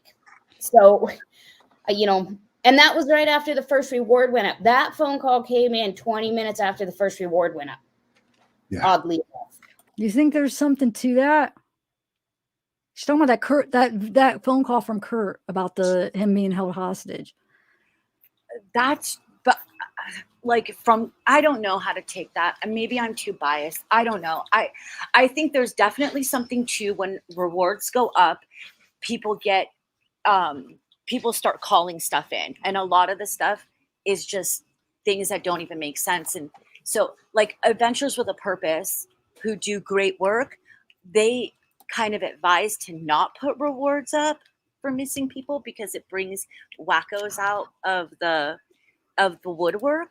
But then you have somebody like Jim Terry, which I don't necessarily think he does a good job. Like I thought before this case that he just like, oh, that's his style. But I've come to now learn that obviously he, like Kurt said, he could have had an interview with Kurt from the gate if he didn't, the first thing out of his mouth wasn't harsh. Like you have to know how to approach people and how to talk to people. So he always says, Jim Terry always like puts out rewards that he doesn't even fulfill. So I mean, I don't know. There's two sides to everything, and I guess you got to do with what if this unfortunately ever happens to anyone, you have to do what your gut tells you or what your law enforcement tells you. But yeah, I think there is it isn't just a coincidence that the calls were coming in after the reward. I think it's unfortunate. Yeah. Okay.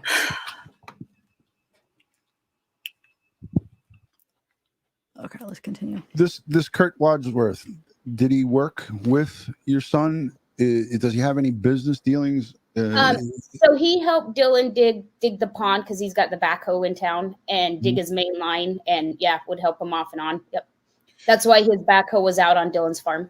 Right. And was there any prior, conversations between Dylan and yourself, or his dad, Justin, or his aunt, or your mom, or anybody about any type of odd behavior from any of these three that I mentioned here? Kurt Wadsworth, Chase Venstra, or James Brenner? No. Yeah. No. Okay. I'd never even heard Chase's name. I had never even heard Chase's name until I found out that's who was in the desert. So I've actually heard you say that many a times. So yeah. I had a little run-in with one of the guys that worked for Dylan 2 years ago, and I was looking through my texts, and Dylan defended him pretty good and was pretty upset with me. But so, I mean, I don't know what that's worth, but I want to know who that is. They don't name the name, but wonder who he had a run-in with. Do you think it was Kurt? Did Kurt say anything? Wait, didn't Kurt say he did have a thing with Bella? Do you remember, or Salty? Did he say he did have an argument with Justin, or no? I almost remember, but don't quote me 100%. I'm 85% sure. I remember something like that. Must be who that might be. Maybe, possibly, might be who he's talking about. Yeah, let's not jump on that though, because I'm not 100% sure. And Scouse Sally says, I don't believe Kurt's message. I don't believe Kurt's message from the other side actually came from the other side, though. I think it's something he heard, but he can't point a finger. And I would say I would agree with that.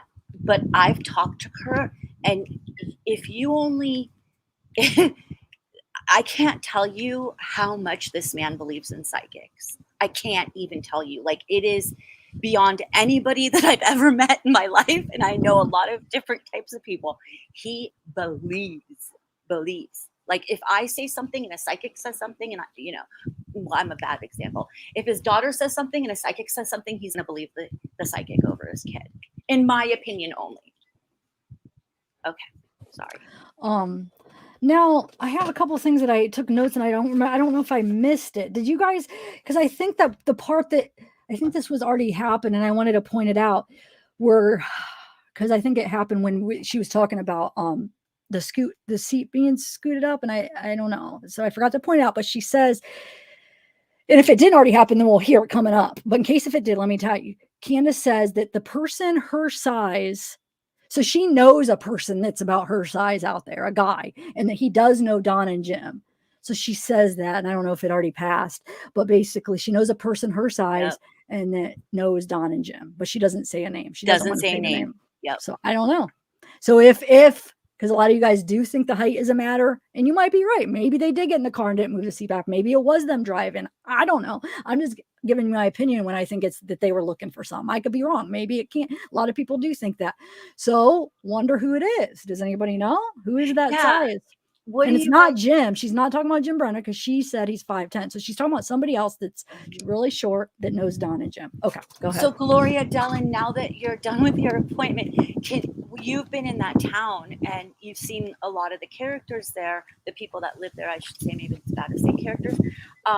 Did you see anybody that's kind of a short dude, like a really short guy? Because she didn't name him. He has to be pretty short because she's only 4'11" and she says her size. So it's probably like, could be like 5'1" or something, something like that, but pretty short. Okay. And it's not Tom Hardy because later on her latest interview, she says she doesn't know who Tom Hardy is. So it's not him. Because isn't that who Kurt said? Tom? Or no, Kurt was talking about never mind. He was just naming, what are those people that ride horses? Whatever. And he never actually I think he was talking about something a psychic said. So I don't even think he had anybody in mind when he was saying that. Never mind. Who is Tom Hardy though, guys? I don't remember if I heard who he was. Can somebody fill me in who that guy is? I thought he was a landowner out there, maybe. Close, but tell us in chat. Yeah, let me know in chat. Okay, let's continue here. So Dylan has been out in Lucin farming. This would be his third summer. The kid, since the time he was walking, that's all he ever wanted to do was farm. And his dad, Justin, is a farmer. So Dylan, ground's getting tough to buy for a young kid coming up. So Dylan found some ground in Lucin, Utah, and him and his grandfather partnered on it. So for the last 2.5 years, Dylan has been out there doing groundwork, tearing out sagebrush in the middle of this miserable hot desert and just loving it. How long has he been farming there? So this will be his third season. Third season, so he's lived there a while. Yeah, so he goes, he doesn't live there full time. He goes to his dad's, Justin's, in Eastern Idaho. He comes to my house in Hazelton. But in the summer, he's pretty much down there because he's farming. Okay. But in the winter, he's back and forth everywhere else. So had he just recently gone back for the season? Yeah, he'd been on the Wine Cup Gamble doing some custom work and on another farm in Independence Valley doing some work. And then he was finishing up his farm. I see. Is the audio off for you guys? If it is, or is it just me? Did you guys notice it didn't match up? Sometimes it gets off. I just have to take it off and put it back. Anybody else notice it? And yeah, CDT, I don't know. Do you know Bella or anybody? Did he say that? Well, I don't know. I didn't hear that, CDT, but I'm sure you do know this, that his ex is a psychic, the mother of a lot of his children. Is a psychic that he would. That's where Dylan. Go ahead. I think he's kind of like them for a while. Okay. And yes, saying Tom Hardy is an actor, but this isn't the actor. He is. Dylan has been. He's a very beautiful actor. Oh, thanks, Snooks. Snooks. Right, I continue. I might go and get a snack. I'm so hungry right now, so I'm gonna get a snack and let this play. But keep your eyes open if you hear the part where she says about the person her size. I think we already passed it, but just see if we have it. Bella, let me know. I'm just gonna run downstairs. Is that Yeah. right? What are you gonna get? I don't know, something like little to eat because I'm like really hungry. Okay, go. I've had too much coffee and not enough to eat. Out there doing groundwork, tearing out sagebrush in the middle of this miserable hot desert and just loving it. How long has he been farming there? So this will be his third season. Third season, so he's lived there a while. Yeah, so he goes, he doesn't live there full time. He goes to his dad's, Justin's, in Eastern Idaho. He comes to my house in Hazelton. But in the summer, he's pretty much down there because he's farming. Okay. But in the winter, he's back and forth everywhere else. So had he just recently gone back for the season? Yeah, he'd been on the Wine Cup Gamble doing some custom work and on another farm in Independence Valley doing some work, and then he was finishing up his farm. I see. Right. Did he have another pair of boots he could have been No, wearing? and that is the thing with Dylan. He is very particular about his boots. He wears a pair, and it's always the same. When they're worn out, he goes and he buys the exact same boots. He's been that way since he was 3. I have old boots of Dylan's as decoration in my house, and I would have to search on Amazon to find the same exact color, the same exact pair when one wore out. So it's not a recent habit. It's a very, I mean, it's his pattern. He's always been that way. So he wears the same pair everywhere. Yes. And you found them behind a pile of dirt. Yes. And so the boots are the only shoes. He didn't like when he went out, he didn't wear any other shoes. That was the only. Dylan didn't go out, guys. Dylan didn't go out. Dylan worked. That's like the video I put on Facebook Christmas. That was Christmas of this year at my parents' Christmas of 21, and he's in his work boots. The drop of blood on the boots, I was told last Wednesday by a detective, we found blood on the boots, and we found a drop of blood on the boots, and they're at the lab, and it's getting tested. Well, we found out that was a lie on Saturday when they slipped up and said the boots were still in the back of the detective's SUV because he kept them in case the cadaver dogs needed them. Now, oh my God, what about chain of custody? If this goes to court, right? That's awful. And anybody who knows anything about cadaver dogs, they do not go off the scent of blood. That's bloodhounds. Cadaver dogs are strictly going off as searching for human remains. These boots have finally made it to the lab Monday. What was that? The 6th, June 6th. They finally made it to the lab. A full week after they were found in a young man missing and being lied to and said there's blood on him, they were sent to the lab finally. And then we were since told by detectives that there was a spot of blood on the boots and they were being sent to the lab. And this was on Wednesday or Thursday. But after that Saturday. So the boots were found Monday. Then we were told this. Then we found out from detectives the boots had not been sent to the lab. And this was on Saturday when they came back out, that they were being held in case the cadaver dogs needed them, which cadaver dogs do not need a scent. They search for human remains. So the boots just didn't get sent in. So wanted to back up a little bit now and get back to the boots. When the boots were found, did anybody move them? Did anybody touch them? So search and rescue, as far as I know, it was Justin and I walked away from him. We seen him, and like he said, the look on his face, I'm sure was same look on my face, and we just walked away. From there, we were kind of frazzled. My husband, Mike, he seen the boots sitting on one of the back of the search and rescue vehicles, and how they were handled and processed after that, I do not know. I was told by a detective on Thursday the 2nd that there was blood on one of the boots, and they were in the crime lab being analyzed. We soon found out that was a lie come Saturday, June 4th, when the detective said, Justin asked him, what about the blood on the boots? And both the detective and the sergeant got the deer in the headlight look, and they said, oh, well, we kept him from the cadaver. We kept him because of the cadaver dogs. This is after I was point blank told there was blood on them and they were in the lab. So we knew that was a lie right off the bat. And it was reported that there was a drop of blood found on the boots. Well, that has been a really, really bad deal, because I was told by one of the detectives on Thursday, which would have been June, I put my calendar so I keep my dates right, June 2nd, he said to me, did you know there was blood on Dylan's boots? They're at the lab being tested. I seen the dark spot. The night I seen the boots, I seen the dark spot.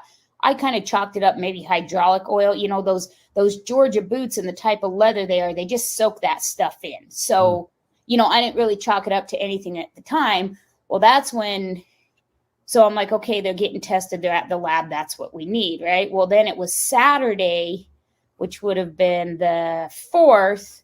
I found out I was lied to by the detectives, and the boots had not been put in processing. They were in the back of the SUV saying they were being held in case cadaver dogs needed them. And we all know cadaver dogs do not need the human scent. That's only trackers. So the boots actually did not get to the lab until June 6th, a full week after they were found. A full week. The boots, did you take a picture of them, or where was the blood at on the boots? I'm just curious. Just on the, it'd be like if you had a bloody nose and looked down and it dropped on the side of your boots. It's just like one little drop. Yeah, I really, when I looked at the boots, my thoughts honestly was hydraulic oil. Like, it's not like it was like, it was literally like a drop of blood from a bloody nose. We start looking at Dylan's pickup, and you can clearly see how dirty the inside of it is, dusty and everything. So just imagine what the outside would look like. The pickup has been pressure washed. So there's no mud on the tires. There's not even dirt on the tires. There's no tracks. And for it being pouring rain, that pickup, that doesn't make sense. And if you go, you'll see in the video when you go to the front tire that when it goes to it, that they clearly didn't. They forgot to wash the wheel well on the front tire. So, you know, the little bit of dirt that's on it, it's just from the sand blowing. But the pickup, it rained all weekend. It's like, if he had been driving this, you would Yes. definitely. Bill, let me know if you want to stop and talk. I'm gonna eat. So if you have any, look at this. It's got delicious salad, chicken nugget. Oh my God! It looks brown because of the green screen. It looks so gross because it's salad. I was so confused what it was, and then you said I thought it was a bowl of like Halloween candy. Can I see it again? Yeah, because it's green, so it looks disgusting. And then you get picking up the colors of the green screen. Look. In reality, it looks so good. It's strawberries, lettuce, almonds, and chicken. It's gonna be so good. I'm so excited. I just threw a bunch of stuff, like the strawberries. I threw a bunch of cut what are they called? Sliced almonds, strawberries, and then chicken nuggets I cut up. I'm hungry. I know, but go eat, or well, no. Go eat. Okay, if you want to have, I'll be listening. If you want to stop, I'm gonna be watching, but I'm gonna put it on mute. Oh, and I didn't hear anything about that person that you wanted me to hear for. Listen for the small person. Okay, thanks. I know I was listening downstairs too. You guys, this took so long. Look at her going back and forth, even with our interview. She like, Tiff, you did such a good job. I didn't think I did because I felt like I didn't know enough about the case at the time. So if I would have known all the little details, I could have asked better questions, I feel like. But no, we did good from what we had, I feel like. No. But don't you think if we would have known a little bit more details, we could have asked a little bit more in-depth questions, I feel like. Mm-hmm. No, but we did good. I hope you're not thinking I'm saying that. My style, my style of interviewing is this is a secret that I let people talk so I shut up and let people talk so they can trap themselves and whatever, trap or exonerate or whatever, like just let people talk. Okay, anyways. How do you think? But look at what Michelle C said, Montello desert salad. yeah, I know. Believe me, look, it's good. Just imagine it's looking so brown with the green screen because it's so green. Because the green. All right. Is this our normal Mad Dog? Mad Dog. No, Mad Dog Mark. No, because Mad Dog, the other one's Mad Dog Mark. Or no, Mad Cow. It's Mad Cow. I don't know. Who are you talking about, Mad we Dog? have lots of mad animals. But where is Mad Cow? He was here earlier. Huh. Okay, eat away. I'm going to get a sucker. Bye. I'll be muted. Okay. Yeah. Okay. Here we go. Expect like a lot more mud. Yeah. And even just splattered up the sides or anything like that. Anything. Now, the damage that's on the front there, was that already there? Yeah, that's not new. Okay. Yeah, no, that's not new. It's a farm pickup. Did he own a pressure washer? Obviously he probably did for his farm equipment. Yes, and it was out there on his farm by his pump, nowhere near the pickup. And that's about the only way you could, get that mud. As the lady who has helped me with the timeline puts it, it's like gorilla poop. Mm-hmm. It sticks to everything. It doesn't just wear off in a rainstorm. You've got to physically get it off yourself. Right. And then for it to be in Ford Low when Dylan, he's been cussing, and that's the pressure washer mark you can see right there. You know, when you get really close to something and you pressure wash it, it leaves marks if you don't get it. You know, you get one spot really good and not the other. So he knew his 4-wheel drive didn't work. It's been an issue. He would not put it in Ford Low. He absolutely would not put it in Ford Low. There's no tracks. So in Lucerne that weekend, it was raining, and you're in the middle of a desert, and tracks are everywhere when it rains. Dylan's pickup has been pressure washed. And we didn't catch it in the first couple days because we were just frantic. We weren't even thinking about it. But then we had some people from Utah come forward, and they were cavers, and they were out there that weekend, and she called me, and she gave me a bunch of great information, pictures about the weather, what the landscape looked like with the puddles. And when we pulled in Monday, we left tracks. We still had tracks. It was still that wet. There's nothing behind Dylan's pickup. There is no track that it had moved for weeks. We know it had, but there's no tracks. There's no mud on the tires. There's no mud on the rims. But one place they missed was the wheel wells. So the wheel wells are full of mud, like it had been driven in the rain, and we have videos of it. But the tires, the pickup, there's no, you should have mud on the side of it. There's nothing. It's been cleaned. So it's like someone drove it somewhere and then parked it back where it was and cleaned it spotless. Yes. We start looking at Dylan's pickup, and you can clearly see how dirty the inside of it is, dusty and everything. So just imagine what the outside would look like. The pickup has been pressure washed. So there's no mud on the tires. There's not even dirt on the tires. There's no tracks. And for it being pouring rain, that pickup, that doesn't make sense. And if you go, you'll see in the video when you go to the front tire that when it goes to it, that they clearly they forgot to wash the wheel well on the front tire. So, the little bit of dirt that's on it, it's just from the sand blowing, but the pickup, it rained all weekend. It's like, if he had been driving this, you would definitely expect Wait, I have a question then. Because she makes a point to say two different things about other tracks, with the tracks by the grain shed and then the tracks in the wash. So she was saying that the rain would have washed those away. Then why doesn't she think the same for this? Even though, Gloria Dunn, you told me it wouldn't, right? But she thought that. So these would just be like probably little tracks. Why wouldn't she use the same reasoning for why there's no tracks around the truck? Because the rain washed it away, right? If he didn't use it since Saturday morning and it rained Sunday early morning and all day Sunday afternoon, there wouldn't be tracks probably, right?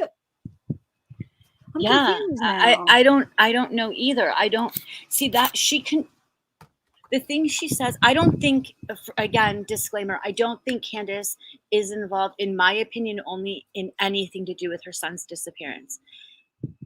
But she throws me off a lot with the things that she says. I don't know if I'm willing to call her shady. I don't think I'm willing to call her shady or suspicious. I just think that it's odd, and I'll just leave it at that. Can we rewind it a little and hear that again? The part you're talking about? You're muted. There's more than one clip. It's a lot of them where she's saying there's no tracks by the other part was already happened, and then the other part about the tracks and the washer is coming up. But the parts about the other thing from the grain truck, that already happened a while ago. But yeah, I'll rewind it a little bit here though. Okay. All right. He absolutely would not put it in Ford Low. There's no tracks. So in Lucerne that weekend, it was raining, and you're in the middle of a desert, and tracks are everywhere when it rains. Dylan's pickup has been pressure washed. And we didn't catch it in the first couple days because we were just frantic. We weren't even thinking about it. But then we had some people from Utah come forward, and they were cavers, and they were out there that weekend, and she called me, and she gave me a bunch of great information, pictures about the weather, what the landscape looked like with the puddles. And when we pulled in Monday, we left tracks. We still had tracks. It was still that wet. There's nothing behind Dylan's pickup. There is no track that had moved for weeks. We know it had, but there's no tracks. There's no mud on the tires. There's no mud on the rims. But one place they missed was the wheel wells. So the wheel wells are full of mud, like it had been driven in the rain, and we have videos of it. But the tires, the pickup, there's no, you should have mud on the side of it. There's nothing. It's been cleaned. So it's like someone drove it somewhere and Right. then parked it back where it was and cleaned it spotless. Yes. I mean, We start looking at Dylan. So why couldn't he have drove it Friday? If he really pressure washes himself Friday, drives it to get lunch, wasn't rainy Friday, didn't get any mud. You know what I'm saying? Drives it back home Friday night, works all night Friday night, Saturday. So once he gets on Friday, doesn't touch it again. Takes his grain truck, and then something happens out there. Then it rains Sunday in the morning and then all day in the afternoon, and it washes away the tracks that he had made coming back in on Friday. Bam. Mm-hmm. Why can't it be just that simple? Meaning that nobody ever took the truck, right? Yeah. Well, I mean, there wouldn't be tracks if it rained, because obviously you're thinking something happened when he went to the grain shed. That was before it rained. So if you're saying rain will wash away the stuff, then the reasoning makes no sense, because you don't think he even used the truck after Saturday. We're pretty sure it happened when he was taking the grain truck Saturday morning. So therefore, it's normal to find no tracks because of the rain. I don't know. I don't either. I feel like we need a trip to Montello, but I know I wanted to until I saw the prices of the flights. Well, I'd like to go, but not in the summer. Mm-hmm. I'm such a wuss. But yeah, no, I don't understand a lot of what she says. She confuses me. And then why has this always been the narrative about, you see her repeating that a lot about, well, there wasn't any, and they missed the wheel well. There's mud in the wheel well. But that was the same. And I'm not saying I believe Kurt. Okay. I'm not saying that, but why is Kurt's whole thing is like, Dylan said the only place I didn't clean is the wheel well, because when I drive, it's going to fall off anyways. The mud's going to dry and it's going to fall. So what was the point? None of it makes sense. But Gloria Dellen, you did say that you think that something's coming to a head, right? And we've heard that from several people now that are close to the case in Montello, that they also believe that this is coming to a head. And I pray that we're there. I agree, Darcy. I don't think she's intentionally trying to. I have my own theory about her, but it's like personal, has nothing to do with the case, so I'm not going to share it. But I don't think she has anything to do with Dylan's disappearance, and I don't think she's purposely trying to throw people off. I think there's another reason, but yeah, I'm not going to share it here because, like I said, it has nothing to do with the case, and that's what I'm here for. So, okay, so I'm going to continue. It is my belief that Dylan is on his own. Oh, really? Yeah, huh? It could be, huh? There's a lot of acres there, right? And we saw on one of Salty's videos how the dirt is there, and like you could just. And then at this point, not to be grotesque or anything, but God forbid, if he has passed, he would either be out there in that desert, mummified, or animals, like coyotes. Unless if maybe they buried him.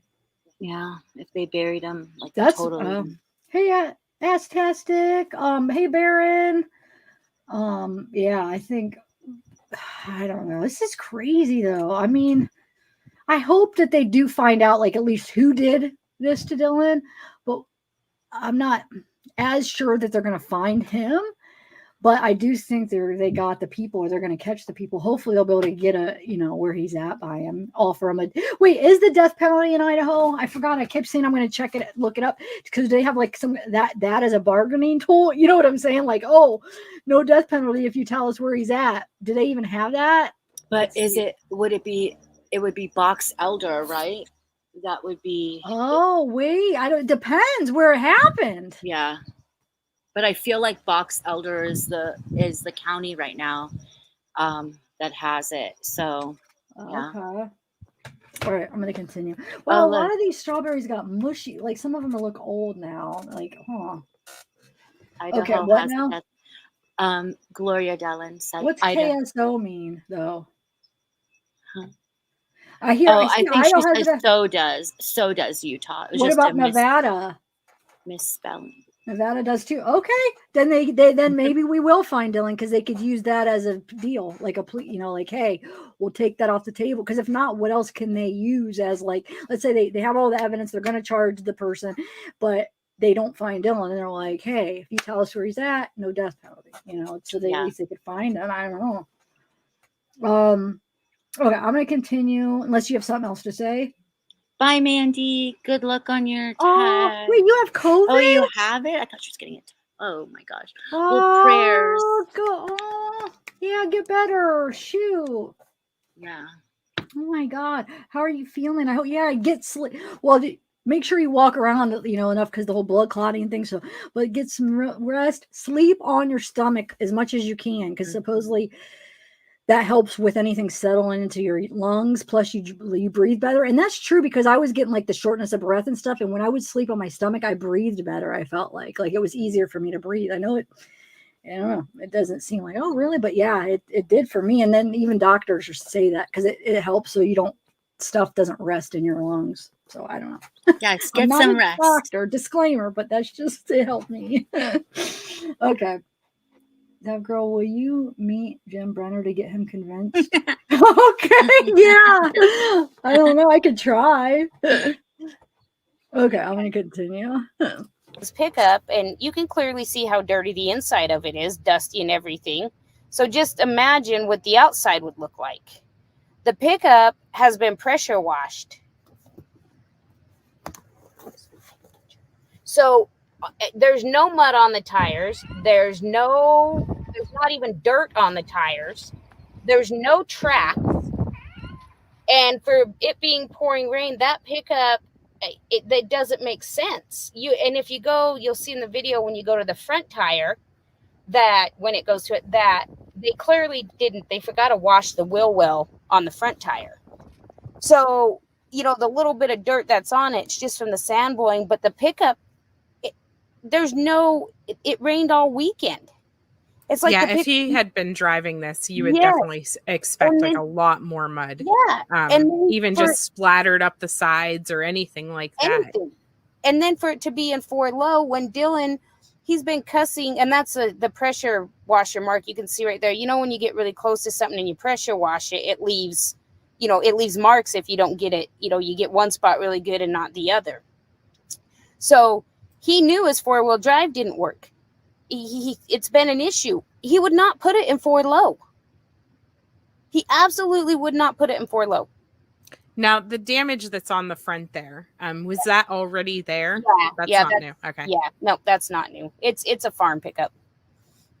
Did he own a pressure washer? I mean, obviously he probably did for his farm equipment. Yes, and it was out there on his farm by his pump, nowhere near the pickup. And that's about the only way you could, get that mud. As the lady who has helped me with the timeline puts it, it's like gorilla poop. Mm-hmm. It sticks to everything. It doesn't just wear off in a rainstorm. You've got to physically get it off yourself. Right. Yeah, we're aware of the rain and that a lot of it gets washed away, but there's not a trace. The way that desert sets up is if you're on higher ground and the water runs down, the higher ground sets up probably, I would bet you it's hard enough within 5 or 6 hours. It's not going to leave footprints. But Dylan's pickup, where his pickup's sitting right now that you can see, it's sitting up on a hill. So if he were to pull up in there after the rain, because even our pickups when we arrived there Monday left tracks. Mm-hmm. So yeah, on the upper part, I get that because the way that ground sets up, but it's where the water's held and there's no way you could walk from your pickup to the camper, how his thing's set up without hitting one of those low spots. There is just no trace, not even a trace of the pickup being pulled in. There's no tracks behind it, nothing. And then with having no tracks of that pickup coming in or out, and I'll tell you a little bit so your listeners know. So that desert soil, if you're up on higher ground, which is where Dylan's pickup was parked, it's up a little higher. So everything runs off of that. It doesn't absorb water like most of us are used to who aren't used to deserts like that. It just runs. That's where you get all your washes and, you know, all that, because it all goes into one place. So after a rainstorm like that, where Dylan's pickup was parked, that can be dry and it's almost hardens like cement, and then the ground cracks, you know, within probably 8 hours. And you could drive up on that without leaving tracks after that rainstorm. Like the ground hardens that fast. But where Dylan had to pull up in, so there's no tracks behind, like it would leave tracks if he pulled in and out when it was raining. But like I said, you got this short amount of period before the ground dries. But where Dylan was up on a hill, everything pulls down and you got this big puddle. Well, when myself and my husband, Justin, my other daughter, when we pulled in on Monday night, it was Monday evening, we finally went to the camper after we dealt with search and rescue. We were still leaving tracks. That's how much it rained. We still left tracks into Dylan's place. So there's no way that pickup, unless somebody pressure washed out the tracks too, could have got up on there. Does that make sense? Like it doesn't add up. Basically, they went behind. They went behind and covered the tracks up. That's my feeling, because they pressure washed the truck. You could see where, like, there was the drip marks from the tailgate and the fenders and stuff, you know, after you wash something where it sits and drips in the same place. But the area that they would have had to clear the tracks that didn't pool in water, I want to say it's probably about 25 feet is it. Dylan has a pressure washer on his farm. It would be nothing to take those tracks and just, you know, wash the pickup and just, there you go, because it's on the harder part. So the tracks aren't going to be deep and rutted as he comes up in. And then the rest of it where it's below, where the water more puddles, before we realized this, before we actually came, you know, started looking, there had been so many people in and out of there because they never taped it off. There was no way for us to tell if Dylan's pickup drove through it, because there was probably 30 people, including the sheriffs and the detectives, that have drove through that spot. So when this is found out, when you see the truck, it's power washed, there's no tracks, now you have boots. What is law enforcement saying now? Like at this point, are they like, this is suspicious, we believe foul play, or no, there's still just him missing? Yeah. So the frustrating part. It's a 2015. It's later on in this video. She answers. So his truck, she says, is a 2015. So the Ford or whatever it is. Okay. Law enforcement is, there was a lot of times we'd go 2 days without hearing from them, and then Justin and I would both call and scream and throw a fit, and then somebody'd show up and they'd try to appease us, and then it would be the same thing. I mean, you take on, let's see, the day our big search was, our first one was Saturday, June 4th. We probably had between 250 and 300 people out there. We had no assistance from Box Elder. Nothing. Tell me about you said that the truck appeared to be power washed. Yeah. How do you feel about it? Is that something that you What picture? Oh, you just mean an old picture? Not the picture where she was showing after they found the truck, right, Linda? Hoses? Somebody did say in chat that they saw hoses under, yes, in the video that was shown. Well, what the heck? I mean, they would know that, right? I mean, or it has to be some kind of explanation, right? I mean, they could obviously see it. They're there in person. The police have been out there. The FBI has been out there. I don't understand. Like, yeah, Patty. I eat super fast. I hate it. I can never even enjoy my meal. Even when I make a point, like, okay, I'm gonna eat slow and enjoy. Like gnocchis are one of my favorite things. My grandma makes. My grandma that passed makes the best homemade gnocchis. I'm going to enjoy this because, they just like swell up once you eat them. And then I eat so fast and I just can't stop myself. And then I have a stomach ache. I hate it. I cannot slow down eating. Yes, I ate the whole thing already and a cookie. Anyway. I want gnocchi right now. I could make them. I made them once in high school. We had like a dinner party, and I made them. They're really easy. They're really simple ingredients, and like potatoes, flour, eggs, water. They're really good, and then good sauce. The sauce is the key. Do you call You know? sauce gravy where you're from? No, I call it sauce. Oh, I asked you that. Yeah. Okay. Because it isn't like Jersey Shore. Didn't you say like don't they call it gravy for so like on the like what that'd be like New Jersey, New York, probably. Yeah, like people. East Coast. Well, in Boston, some people call it gravy and some people call it sauce. So that's East Coast, you know? Yeah. So I thought, where does that end? I guess in Ohio. Wait, it's maybe it is Ohio that ends. Wait. So it says it's like they had a short hose and was trying to reach around. But like, why wouldn't she say? Because she says the power wash is way over there. You don't think she said that there's a hose, something's going on, or maybe that's just something they're just keeping in the investigation? I don't know. I didn't see it, but I don't know if I want to try to rewind it because that was a while back, wasn't it? Or do you want me to? I don't know how far back that was. Let me see. I'll put it back. Let me just look at the video. And It's way back. Yeah, it's like I'll fast forward it back then. Let's see if we see it in this.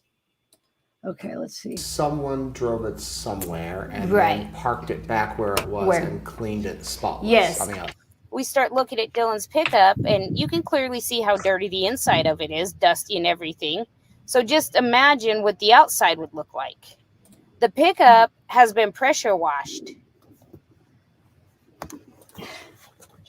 So there's no mud on the tires. There's not even dirt on the tires. Gravy. There's no there is track. a hose. And Okay. for it being I saw pouring it. rain, that pickup, that doesn't make sense. If you go, you'll see in the video when you go to the front tire that when it goes to it, that they clearly didn't. They forgot to wash the wheel well on the front tire. So, the little bit of dirt that's on it, it's just from the sand blowing. But the pickup, it rained all weekend. It's like if he had been driving this, you would definitely expect like a lot more mud. Yeah, and even just splattered up the sides or anything like that. And then for it to be in 4 low, when Dylan, he's been cussing. I was trying to see where that hose, because you can see the reflection, and it looks like it's coming from over there that way. I don't know. What is that for? Were they doing something with it, or is that where did they find it? Let me look. So the pressure washer mark, you can see right there. When you get really close to something and you pressure wash it, it leaves, marks if you don't get it. You get one spot really good and not the water. other. Or wait. So I saw the end of it, but it's not. It looked like I don't know. It just looks like a hose, a regular hose. I don't know what they were doing with it. What do you think? Well, there's a lot of farm equipment, right? And there's probably some farm equipment that has that. Like, I don't know.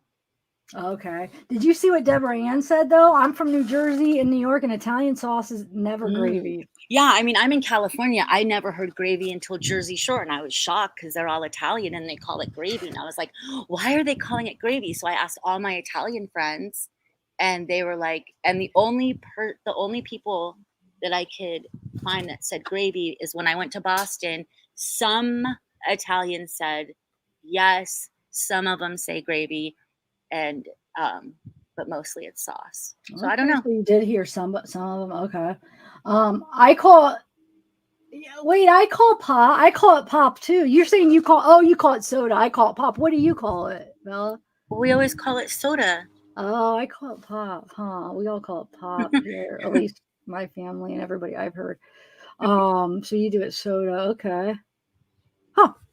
Most of the Jersey Shore kids weren't really Italian. Yeah, I don't know. It just tripped me out. Go ahead, what? It just tripped me out. Like gravy. I thought that was like a totally different thing. I know. It doesn't even sound right to put it on gravy on pasta. You know what I'm saying? Because I always think of like gravy for turkey, or like the gravy's that brown, or like you could get the lighter one, but like that, it's just different. It's not freaking sauce. I know. Like, I don't get it. Well, I never call it gravy, and I'm not Italian. I call it sauce. Wait, they say farmers don't run over hoses. They know better? What? Really? Well, it's under it's like stuck kind of halfway under, not halfway, but the wheel's almost like squishing it a little bit right there. I don't know. We run over. Where are you? You do? Where? Yeah, well, where are you from, Scouts? What? Are I you can't from the even East read Coast it. or? I know. Are we the only ones that see it like that or no? Yeah, we're the only ones. Are you sure? Okay, good. Yeah. It says I call it because if I added the comment after the video, it would be on top of it. It's just what you add last. So I call it pop. Granddaughter calls it fizzy when she was a little shed busy. Oh, when she was a little bit. That's funny. I am too, Tony. Me too. I like Tony's picture. I know. I love it too. I always say I love the colors and stuff. It sticks out. I always notice it. Like, you know what I'm saying? That your picture makes you stick out for some reason in my eyes because the colors. I like the bright colors. I like those colors. So I always see you because there's some people like I don't see and not on purpose, but there's some people that stick out more. And I think a lot has to do with the picture. Somehow they pop out more, and I notice them for some reason. You know. Hey Tina, Tony, me too. There's a huge difference. Don't put gravy on my noodles. No. Yeah, gravy is for breakfast. Yeah. Weren't they? But they were Italian. They weren't even Italian. Like if you would take like their, I mean, you don't even think they really were Italian. They're lying. I don't know. But Okay, I want to know I want to know this, please. Excuse me. What is chocolate gravy on? Whoa, I never had chocolate. That sounds like a dessert, huh? Wow. Okay, I think we're getting out of our depths. Okay, but when you guys are saying what you say, pop or soda, will you tell me where you're from in the thing? Because I want to see like who are the people that say pop, where are you from, and who are the people that say soda? Is it like an East West Coast thing or what? Midwest? I'm considered Midwest though, so. No, I don't know what a Johnny Pump is. You enjoy your sucker? If I wouldn't just ate so much, I would have went and had my mom give me like a Tootsie Pop because I had her hide them. And the one day I had her unhide him, so I'm like, Mom, let me have a couple. I ate, I think 8 of them that night. And my mom was like, I told my mom that. She goes, I'm hiding them back again. I know. When did you have it last? Because that was like last week or so when I had all those. I want that one night. So. Oh, look, everyone's telling you. Okay. A Johnny Pump is a fire hydrant, says Tony. Oh. Okay. All right, let's do it. I can't look at you, Bella, because it's gonna make me crave. I'm gonna turn my camera. No, wait, no. See, I didn't mean that. No, but I don't want it on anyways. I'm hot. Oh, okay. I'm outside. Wait, what does being hot have to do with having your camera on? It makes you cooler when you don't have it on? Because I feel like I'm constantly like fidgeting because I'm really hot, you know? Okay, I'm gonna come. Oh, go ahead. What? And then I'll probably get chased by a beetle. Oh, yeah, that's true. No, I'm not kidding. Here it comes. Yeah. Okay, hold no, on. I know. It's like every day now. Pop, Idaho. Okay, yeah, Pop. Is Idaho considered Midwest? I don't know. I'm gonna press play and then. His four-wheel drive didn't Bella work. left. It's been an issue. He would not put it in forward low. He absolutely would not put it in forward low. Now, the damage that's on the front there, was that already there? Yeah, That's not new. Okay. Yeah, no, that's not new. It's a farm pickup. Did he own a pressure washer? I mean, obviously he probably did for his farm equipment. Yes, and it was out there on his farm by his pump, nowhere near the pickup. And that's about the only way you could, get that mud. As the lady who has helped me with the timeline puts it, it's like gorilla poop. Mm-hmm. It sticks to everything. It doesn't just wear off in a rainstorm. You've got to physically get it off yourself. Right. Yeah, we're aware of the rain and that a lot of it gets washed away, but there's not a trace. That way that desert sits up is if you're on higher ground and the water runs down, the higher ground sets up probably, I would bet you it's hard enough within 5 or 6 hours. It's not going to leave footprints. But Dylan's pickup, where his pickup's sitting right now that you can see, it's sitting up on a hill. So if he were to pull up in there after the rain, because even our pickups when we arrived there Monday left tracks. Mm-hmm. So yeah, on the upper part, like I get that because the way that ground sets up, but it's where the water's held and there's no way you could walk from your pickup to the camper, how his thing's set up without hitting one of those low spots. Like there is just no trace, not even a trace of the pickup being pulled in. There's no tracks behind it, nothing. And then with having no tracks of that pickup coming in or out, and I'll tell you a little bit so your viewers, your listeners know. So that desert soil, if you're up on higher ground, which is where Dylan's pickup was parked, it's up a little higher. So everything runs off of that. It doesn't absorb water like most of us are used to who aren't used to deserts like that. It just runs. That's where you get all your water. I forgot to fast forward it back to where we were. Now I'm sorry, BB. You're right. We rewound to look at the hose and I forgot to fast it. Okay, I'm going back. Sorry. Here we go. Here we go. We're back. Once we kind of stepped back and got our heads leveled and realized we weren't getting a lot of help from law enforcement and wrapped our heads around what was going on. What picture, Meep? If you're talking about Bella, that's Bella in the picture. If you're talking about what was up on the Dylan videos, that was Dylan by that old red truck. But you're probably talking about Bella, right? I don't know. Let me know. And notice that it's like that makes no sense. We had a couple out of Utah come forward that had been out there and caving that weekend, and she sent me pictures, timestamp pictures of what it looked like that morning that Dylan supposedly took his grain truck in. And there is no way there wouldn't be ruts. There is no way there wouldn't be tracks.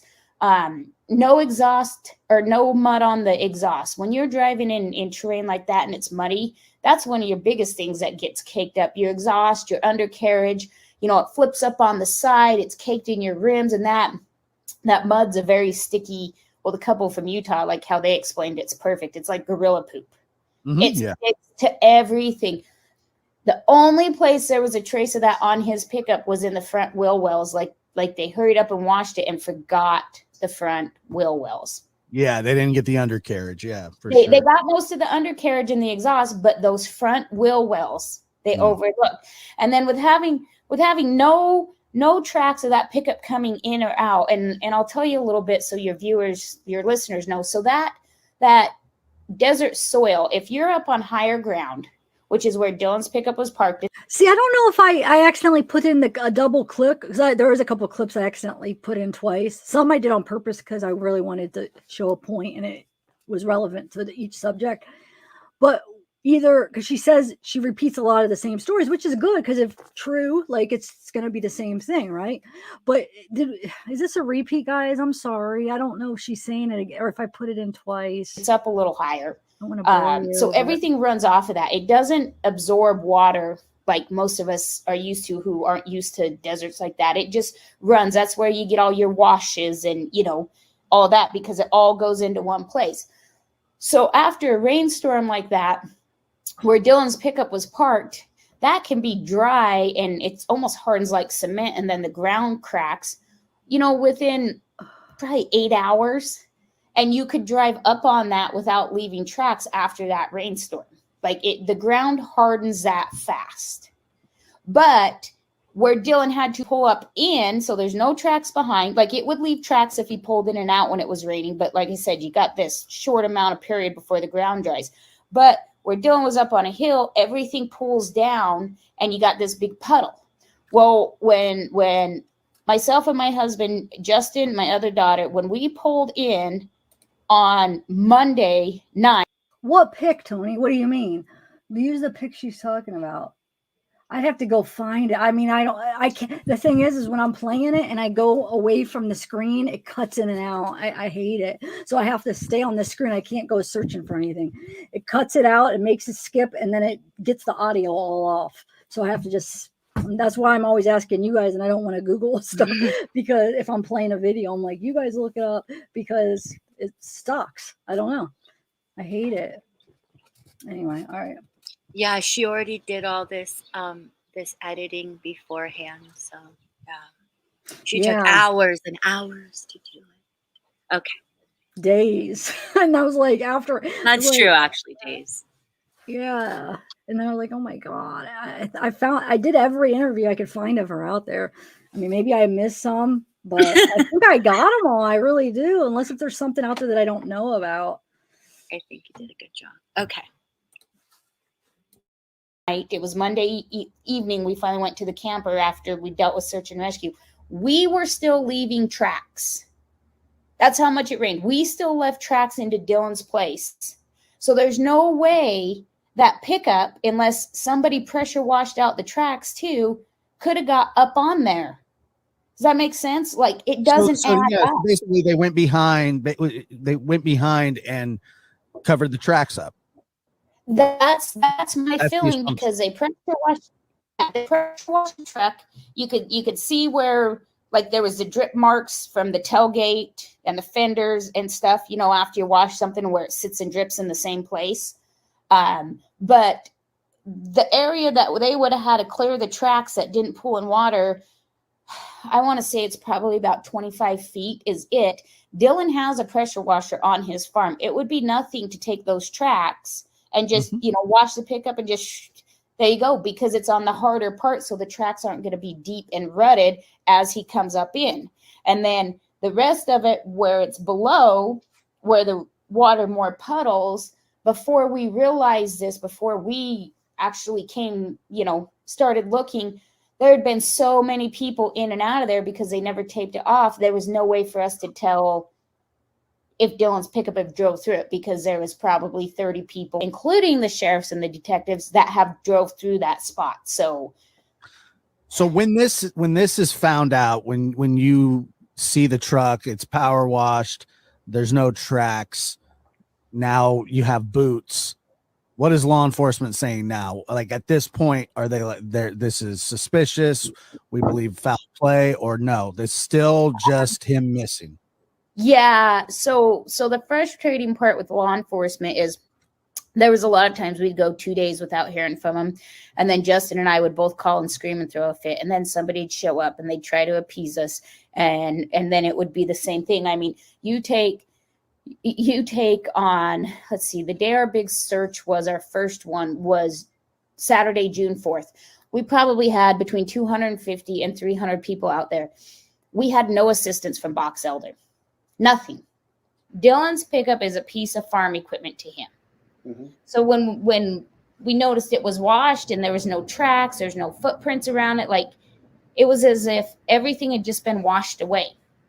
Now, when we arrived there Monday, May 30th, my husband and I's pickup, Justin's pickup with Brooklyn in it, and then when Colton and JD arrived in Justin's other pickup, everything left tracks, guys. Everything left tracks as of Monday. But there was nothing. Clean pickup, in four-wheel drive, seat scooted up, completely out of how Dylan could drive it. So what did they do? Do they attach a pump, a hose to the water pressure, and then throw the hose end into the pond? And, correct. Okay. So and there's hoses all over on the ground, like where Dylan, because he would run it for his washer, he'd run it for all different stuff. So there is a hose always in that pond right up to his camper. So all you'd have to do is grab his pressure washer and bring it up, and it's gas. It's ready to go. Okay. So water samples can be taken from the pond, and swabs could be taken from the vehicle to see if whatever the makeup of the water is potentially on the outside of the vehicle. Another thing, but it's obvious they pressure washed the outside of the vehicle. They pressure washed the tires and the rims, but not the wheel wells. Correct. And they got the back ones, just not the front ones. It's like they forgot. If you look at the back ones, there's hardly any trace of mud, but the front ones, it's there plain as day. Mm-hmm. Do they show that here in this video on? So if you back up, it shows the back one. But see, you see how those tires are in that desert that you're in? I mean, it's plain as day that there is something wrong with this. The kid is not in the desert pressure washing his pickup the day before it's going to rain. I mean, it's just, and then like on the timeline where it talks about the pickup being pressure washed, it was a couple of days into it before we all stood back and took a deep breath and realized, wait a minute, something's off in this pickup. It's clean. I mean, even as much as it had rained that winter, when we all pulled in on Monday, we still left tracks and our pickups were all muddy. So for Dylan's pickup, and he doesn't wash his pickup. I don't know if you guys seen the picture I put on Facebook to kind of show it. You know, we get this picture from Dylan. Oh, first time I washed my Dodge in 2020. That was August. And he was serious. Like, that wasn't a joke. He finally washed it. So his pickups are a tool just like his tractors. And the other thing is so Sunday, we said, you know, we're going to move Dylan's pickup out if, you know, at this point, the big search and rescue party had been out there that we organized. That pickup's nothing. It's probably had over 200 people touch it. They're not going to pull anything off of it at this point because they didn't do the job in the first place. So I got in the pickup to take it back to camp to Justin so Dylan's friend could drive it home. Okay, and who drove the vehicle home? Who drove the vehicle from your family back to where you took it? So I drove it from the farm back to where base camp was, and then JD, Dylan's best friend, drove it back. Is that when? Lucas, I don't know. I remember Kurt saying that he had a bunch of oil in the back and stuff, but did it come out that Dylan was trying to I know he did. Kurt said he didn't clean when he pressure washed it, he didn't clean it. But are you saying there's news that after he got home sometime he tried to do it? Or what do you mean, Lucas? I didn't hear anything about that. I think he washed it. Would it have been Thursday or Friday, Bella? It was when he came to the bar Friday. Would it be for lunch or whatever? He was there, and Sammy and Kurt said he showed him that he pressure washed it, but I don't know if it was he washed it earlier that day or the Thursday. Do you know? I can't answer that. I know it took him 2 hours to wash it. So whether it was that day that he washed it or the day before, I don't know. But he was like proud of it because Kurt had always, the story is that Kurt always said like there was oil and you put a tool in and you put a shovel in, it would come out with oil on it. And so he's like, I did it. I washed it. Wait, my phone's dying. Y'all are talking about. Okay, Holly. Questions. What's your questions? Oh yeah, I put that up already. Didn't I? Yeah, I put that up. I read it. Yeah, interesting. I didn't realize she said two different. I didn't even know she ever said a specific story about it. I just thought she kept saying a farm accident. Are you talking about the damage? Wait, like farm truck don't ask. Yeah, I slid into a pool. Are you talking about the damage in the front or no? I never heard her tell a story. That's interesting. Where does she say that at? And yeah, Vanilla, when I saw those in the background, wait, is that weird or something? Does that go against anything anything that was said? Is he not supposed to have tractors, or can you fill me in, Vanilla Unicorn? I'm interested. Okay, I want to continue. Okay. I like your picture though. That's cool. That's gonna stick out because of the colors. Is that when you noticed the discrepancy in the seat position? The seat was scooted up to the point I didn't even have to move it to drive it. Now, I'm 4'11". Dylan's 5'11", and he sits back far. And every time I've ever gotten Dylan's pickup, you can't reach the pedals. I can't. So I thought, well, maybe it's just the way the seat moves when you turn the pickup off, right? So I made a mark in the dust, turned it on, turned it off, and to where the seat went back, and it's not where it was at. So it wasn't just because somebody got out of the pickup and let it go back to a setting. It was placed there. Okay. And then somebody earlier had asked about the height of the business partners. Would they have had to pull the seat forward in order to drive his truck? No, they would have been back. They're both bigger guys. Okay. Yep, they're both bigger guys. And Don's very, very husky, like where the steering wheel is. And sorry, Don, if you're listening, no offense. He wouldn't have been able to fit. Mm-hmm. So they're asking, what has Dawn been helpful, and what is like the build of Dawn and Jim? Are they? It's just like I said last short, time, hefty, etc. Just husky guys, just average size, 5'8", 5'9", maybe 5'8", just them big husky guys.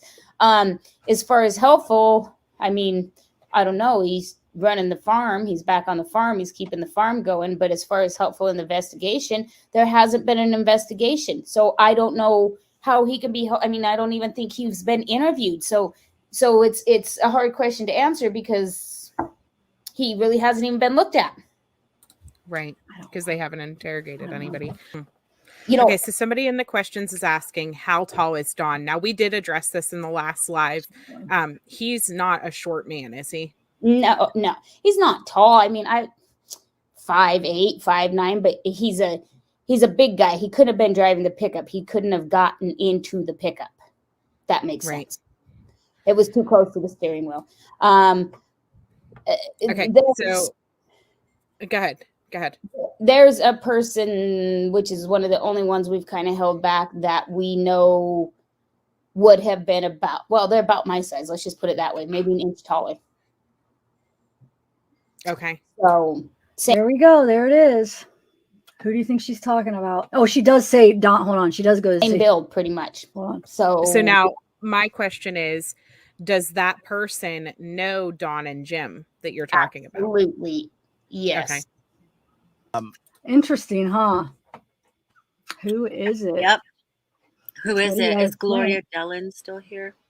Who is that So Gloria Dellen? only an inch taller than Candice. Candice is only 4'11". Mm-hmm.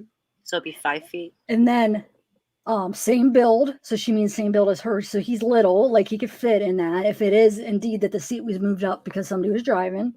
They know Don and Jim. You're right. She doesn't say male or female, but if I were to guess, I would guess a male for some reason is what I think she's talking about, a male. I don't know why, just because there's a lot of stereotypes. You know, people just, I don't know. I just think that she wouldn't, I don't know. What do you think? Why do I think that she wouldn't even use women to compare for the height? Because a lot of people do just like assume. I feel like she's just going to assume it was a man, but I could be totally wrong. Maybe not. I don't know why I'm thinking she's probably not even taking the women heights into consideration. She's just looking at the men. What do you think? Do you think I'm wrong on that? It's just my opinion. I don't know why. I think she just means man. That's what CDT says is what I always envision in my head. And it's probably after talking to Sammy that I do. So maybe that's like a biased thing. Envision what? Sammy mentioned a small homeless guy out there who is mean if you don't give him a ride.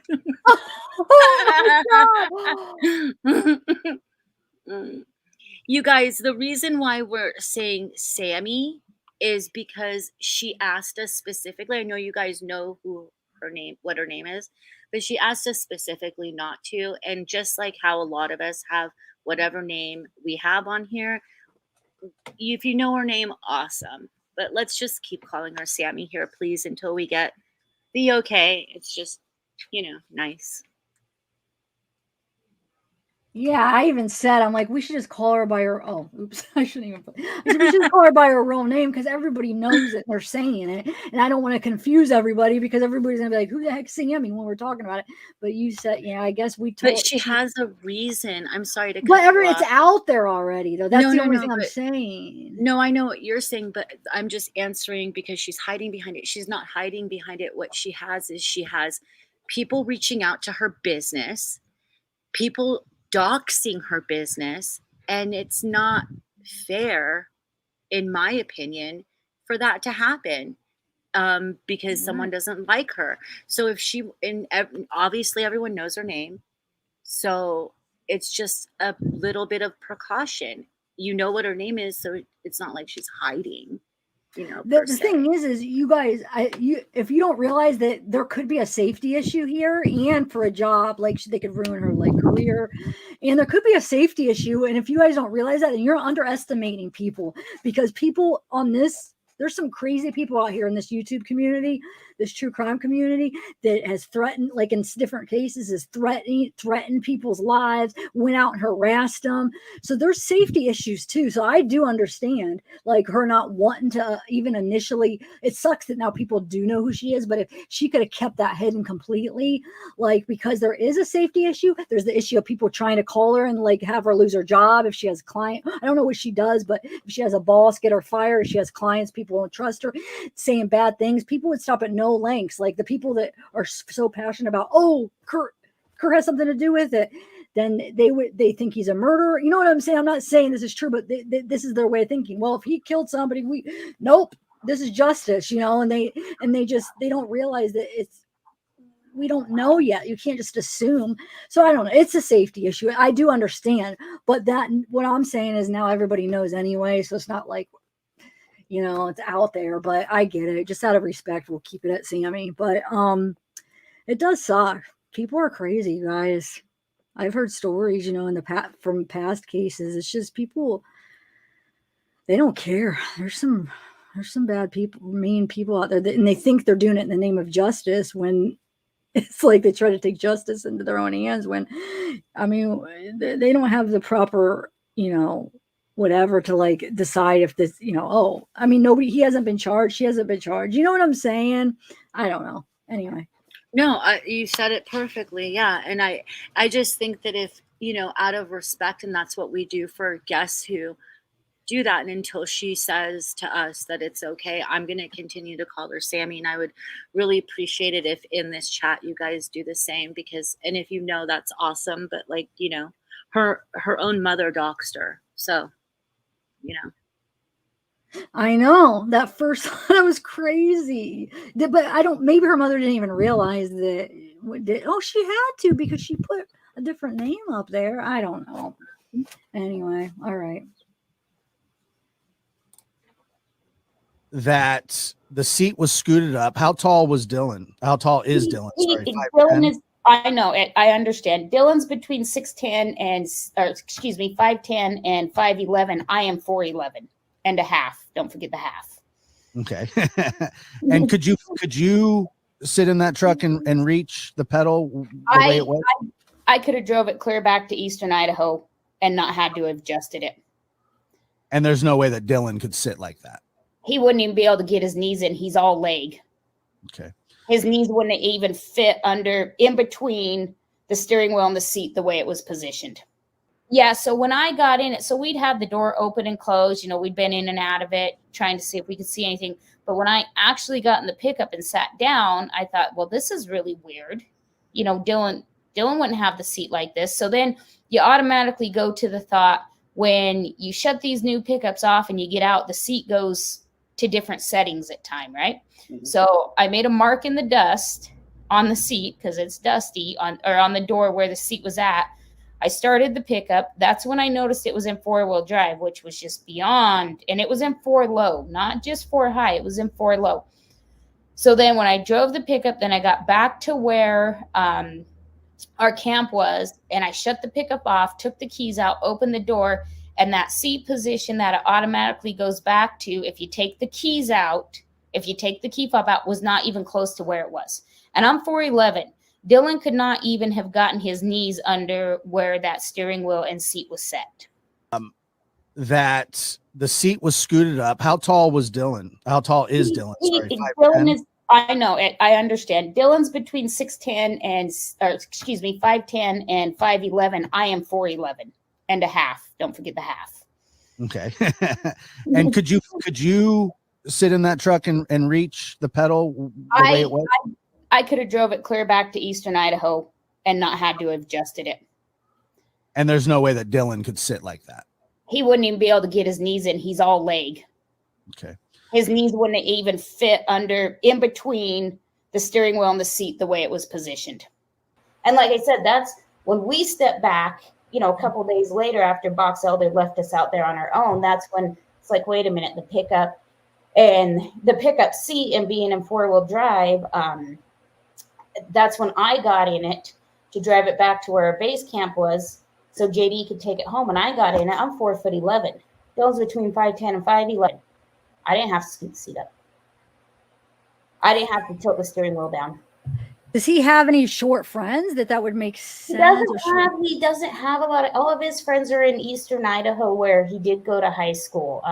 So no, there's no, and like, you know, we talk about Jim and Don and everybody hears their names and everything. They're both big, husky guys. I'm sure you've heard me say in other interviews where, you know, sorry, Don, but he wouldn't even be able to get in between the seat and the steering wheel where it was at. So to me, I just stopped immediately. And that's when I started the pickup, and then it's got the, you know, service 4-wheel drive tool on.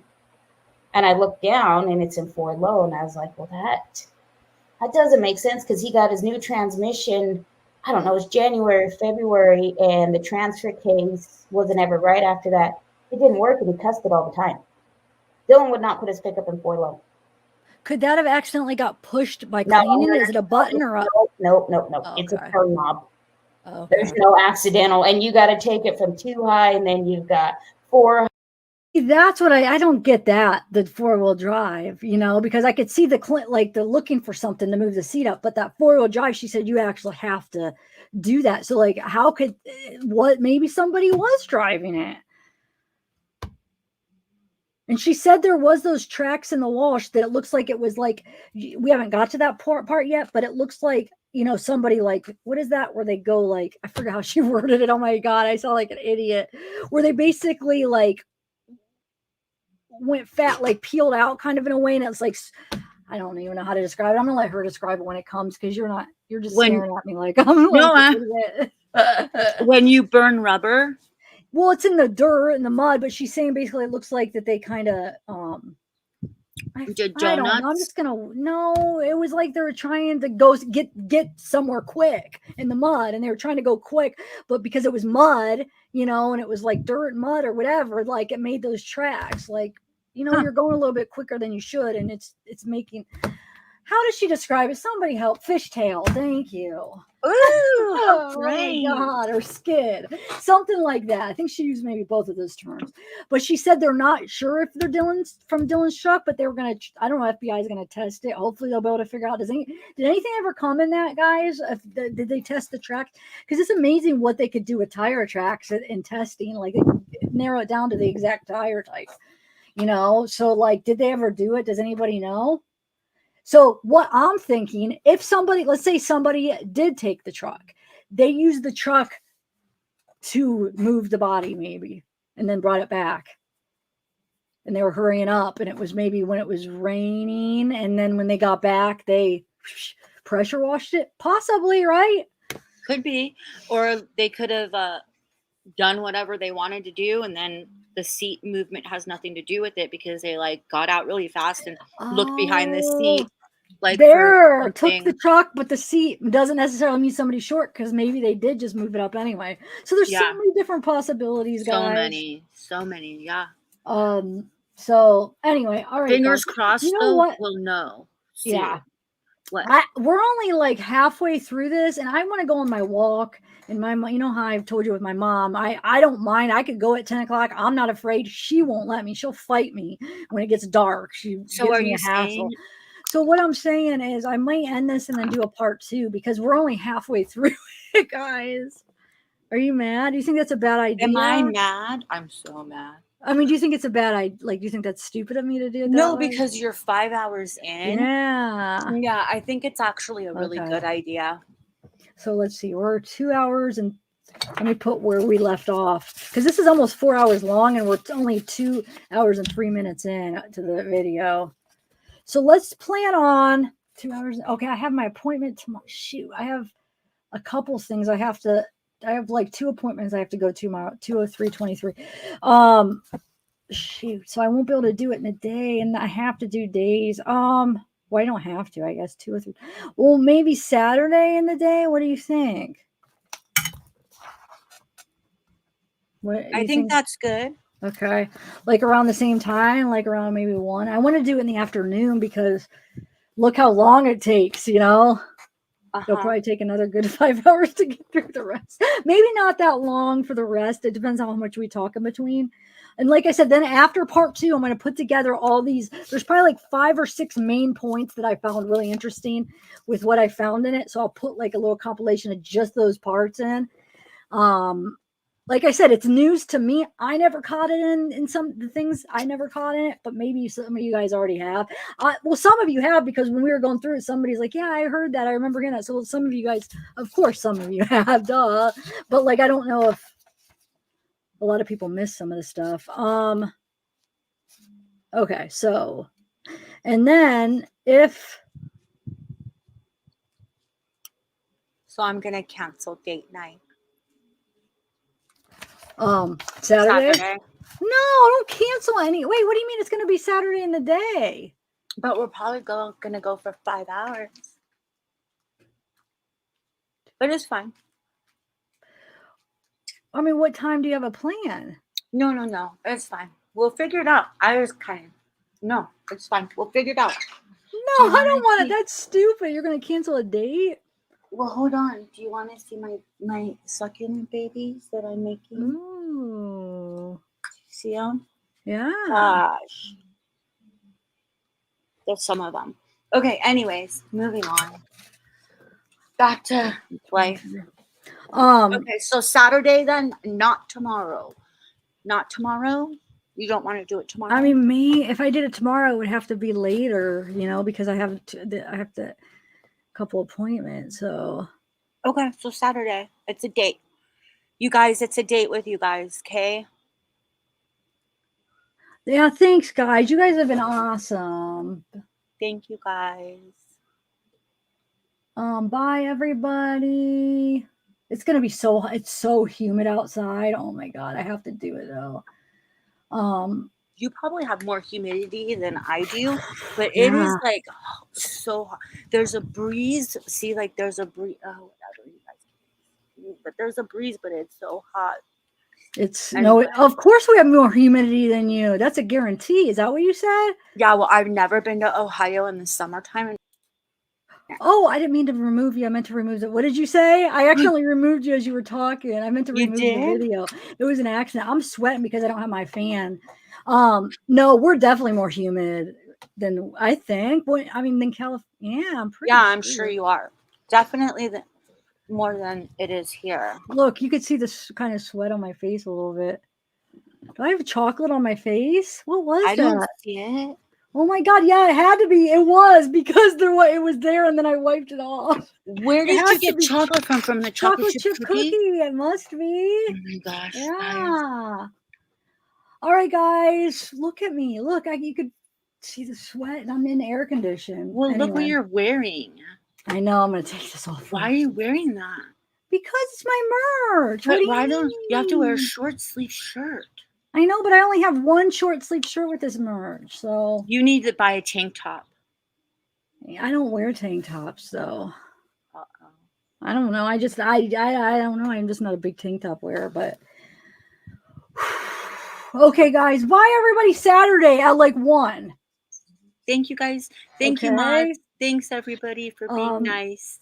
And maybe if I do a live tomorrow, it'll be on another case. If I do one, probably. If I do one tomorrow, I'm not sure if I will, but Saturday it'll be this. Okay. All right. Thank you guys sticking around 5 hours. Bye. Don't like automatics.